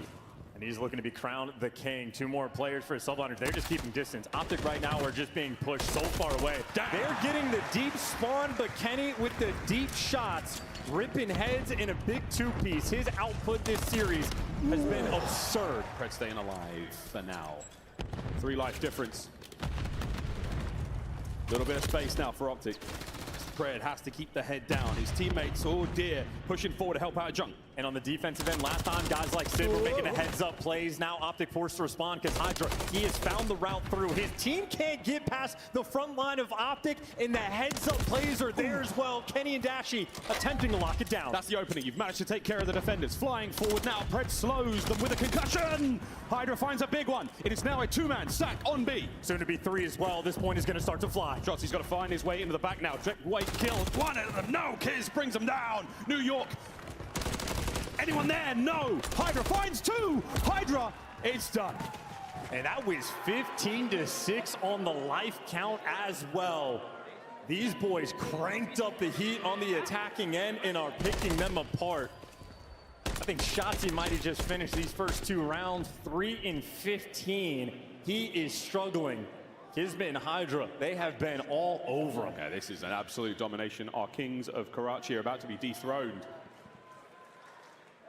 And I can see it as well. Dashy, 3,200 damage. Kenny, 2,900 damage. They have more than anyone else on the Subliners. Pred, 1,500 damage, and Shotzi with 11 total. The SMGs are faltering right now in control. There's no answer just yet. Sib again, powerful nade opener. Beautiful shots at range there from Skies. Can't get a third out of that in the run. But the Subliners now, they're in a powerful spot to take over the map. You see the response, though. Shotzi's looking to get active on the mini-map. And look how quickly he gets taken down. The second you think Optic might have some momentum, Sid snuffs it from you, gets the cruise missile. Wait a minute. Subliners on point, but now that A zone is open. Wait a minute. You find a couple. Nades there from Dashy. You're pushing forward. Optic trying to get some life towards B. Sib, it's a gut shot. The air's out of the lungs. Shotzi now, panting, fighting forward. Hydra puts him down. And now you got Pred trying to go for the flank as well. And look at how heads up they are. The second he makes it there, that is a hike across the map to get met with the stun and get obliterated on the way down. And now you put so much pressure over towards B. The cruise missile takes you off the A zone. Optic on Karachi, they're looking scattered. New York Subliners spinning plates. They're managing everything across the map right now. Optic, 1 man on B, halfway through the A zone, but they're not going to get anyone there just yet. Can they get the stack? Yeah, 2 players there in B. Making the reads as well. Pred there to take down Kismet. A much better offensive round. That zone is starting to fly. Still going, still going. You tag 1 man out. Keep the capture alive. Pred and Dashy getting the objective work done. B is gone. 1 minute 50 to play. They have completely repositioned, but guys like Shotzi already behind you as well. Subliners, though, continue the heads-up gameplay. They've identified the problem, but a problem he still is. Statistically, the A zone easier to capture here on Karachi. We'll see if that proves to be true.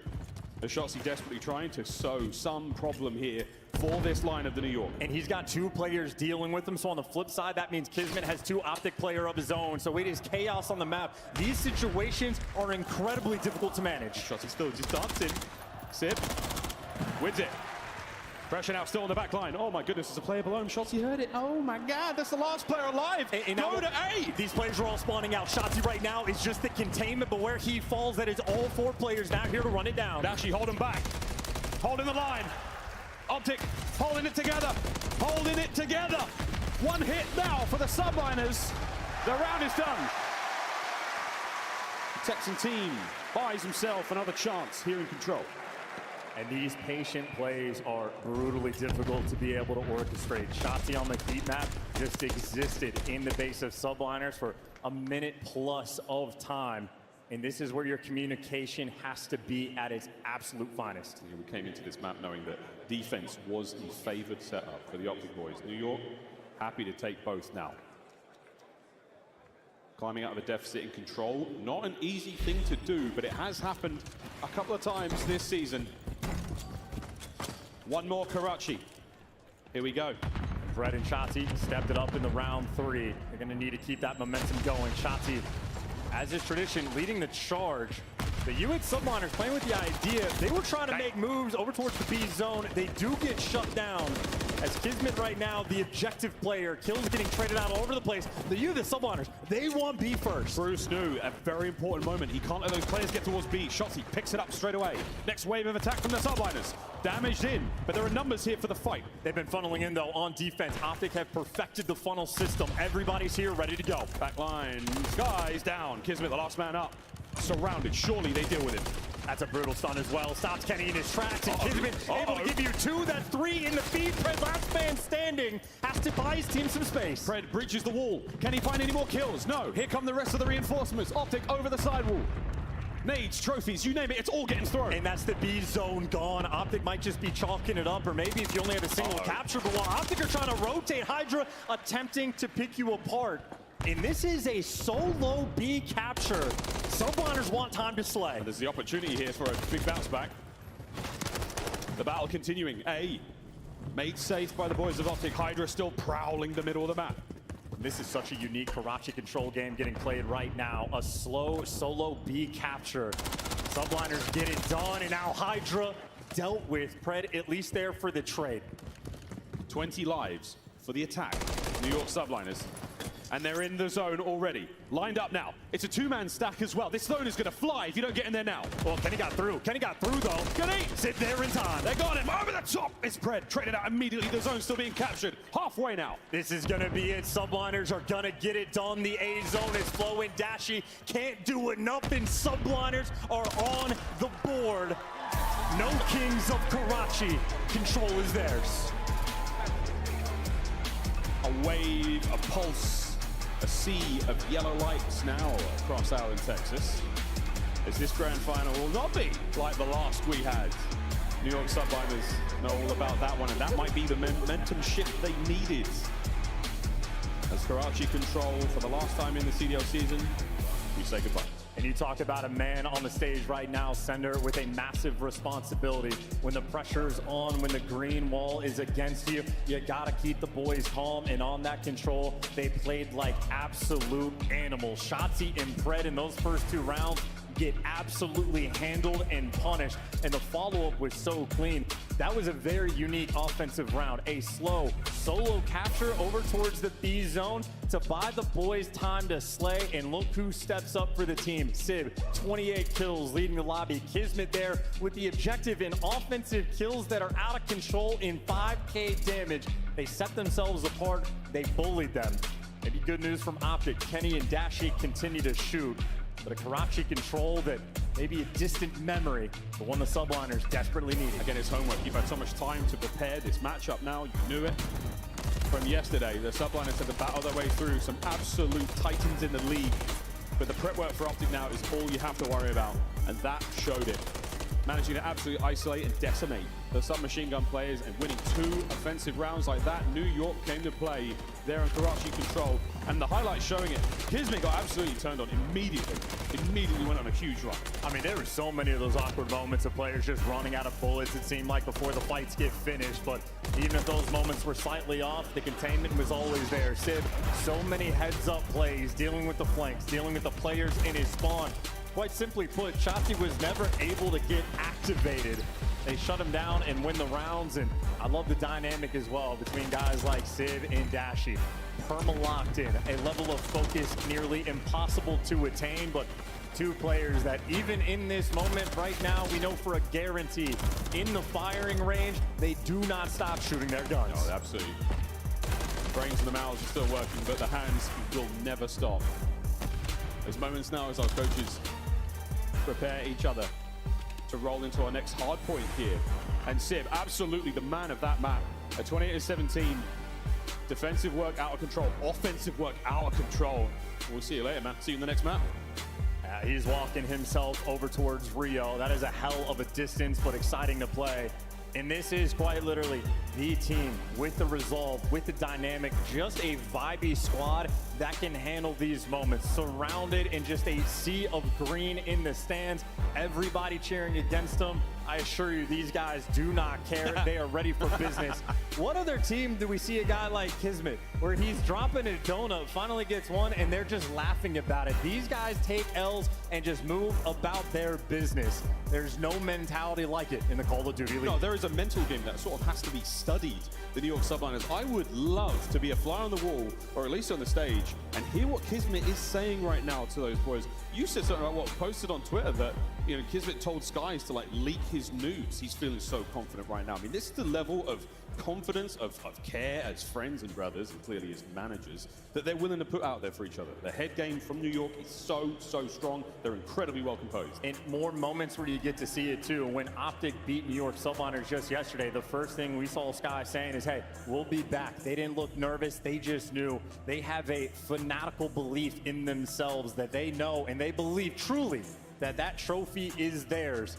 They will remain unshook on the main stage as Optic gearing up, ready to go back towards Rio. You're shifting the pace once again. We had a slower S&D, a control that could be a bit mixy. We're about to absolutely grind through the fastest hard point map in the game. 2-1 as we roll forward. Well, Champs KDs overall, this is just from the CDL era. Cellium still remains to be the man, but shout out there to Octane. He's up in the stands at the, I think the flank viewing party. We'll see how he's doing a little bit later, but Hydra, Shotzzy, and Pred on there. I mean, this is just unbelievable. The 3 of them there, 4, 5, and 6.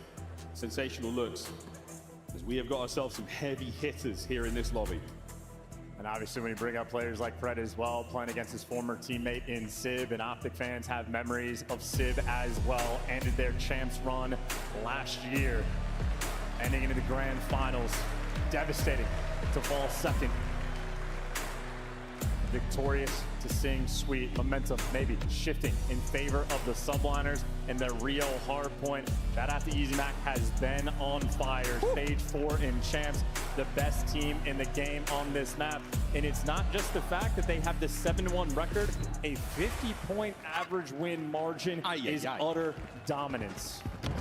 Well, the Monster Energy pregame spells doom for Optic. We'll find out if that's the case. Lovely opener. Middle of the map, though. What a hard point this is. Things start off well. Last man standing is going to be Civ. Yeah, Civ had that extra little edge. Now he's playing for the cutoff kills. 2 players, though, have gotten past, but now an opportunity just to shoot in the back. Oh, look at the heads-up read there from Kenny, though. Kenny storming over. Green wall on point. You're looking for the final kill. Kismet falls. Time collected by Optic. It's an absolute madhouse, the middle of the map. There's so many ways in. And now the New York Subliners trying to find their way into this break. First one goes to Optic. Civ with the opening on the attack.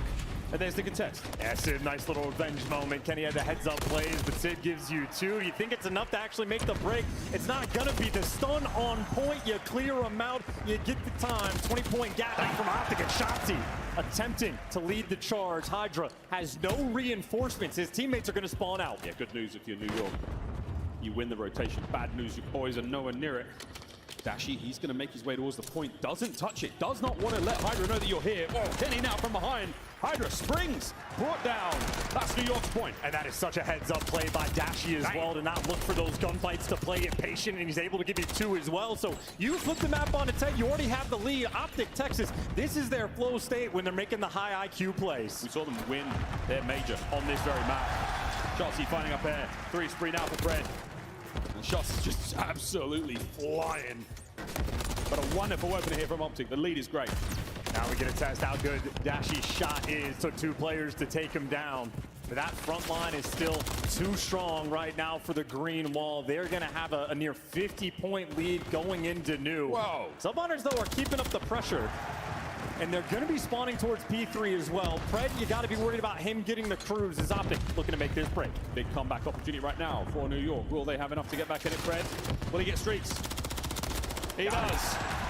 Another cruise secured, and now the hard point in the hands of Optic. And Shotzzy knows he's got to play for the kills. He's able to get through the setup, and now he's going to be dealing with everybody. And he gets contained immediately. The close spawn paying dividends right now for New York Subliners. Subliners, they've got the reinforcements up close and personal. But wait, Kenny! What a 2!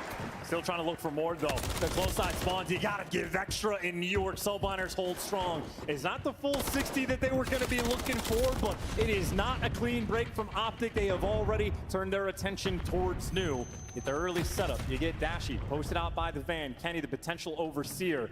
Maybe a last-minute attempt to try to cut down the lives. Hydra, always ready for these gunfights. Not bad at all, is it? We call this area boxes. Hydra, just sensational close-range gunfights. And not a bad bit of work there from the New York Subliners. They came into that hard point with nearly nothing. They walk out of it with at least half the time. Even still, though, Optic can remain stable. Still get to the time first. Pushed out a little bit for the entry kills. And there's a team kill coming through as well. Then Hydra bails you out immediately. Massive 2-piece. His teammates starting to swarm. Hydra.exe has been activated, and it just destroys everything in his path. Kiz, whoa, it runs into a lot of green. Sky's backing him up. Hydra, regen. Into the fight we now go. Can he bring down at least one? No need. Sib's there. And this is a beautiful hill right now in a moment. You have Subliners, all that extra pressure on the spawns. They get the boxes control, and they are thriving. But Fred, just like in the first hard point, the cruise missile goes bang. It's an early investment, and it's enough to get you off the point. Lovely work. Kenny over the top. Under the coverage of the cruise, you get back in the time. What a perfect usage as well. The lead maintained. Nice shots coming in from Kenny. That's good enough for the final 10 seconds. A 30-second lead. How the tables have turned from that first Karachi. As we turn our attention towards new, it'll be Optic here first again. Our final hard point in our first set. We go to the top side of the minimap. This bridge. Oh boy, this is going to be a banger. Optic in first. Trophy systems in place. Let them come. And they're trying to work through the middle of the map, but Kenny's got this under lock and key, and now Pred can help you on the team channel. So you've got everything covered. You dolphin dive into deck, and the trade's on point. The teamwork is flowing. Optic slamming them on the bridge hill. Trophies all over the place now. Shotzzy, can he find any more? You're still ticking away. Dashy's going numb in the hard point.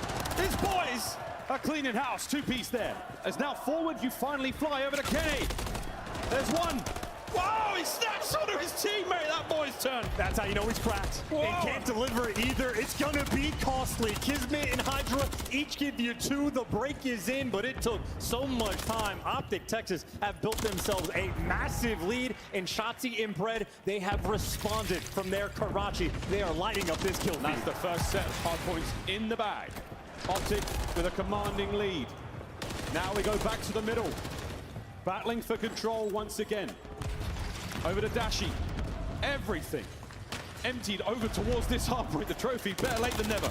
And for a scorching hot Rio for the Subliners right now, they are being taken to task. On P1, you simply cannot get through. The teamwork and coordination from Optic has been on point, but finally, the trade stopped rolling through, and New York Subliners get the break they desperately needed. Oh, they got the break. Can they hold? They need the time desperately. Shotzzy finds an opener. Can he find a second? His teammates are on it. It's Skies, last man up. He's brought down, that's the break. And you break that hill for 5 seconds to get 4-man wipe off the face of the earth. But now Dashy, too big of a responsibility. No one was there from the help, and Optic right now need to fight for the spawns. Luckily, they got him. Kenny with the Renetti gives you a little bit extra. Optic, the advantage going into new. Oh, big win again.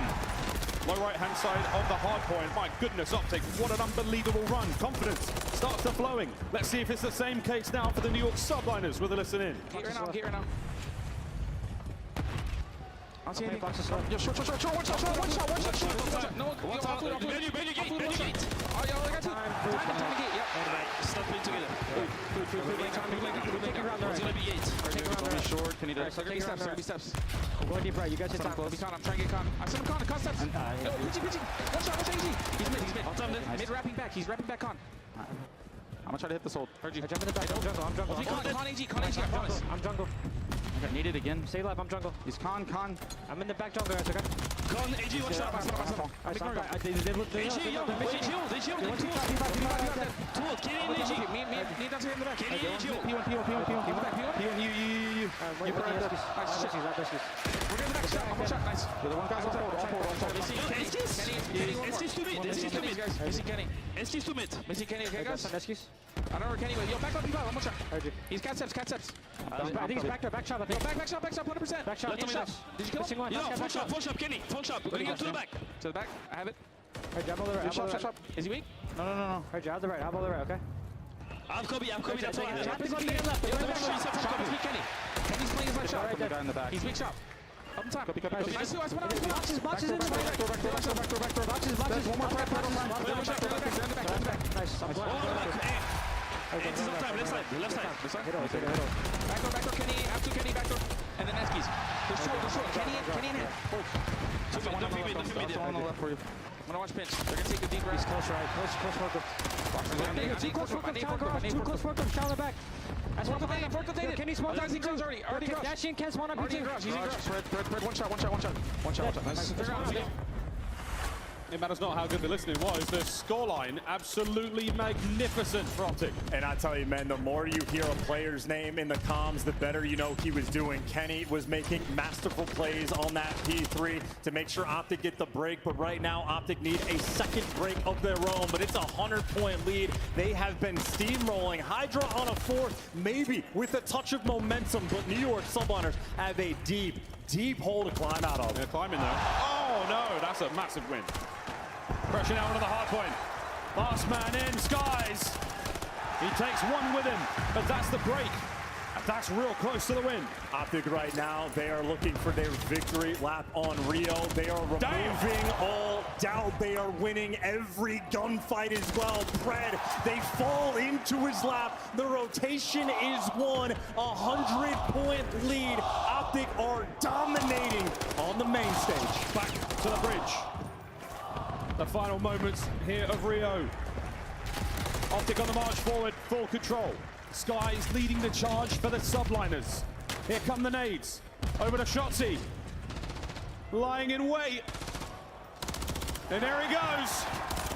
Look at him go. It's a 2. Dadashi.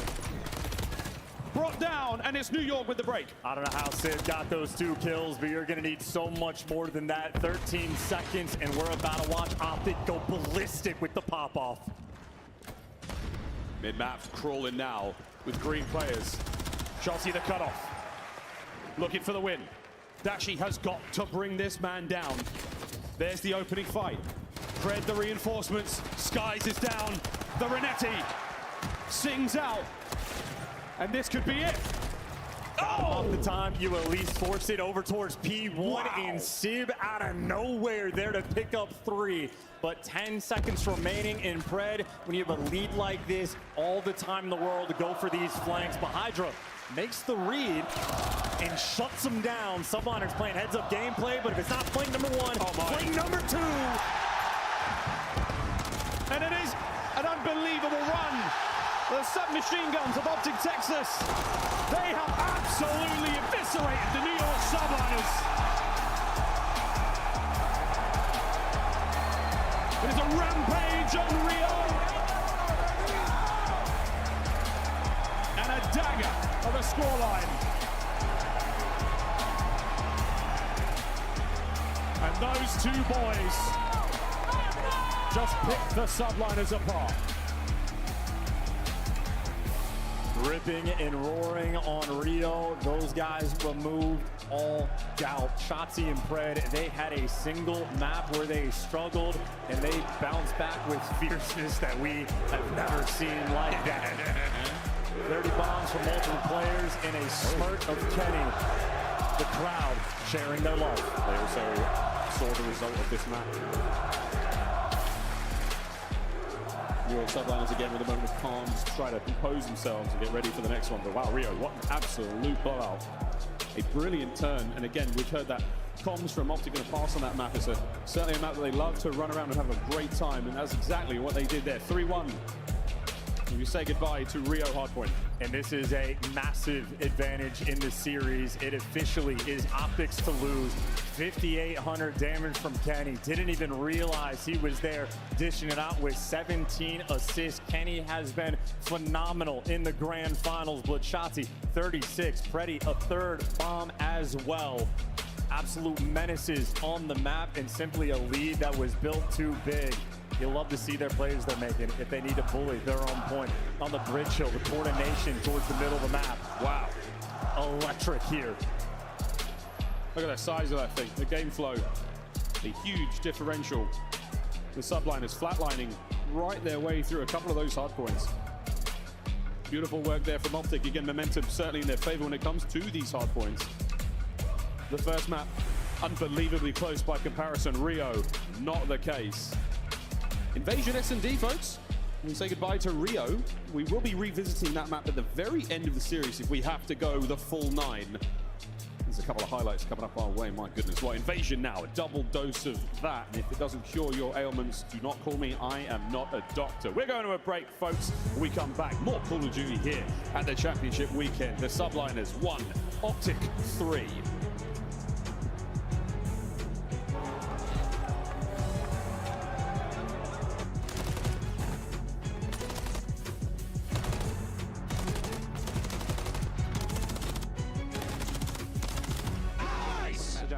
Man, these guys fucking mad, bro. I need water. Where's my fucking players? Seriously. We're back in the series, bro.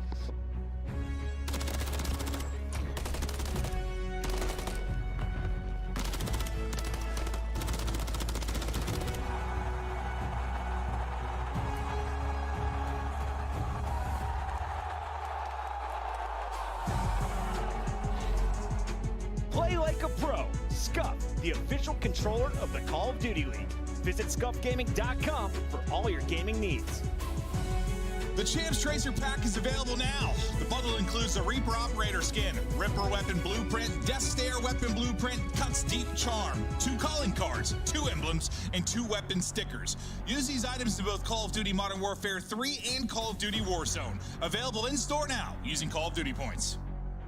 The Call of Duty League is brought to you by Monster Energy, the official energy drink of the CDL.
4 maps down.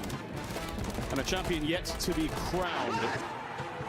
But Optic have been roaring in this epic affair so far in Allen, Texas. The Subliners, though, not without their pound of flesh, getting themselves on the board at least once. But my goodness, what a search and destroy we saw. The hard point, a massive comeback. Round 11 when it mattered most.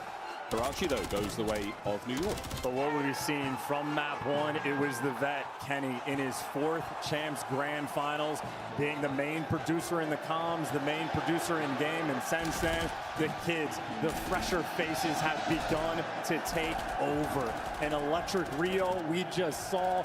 Everybody on Optic looks to have hit their final form. Absolutely unbelievable stuff. And again in the arena, everyone's just dancing, partying. It's a really good time here, unless you're a New York Subliners fan, in which case you have got to turn things around right now. Good news though, Chance. We say goodbye to Karachi, we say goodbye to Rio. Hard point. Now we go to Invasion. In Invasion, Search and Destroy has been one of the finest maps for the side of the New York Subliners, but pay attention. First for attack win percentage and first for defense from Optic. If you're playing against New York, you know Sid has an iron grip over this B site when he's on defense. You know the wall bang spots are going to come through. But Optic, the best attacking team in the game, they've got options. The Subliners starting things off. Hydra already record-breaking performances. And a B site that has been left open. And you can see the setup right now. Number 2 on your internet, Shotzi. He's saying, anything you can do, I can do better. Optic are setting up to steal the strat directly from New York. Wow, good shots. Sib and Pred open proceedings here. They discharge their weapons at one another and nobody drops. Lot of time though passed. Chance 45 on the clock. And again, this might just come down to the wall bang. Shotzi's been setting up for it in the depths of the spawn, and frankly, because no one's here defending the B site, I mean, you just burned so much time. 35 seconds left on the clock, and New York, they don't know what's about to hit them. You've burned it all. You've thrown lethals, smokes, you've thrown it all. Kenny now, eyes on, no damage. Second man in. But that's a problem. And now you got 22 seconds to figure this out. Here comes the hit. You soften them up. You send in Big Bruce. You're still trying to plant the bomb. And you know Shotzi's still ringing bullets from it. You know you're getting tagged up, but Hydra able to get the bomb down, but not until it is a 4 versus 2. Pred keeps gripping on mid-map, no one getting through. Kenny now pressure, you have to run for it. Subliners, they don't have the manpower. They do not have the hit points. Dashy brings down another. Hydra! A perfect retake. Flawless execution in round 1. Anything Subliners can do, Optic are saying they can do better. A perfect 4 kills to none round of Search and Destroy. Shotzi ripping the strat straight from Subliners playbook. How many more of those do we have? An electrified audience here. And we've talked about how elite Subliners defense is on this map. Guys like Civ, again, an iron grip over the B site, but Optic are a unique team. We already saw the stat. Best on the attacking rounds, and a lot of the times they lean towards that A site. Question is, who do you want to play against? You can see the tags already ringing through the map. So much space has been taken. Hydra lying in wait for the kill. Will Shotzi go plant now? Pred right back to the middle of the map. This is his playground. Wait for it. A little bit of noise. Oh, problem. We'll get back to Pred in a moment, but Kismet wins his over by the bomb site. That's bomb down. And this is what I'm saying, man. From Optic going towards B is a dangerous game. Now bomb is down, a man at disadvantage, and everybody for Optic Texas trapped in the back corner. Here comes Sid. Forward he goes now just to create some pressure. Pressure! Hello. Guns a pair, all down to Pred. 1 versus 3. He is surrounded. Middle of the map covered. Every single exit there. Subliners execute them in round number 2. Hoping to maybe get behind them at that moment in time, but Subliners, beautiful work. You dial right back in there. Gifted a lineup as Sid makes short work of a pair. Right place, right time, and you do not let go of that trigger. And sometimes things just fall into your lap. Sid doesn't need help with the snap, but if you line up for him, easy 2 kills there from him. He was shooting back on Rio as well, a force in the grand finals. But being down 3-1, Subliners, their best advantage all year against Optic has been the S&D. They need it here the most. Opening salvo. Doesn't find a whole lot. And Pred is incredibly aggressive. This is far forward. I mean, he's hanging out in the middle of the map. Kismet, timing, first blood. Another beautiful opener here again.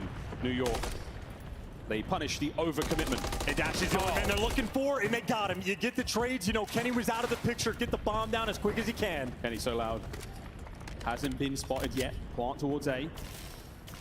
And Hydra's gone to the deep back, so Kenny might be able to find him here. S&D wizard, though, Kenny. Oh, my. Too far back, doesn't check it in 2 rounds in a row for the New York Subliners.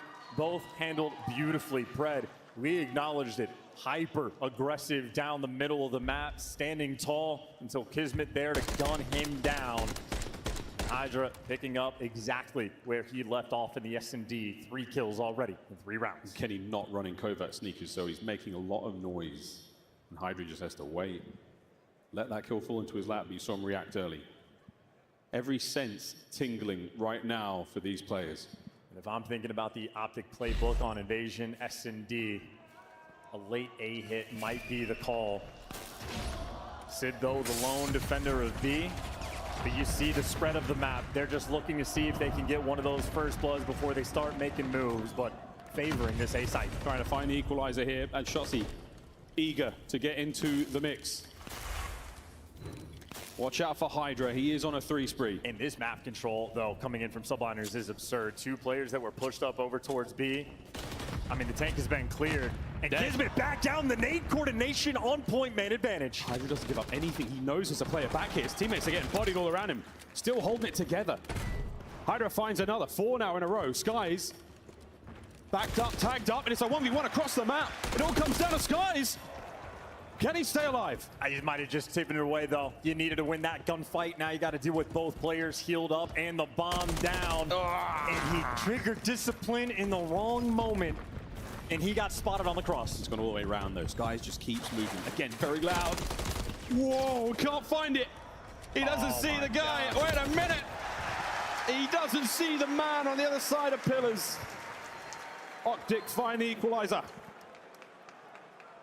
Subliners are sinking right now with this pressure on them. Skies, 2 different gunfights, a bullet away from making some magic happen. Unable to get it done. Very back and forth, just like the first Search and Destroy we had in Karachi. Again, both teams have been going head to head so well in the S&D. Still a slight lead for the Subliners. Subliners on attack.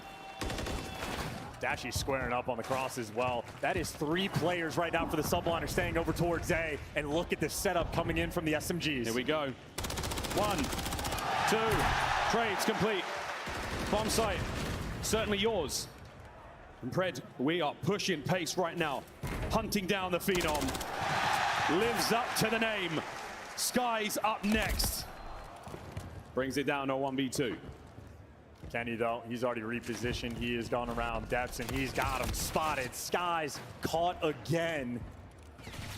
There is not a place he can stand on this map where Optic do not have him in their sights. Skies, quick bomb recovery. Dashy just on the outside of the A-bomb site. Kenny has him pinned. There is no way out. Without being spotted, you have to take a fight. Oh, this might be the fight. Skies has been forced back inside again. Wait a minute. 30 seconds, 1v1. These are clean reads. 2 of the most clutch players in the league. 2 of the most clutch players in the league. Here we go. The stun lands. Skies versus Dashy.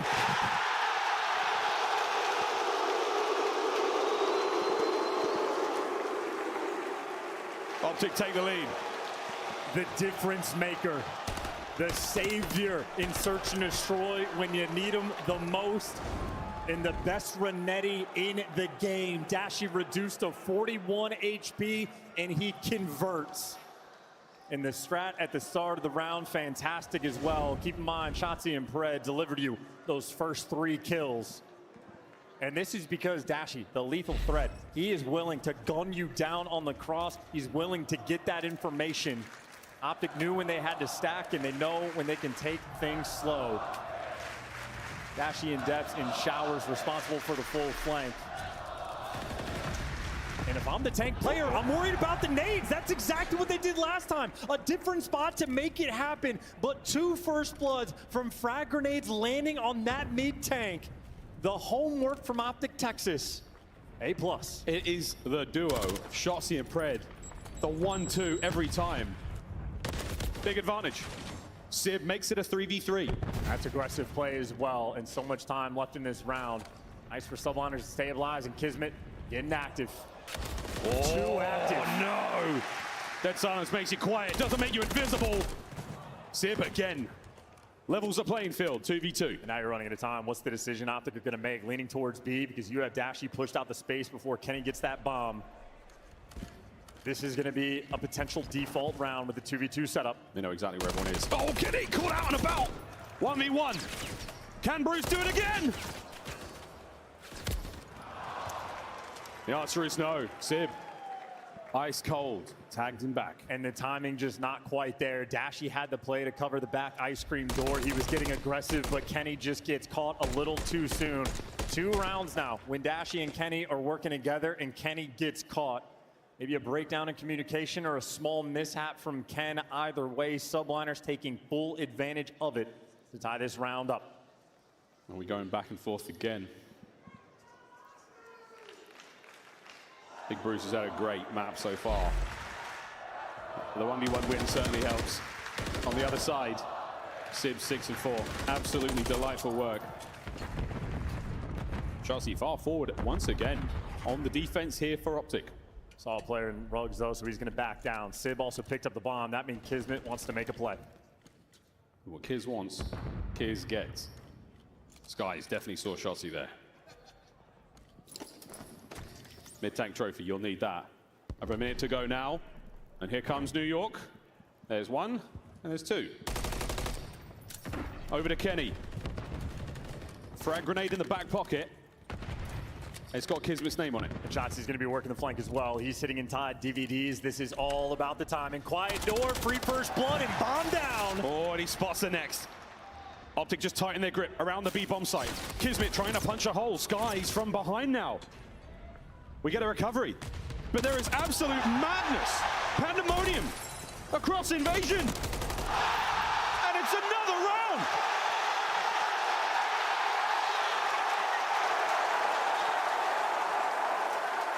Madness here at Chaps. Shotzzy is a player we have watched evolve over the years.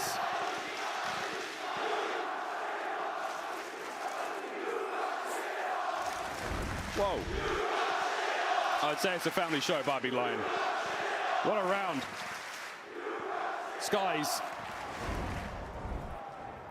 Tough round for him. Optic take the lead. We're used to Shotzzy being a silent killer, an assassin-like player as he dances around the map. Since his pairing with Pred roaring through, he is happy to let you know. What's he gonna do now? Hydra, line and wait. You gotta be kidding me. He has new spots, or is he on the ground? He has new spots. He's got new spots. Good for him. That's insane. It is Champs. Good luck checking this. A-bomb site, though, that's where the party is. Yeah, flank secure, but Kismet's going to be the guy right now for this A site. They got to be worried about the play. Kenny's trying to make it happen. He's the bomb carrier. Sib, brought down, first blood. Shotzzy v Hydra. Big win, 3v3. Hydra built different, looking to tie things up. Bomb's still not planted, but look who's setting here for the kill. It's Kismet the entire time. Can Kismet get both of them, though? Pred will be there as the insurance policy. Bomb plant. 1, none! The Guardian Angel from down under! Man advantage and the bomb planted. Choking it again. You need the bailout in this moment for the Subliners. You need the bailout, but can you get it? Skies and Hydra working together. He's been seen, but he stays alive now. 2v2, not a lot of time left. You got to cross out, though. Pred's made it away in the repositioning. Dasher with the pistol, 2 on point. Hydra makes it a 1v1. Pred. The trap was set. Match point. And the vibe in this venue is something else. Pred, 9-4 in S&D. His main issue in stage 4, but look at him now. that one time all the Optic fans like, he's on his belly. My boy, that's my guy, they said.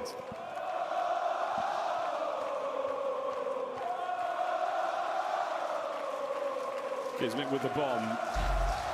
New York's attacking round. And Pred, unbelievable confidence. Unbelievable. He finds the first.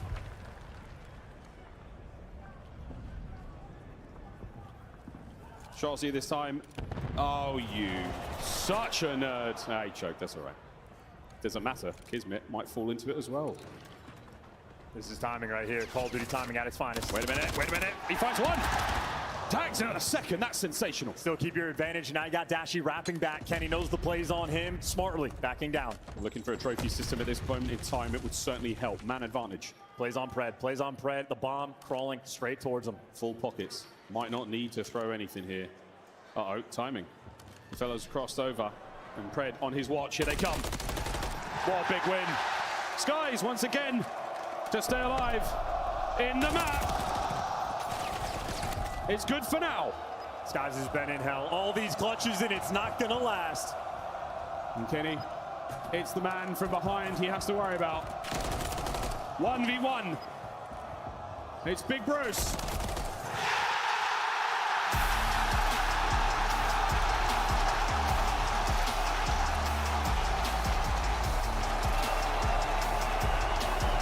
It's undeniable.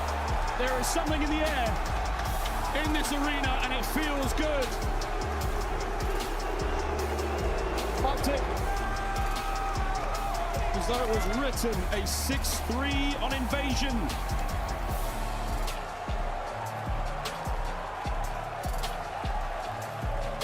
Definitely the loudest crowd we've had in COD history, and with good reason, with play like that.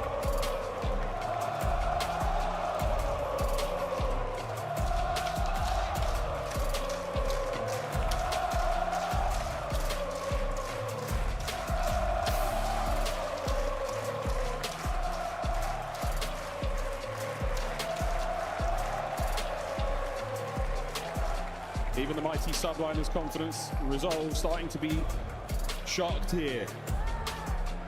And that is a big one. It is now tournament point for Optic Texas. And we are seeing cracks in the surface for the Subliners. 3 and 8 from Kismet. Everyone but Hydra negative in S&D again. Not enough. And how about that turnaround from Pred? His search and destroy, the biggest focus point going into this tournament, and an 11 bomb when you need them most, and the first bloods straight down the line from Optic Texas. That is a dominant performance. One more map, and they will be crowned world champions. So it's just simply unbelievable. Every play, every decision, the execution so on point. As we look across the highlights once again, Optic have just been a cut above. And even the man with the most clutches in these 1v1 moments, Skies, has just been nullified, made entirely ineffective. And no doubt about it, New York can pull this back, but my God, it's getting hard. And you gotta tip it to Dashy as well. Reduced to 41 HP, but just makes a montage in the clutch. Even a moment like that where he's tagged up 1 HP with 15 seconds and you still just have that belief, but the plays on point, the timing consistently going their ways. And this is Shotzi shooting with insane confidence. Here we go. The pop-offs have been electric. I feel like New York, a couple of big wins in the individual front as we go to an Invasion Control next. Their only win so far in this Grand Finals has been a Control. To stay alive here, keep their dream of back-to-back championships alive, they simply must not lose. You have the fans of Optic. They have been dreaming about this moment since 2017. So happy to see a grand finals again. Smiles on the faces of the player.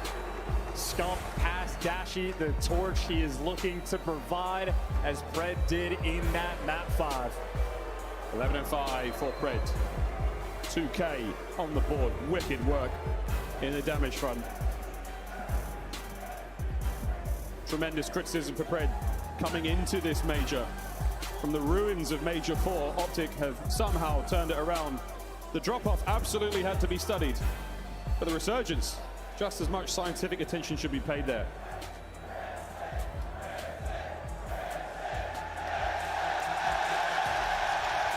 Porter is in the house. It is truly a star-studded crowd here at Champs 2024.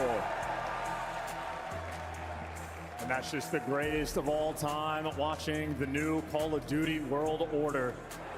This team brought together for this exact moment. A map away from World Championships, and these guys just get to have some fun now. Play loose, let it fly, invasion control, push the pace. It is a brutal map, perfect to break the subliners on. Subliners, they have been bent. They are not broken yet, but one more map will see it done. Again, an overwhelming majority. Guess who's back in the venue?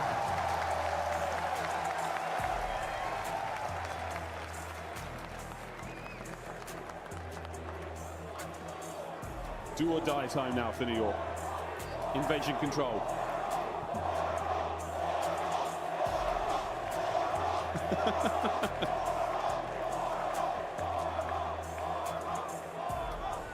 I don't think what's coming out. He's saying it.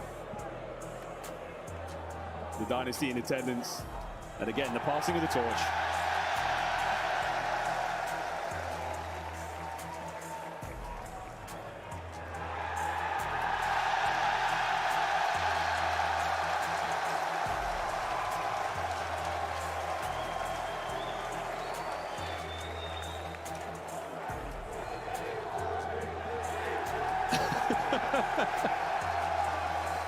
For those at home wondering what's going on, the watch parties are literally popping off. And now on stage, though, still strictly business.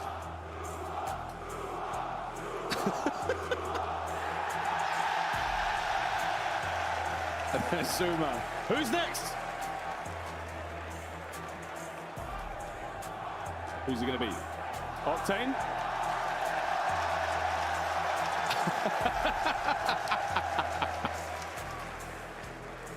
It's starting to feel that they can't lose.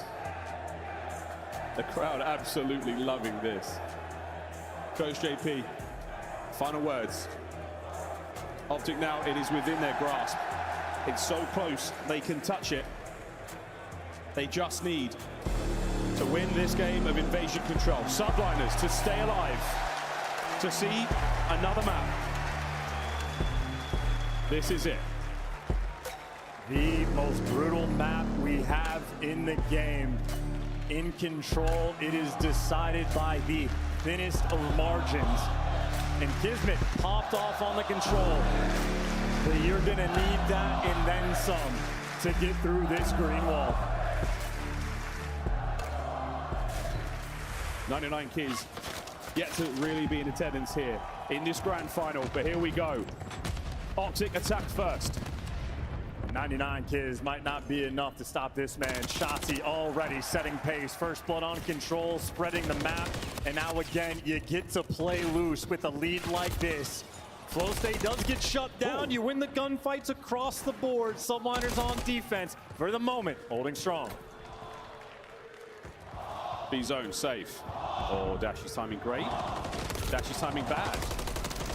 Shotzzy timing just there to save the day. Over towards A for a moment, but tall order for Kenny there to stay alive. No trophy, no help. And we talk about this map being won in one of two ways. If you can dominate someone on defense and slow down that tick progression, that is the way to go. But good awareness by Dashy. The trade's going to be through. You at least take care of Hydra.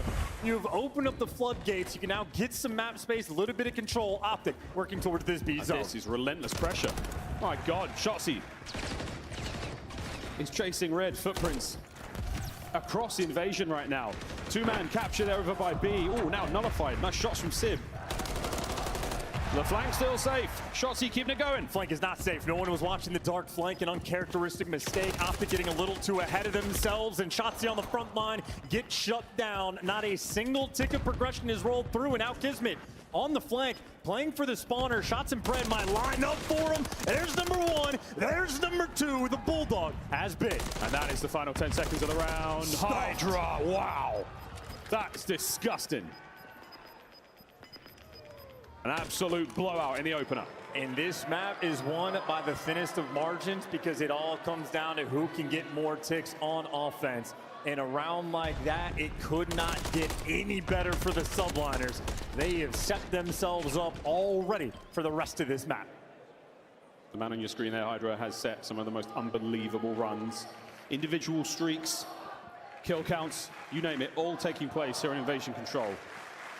One of the most dangerous players on the league in this map throughout the season. And make no mistake, New York Subliners, arguably the best team on the attack as well. Willing to keep the pressure up and pulling out spots like this in the grand finals. Respawn doesn't matter. Hydra looking for his moment. Kismet already behind enemy lines. The pieces are there. Now you're just looking for the gunfights. If they can find a couple of kills. Number 1. Whoa. Pred. Last bullet saves his head. And Optic have contained things as well. It's going to be Shotzzy, not actually over towards the tank just yet, but he's going to have to fight this entire team. He slowed him down. He's got Pred for a little bit of help. Just slows him down. Pred there to help out. Push back again. Guns up at the ready, though. He finds 2 from the deficit. There you go, though. At least you open up the floodgates to get towards this zone, but now spawn kills being set up. Pred gets 2 on one side, and now he's getting the players outside of Palace. New York Subliners trying to push past. Well, the problem, though, you're starting to run out of hit points. A lot of damage been dealt there by the Optic boys. What a shot from Kiz toe-to-toe with Dashy. Completely cuts him down, and you're still capturing B. Nice trades as well. That is everybody in the feed falling. And just like we saw in the Karachi, it's a solo capture over towards B. That just buys you time to slay. Ward Kiz again on the roam. Can he get the cruise? No, so close. Shotzzy walks away with his life. Over to B they fly. And this is where the solo capture can come back to haunt you if the kills don't flow. Sky's forced to jump off the zone. Whoa. And he's getting tagged up and chased as well. Shotzzy on the prowl. Shotzzy for the kill. The second tick, not through. Shotzzy continues to provide. Looking for a couple more here. Haven't closed out the second segment on B. That's not safe yet. 20 seconds to play in the round. You can stop this B zone. Again, we're playing for the tick game right now. Subliners gonna get the second one. That's a guarantee. Can Optic get them off before they get an extra minute on the clock. Tough. Tall order. Pred. The flank not gonna happen. Good coverage. Shotzzy still fighting from upstairs. It's a 4 spree. But it's likely to be the B capture. That's that. A minute to go. He's going to be taking his time, and he knows the extra pressure is going to be rolling his direction, and unfortunate for him, too many players above him, but has the dance been enough to keep this spree alive? He's completely aware of every player he's fighting in this 1v3, and he's still going. This is an unbelievable moment. And how often have we seen Hydra not on the chase, playing passive and letting this streak continue? Subliners playing a different game. We're just watching magic unfurl before our eyes.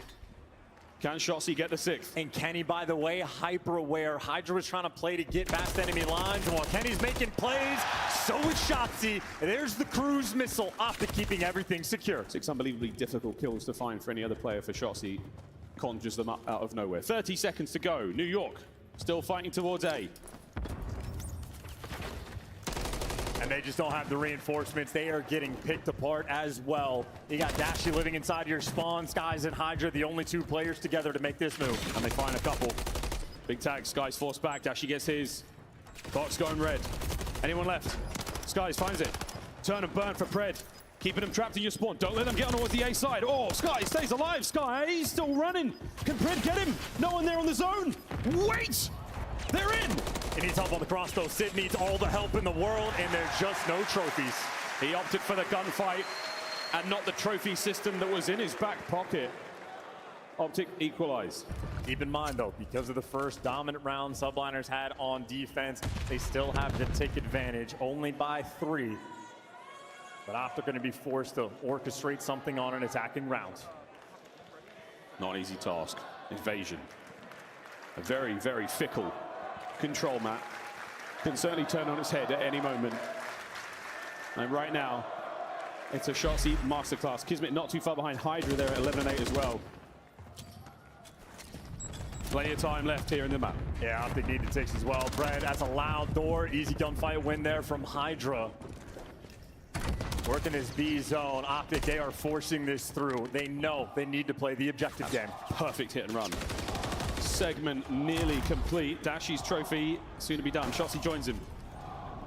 Many hands make light work over by the B zone. Here we go. Second segment on the way out. And Pred, so annoying. He sat up top house for the longest time, but while he's been hanging out in Palace, his teammates have fallen, and now you are back to square one. Optic stuck in their spawn.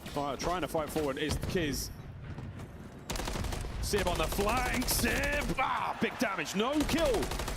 Over to Kiz. Picks it up. 17 now.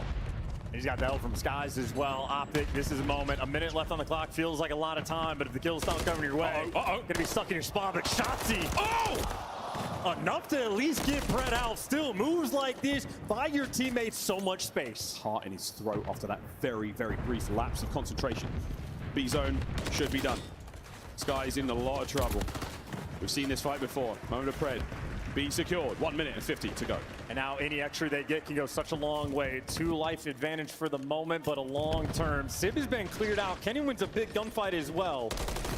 So Optic, at least when they spawn up in their base, are going to be able to get out. However, everyone except for Kenny is going to be in your base. Kenny trying to play a guarantee. Such a strong 3 down. Now Kenny. Oh, what a stun. Kiz, big win. Hyper aware, and Hydra's there for the follow-up. You got pressure and Ice Cream. AS&D control in the hands of Kismet. Where he falls, the follow-up is there. An interesting time to see when Shotzzy wants to invest that cruise missile. But the moment, far away. 18 and 12 for Shotzzy. And now battling forward, Kenny. Trades once again. No one able to get to that zone. Fighting fit, but Kenny, battling one at a time. You got to take your time. Play for the kills. You're going to stop the clock with Pred on the point. Kenny here to watch his cross. Kenny's got to go huge. Plenty of damage in. A team nade. Shotzzy finds one at the point. Oh no! Sib's down! Sib's down! Hydra! Pressure now on as the capture continues. It's going to be a 2-stack. It's going to take 20 seconds for it to go. The first tick is already through. Shotzzy finds one. The flag! Still going. Final segment. This is it. This is it. Wins from Pred. Will it secure the round? It might just. Skies! Goal line save. Kenny now in. Keep in mind, it is a 9 versus 5. Optic can win this one of 2 ways. They just need to win the gunfights. You need to trade these kills out. Goal line defense right now for the subliners. Deep breath. Just check your corners. Tagged up. Shotzzy now. It's a late investment. If he can get one, that's huge. This is in a 6v5 with no dashing. No good.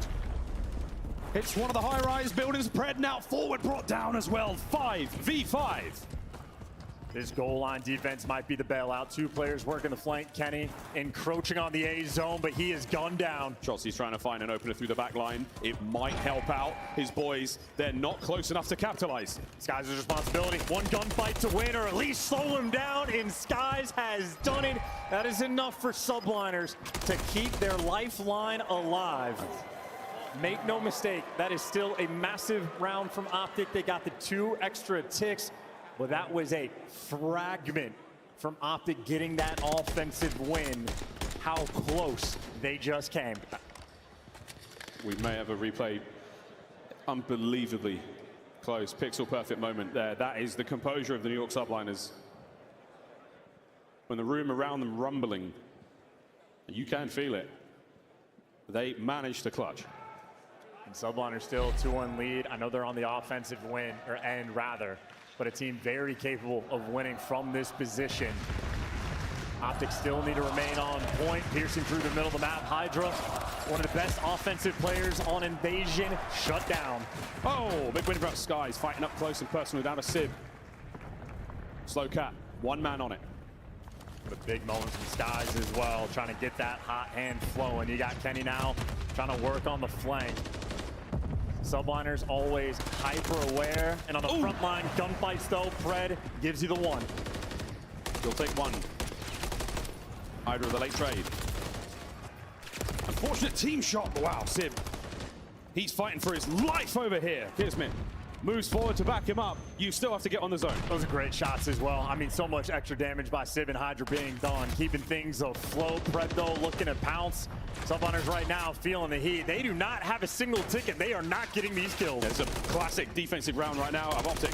What a win. Skies gets on it. Can he find 3? No, he cannot. Dashy, nice one. Kids on the trades. Easy trades, and you keep that pressure up. Again, on the tick front, Optic have a 1-tick lead. They had a great offensive round, but Subliners might have done enough to get that defense for the round 5. Have they done it? It's 35. Clock paused. Hydra brought down eventually. B zone soon to be captured. 1 minute and 36. And a lovely, healthy life count for both teams. And this is defense for the round 5 for New York, but that's only if we get there. They are still pushing pace. You are down 4-1 in series count in the grand finals. You need the momentum to try to orchestrate a comeback. Subliners looking to pop off. We slow things right down here. Subliners looking for the opening. Skies gives you 1. Can Civ join him? He does. And now Hydra. Sneaky Hydra. Brought down as Shotzzy holds the line. Still though, now you got extra players behind you. Kismet, he's working the flank.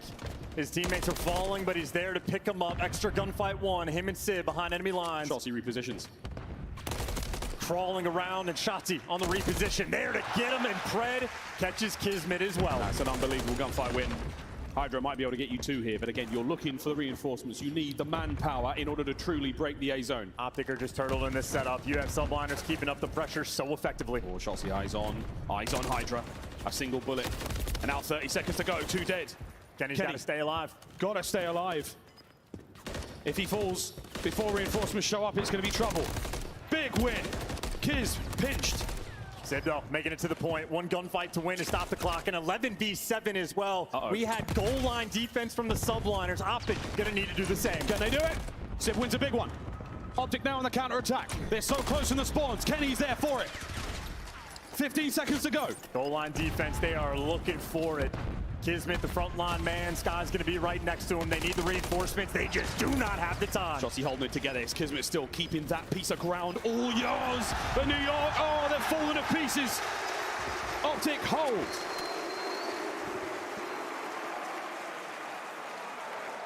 Anyone that has paid attention to invasion control knows about the existence of the round 5 cheese. It is insanely difficult to orchestrate an offensive round, but round 5s are different. The most pressure that has ever been on the Subliners to clutch up on defense, the pressure that can break you. Optic, a round away, and the rings are theirs. This is it. Championship point. For Optic, 1 more. And I can't wait to see this play call off the break. Optic, deep in standard, straight towards B they go. The attacks have been decisive. First man in, Shotzzy onto the point. Pred loses the battle for mid. And you right now, if you're the Subliners, you can't afford to play different. You gotta keep the pace being set, but right now it is Shotzzy setting pace. He lets one through, and the next up, we'll see if this pays off. Nobody there on the point, a lot of noise. Shotzzy, here he goes. Kenny on the zone. That's 3. Totally stuffed the attack. Pressure now towards B. The go button has been hit. Now he's playing for the spawn kills. The thorn in their side. Shotzzy is godlike in these moments, looking to deliver. The light goes amber for a moment. And you can see on the mini-map too, it's Shotzzy over by blue, wins the gunfight. And number 4, Dashy, might have found the route to get to this A zone. Slowly but surely, Bruce now finds his way in. It's it. Both zones under attack at the same time. New York split the difference.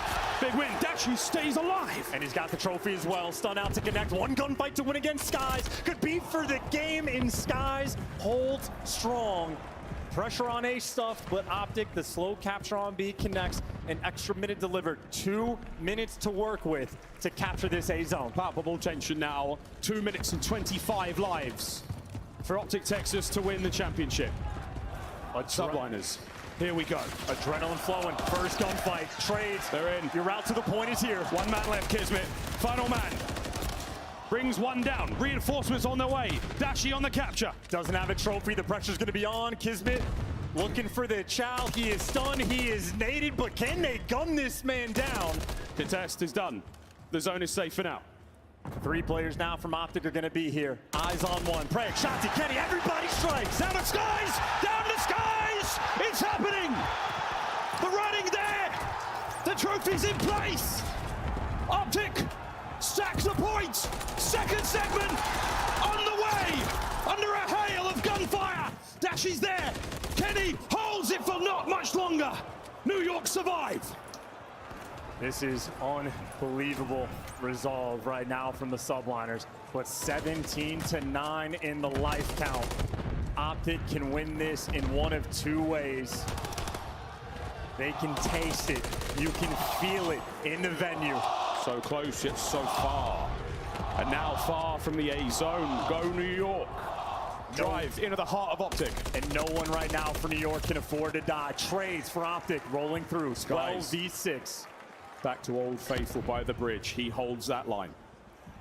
You need the nerd spots to work. You need it to be on point. Optic taking space on the map. They're looking to set up this push. This is the final kill. 5 remaining. Dashy's in. Well, lightning strike twice for New York. Over to Pred. It's starting to happen. New York are down. Optic Gaming are the champions of the world.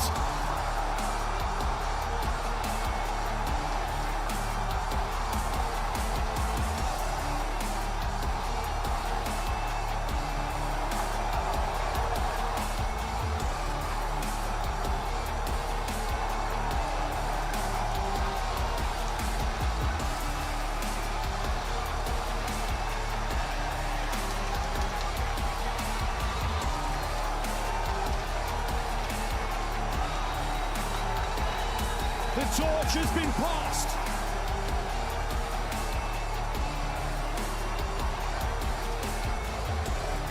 A new age of Optic. The dynasty with their blessing. Last time we saw them in a final, nearly 7 years ago. And now, the new Optic are your champions.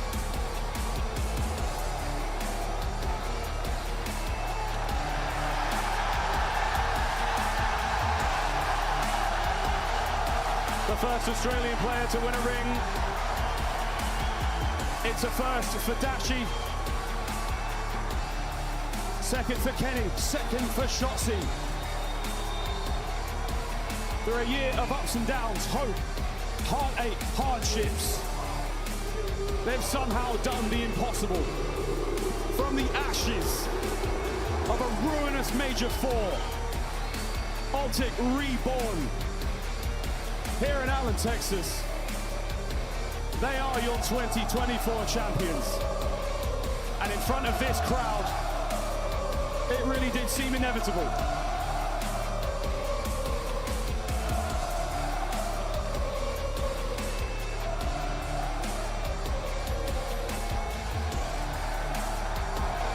Ladies and gentlemen, I give to you your 2024 Call of Duty League champions, Optic Texas! Now we pass it on over to General Manager of Call of Duty League Esports, Daniel Say, to present the trophy. Thank you, Blaze. Thank you to all the fans in this arena around the world tuning in for our championship weekend. Before I hand out this trophy, there's something I'd like to do really quickly. Got it, wait. This year for Champs, we did something a little different. Instead of the league hosting, one CDL team volunteered to host Champs. I've seen this team work incredibly hard over the last several months to make sure we have an unforgettable 4 days. Please give a round of applause to the Optic staff that have worked incredibly hard for these past 4 days.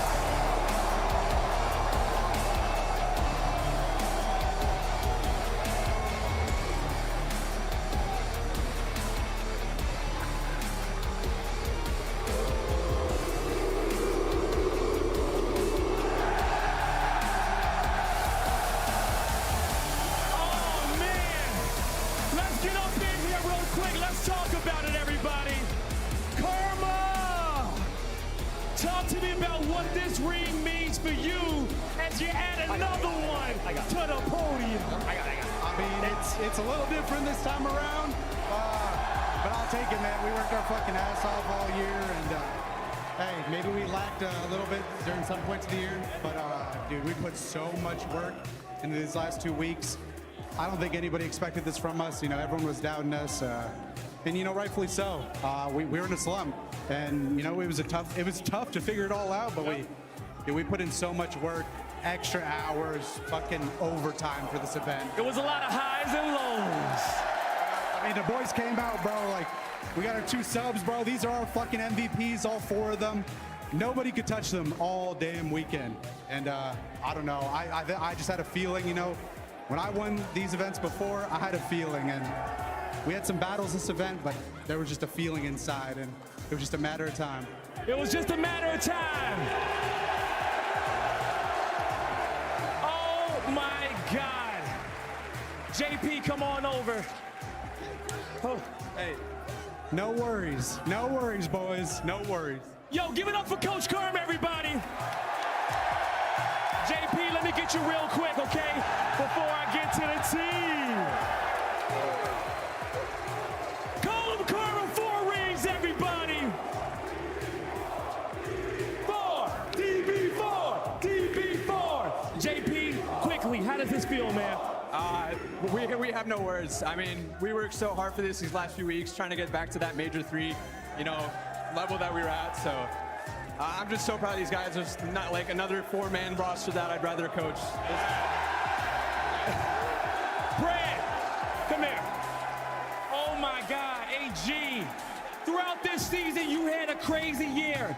There was a lot of haters out there. There was a lot of people that doubted you. But here on the stage, you get a chance to call yourself a Call of Duty champion. How does it feel? Man, it feels fucking great, man. Honestly, hey, fuck all the haters that doubted me and my team. Because at the end of the day, man, we believe in each other, man. And this moment is the best shit. I can't even speak, bro. Honestly, holy fuck. You said enough. Give it up for Brad, everybody. Kenny, come here, Ken Dog. We got Bandana Kenny up here. You gonna keep the bandana? You gonna keep the bandana or you gonna throw it out? Kenny, talk to me about how does this feel for you to get your 2nd championship? Feels amazing, obviously, to do it with another team. Love these boys. We worked for this. It's a lot of ups and downs for us, but overall, we won it. So I'm happy. I appreciate all of you guys, all the support, and I love you guys. That's it. Now, Texas, help me out for a second, because I think you guys know what time it is. Shotzi, come here.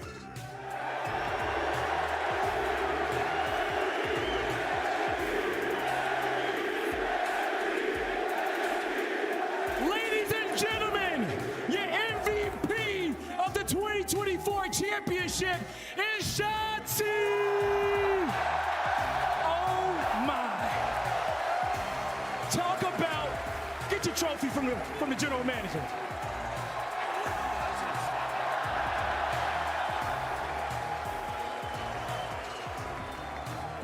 Don't let him drop that one, Brad. Shotzi, the superstar. You did it. You evolved into another level here on the main stage. What does this mean for you? It means everything, man. To do this in front of the green wall, you know, my first time winning a ring for you guys. I'm just glad that all the effort that we put in this year, we were able to get it done for you guys. He's a champion again.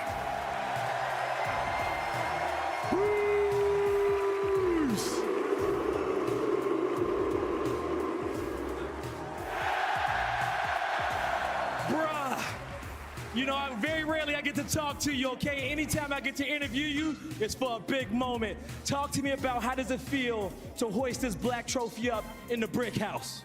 The first thing I want to say is I want to gas on my teammates because I couldn't fucking buy one in that series, so they absolutely carried me.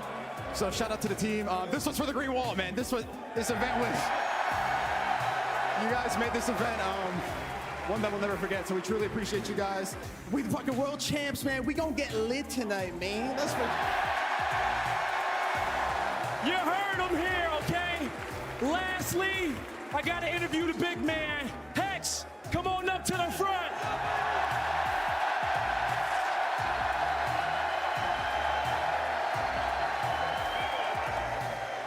Man, oh man, you guys hosted this event.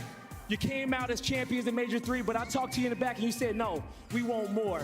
We want to be world champions here yet again. How does it feel to do it in front of all these fans, these faithful fans here in your home state? Well, first I gotta say my voice is a little coarse. I've been yelling, but none of this would be happening. None of this would be possible if it wasn't for every single brick in the green fucking wall.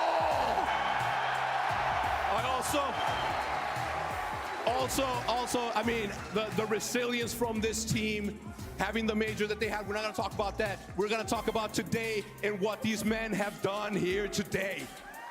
Let's go. This one, like all of them, is for every single one of you. That's it. All right, let's get the team in the front one more time. Get in front of the brick house. This is your house. This is your championship. One more time, Texas. Make some noise for your Call of Duty champions, Optic Texas.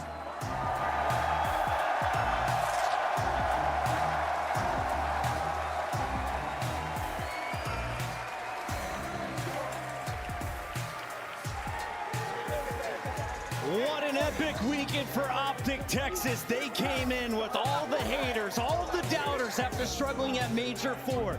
But Optic proved they are playing possum, a perfect run through the winner's bracket, and now they complete the run with a 5-1 on the home turf. Placer, this was a ridiculous performance. New York played their hearts out, but Optic was on another level. Incredible performance out of Optic Texas, from a 7-loss streak to winning Call of Duty championships.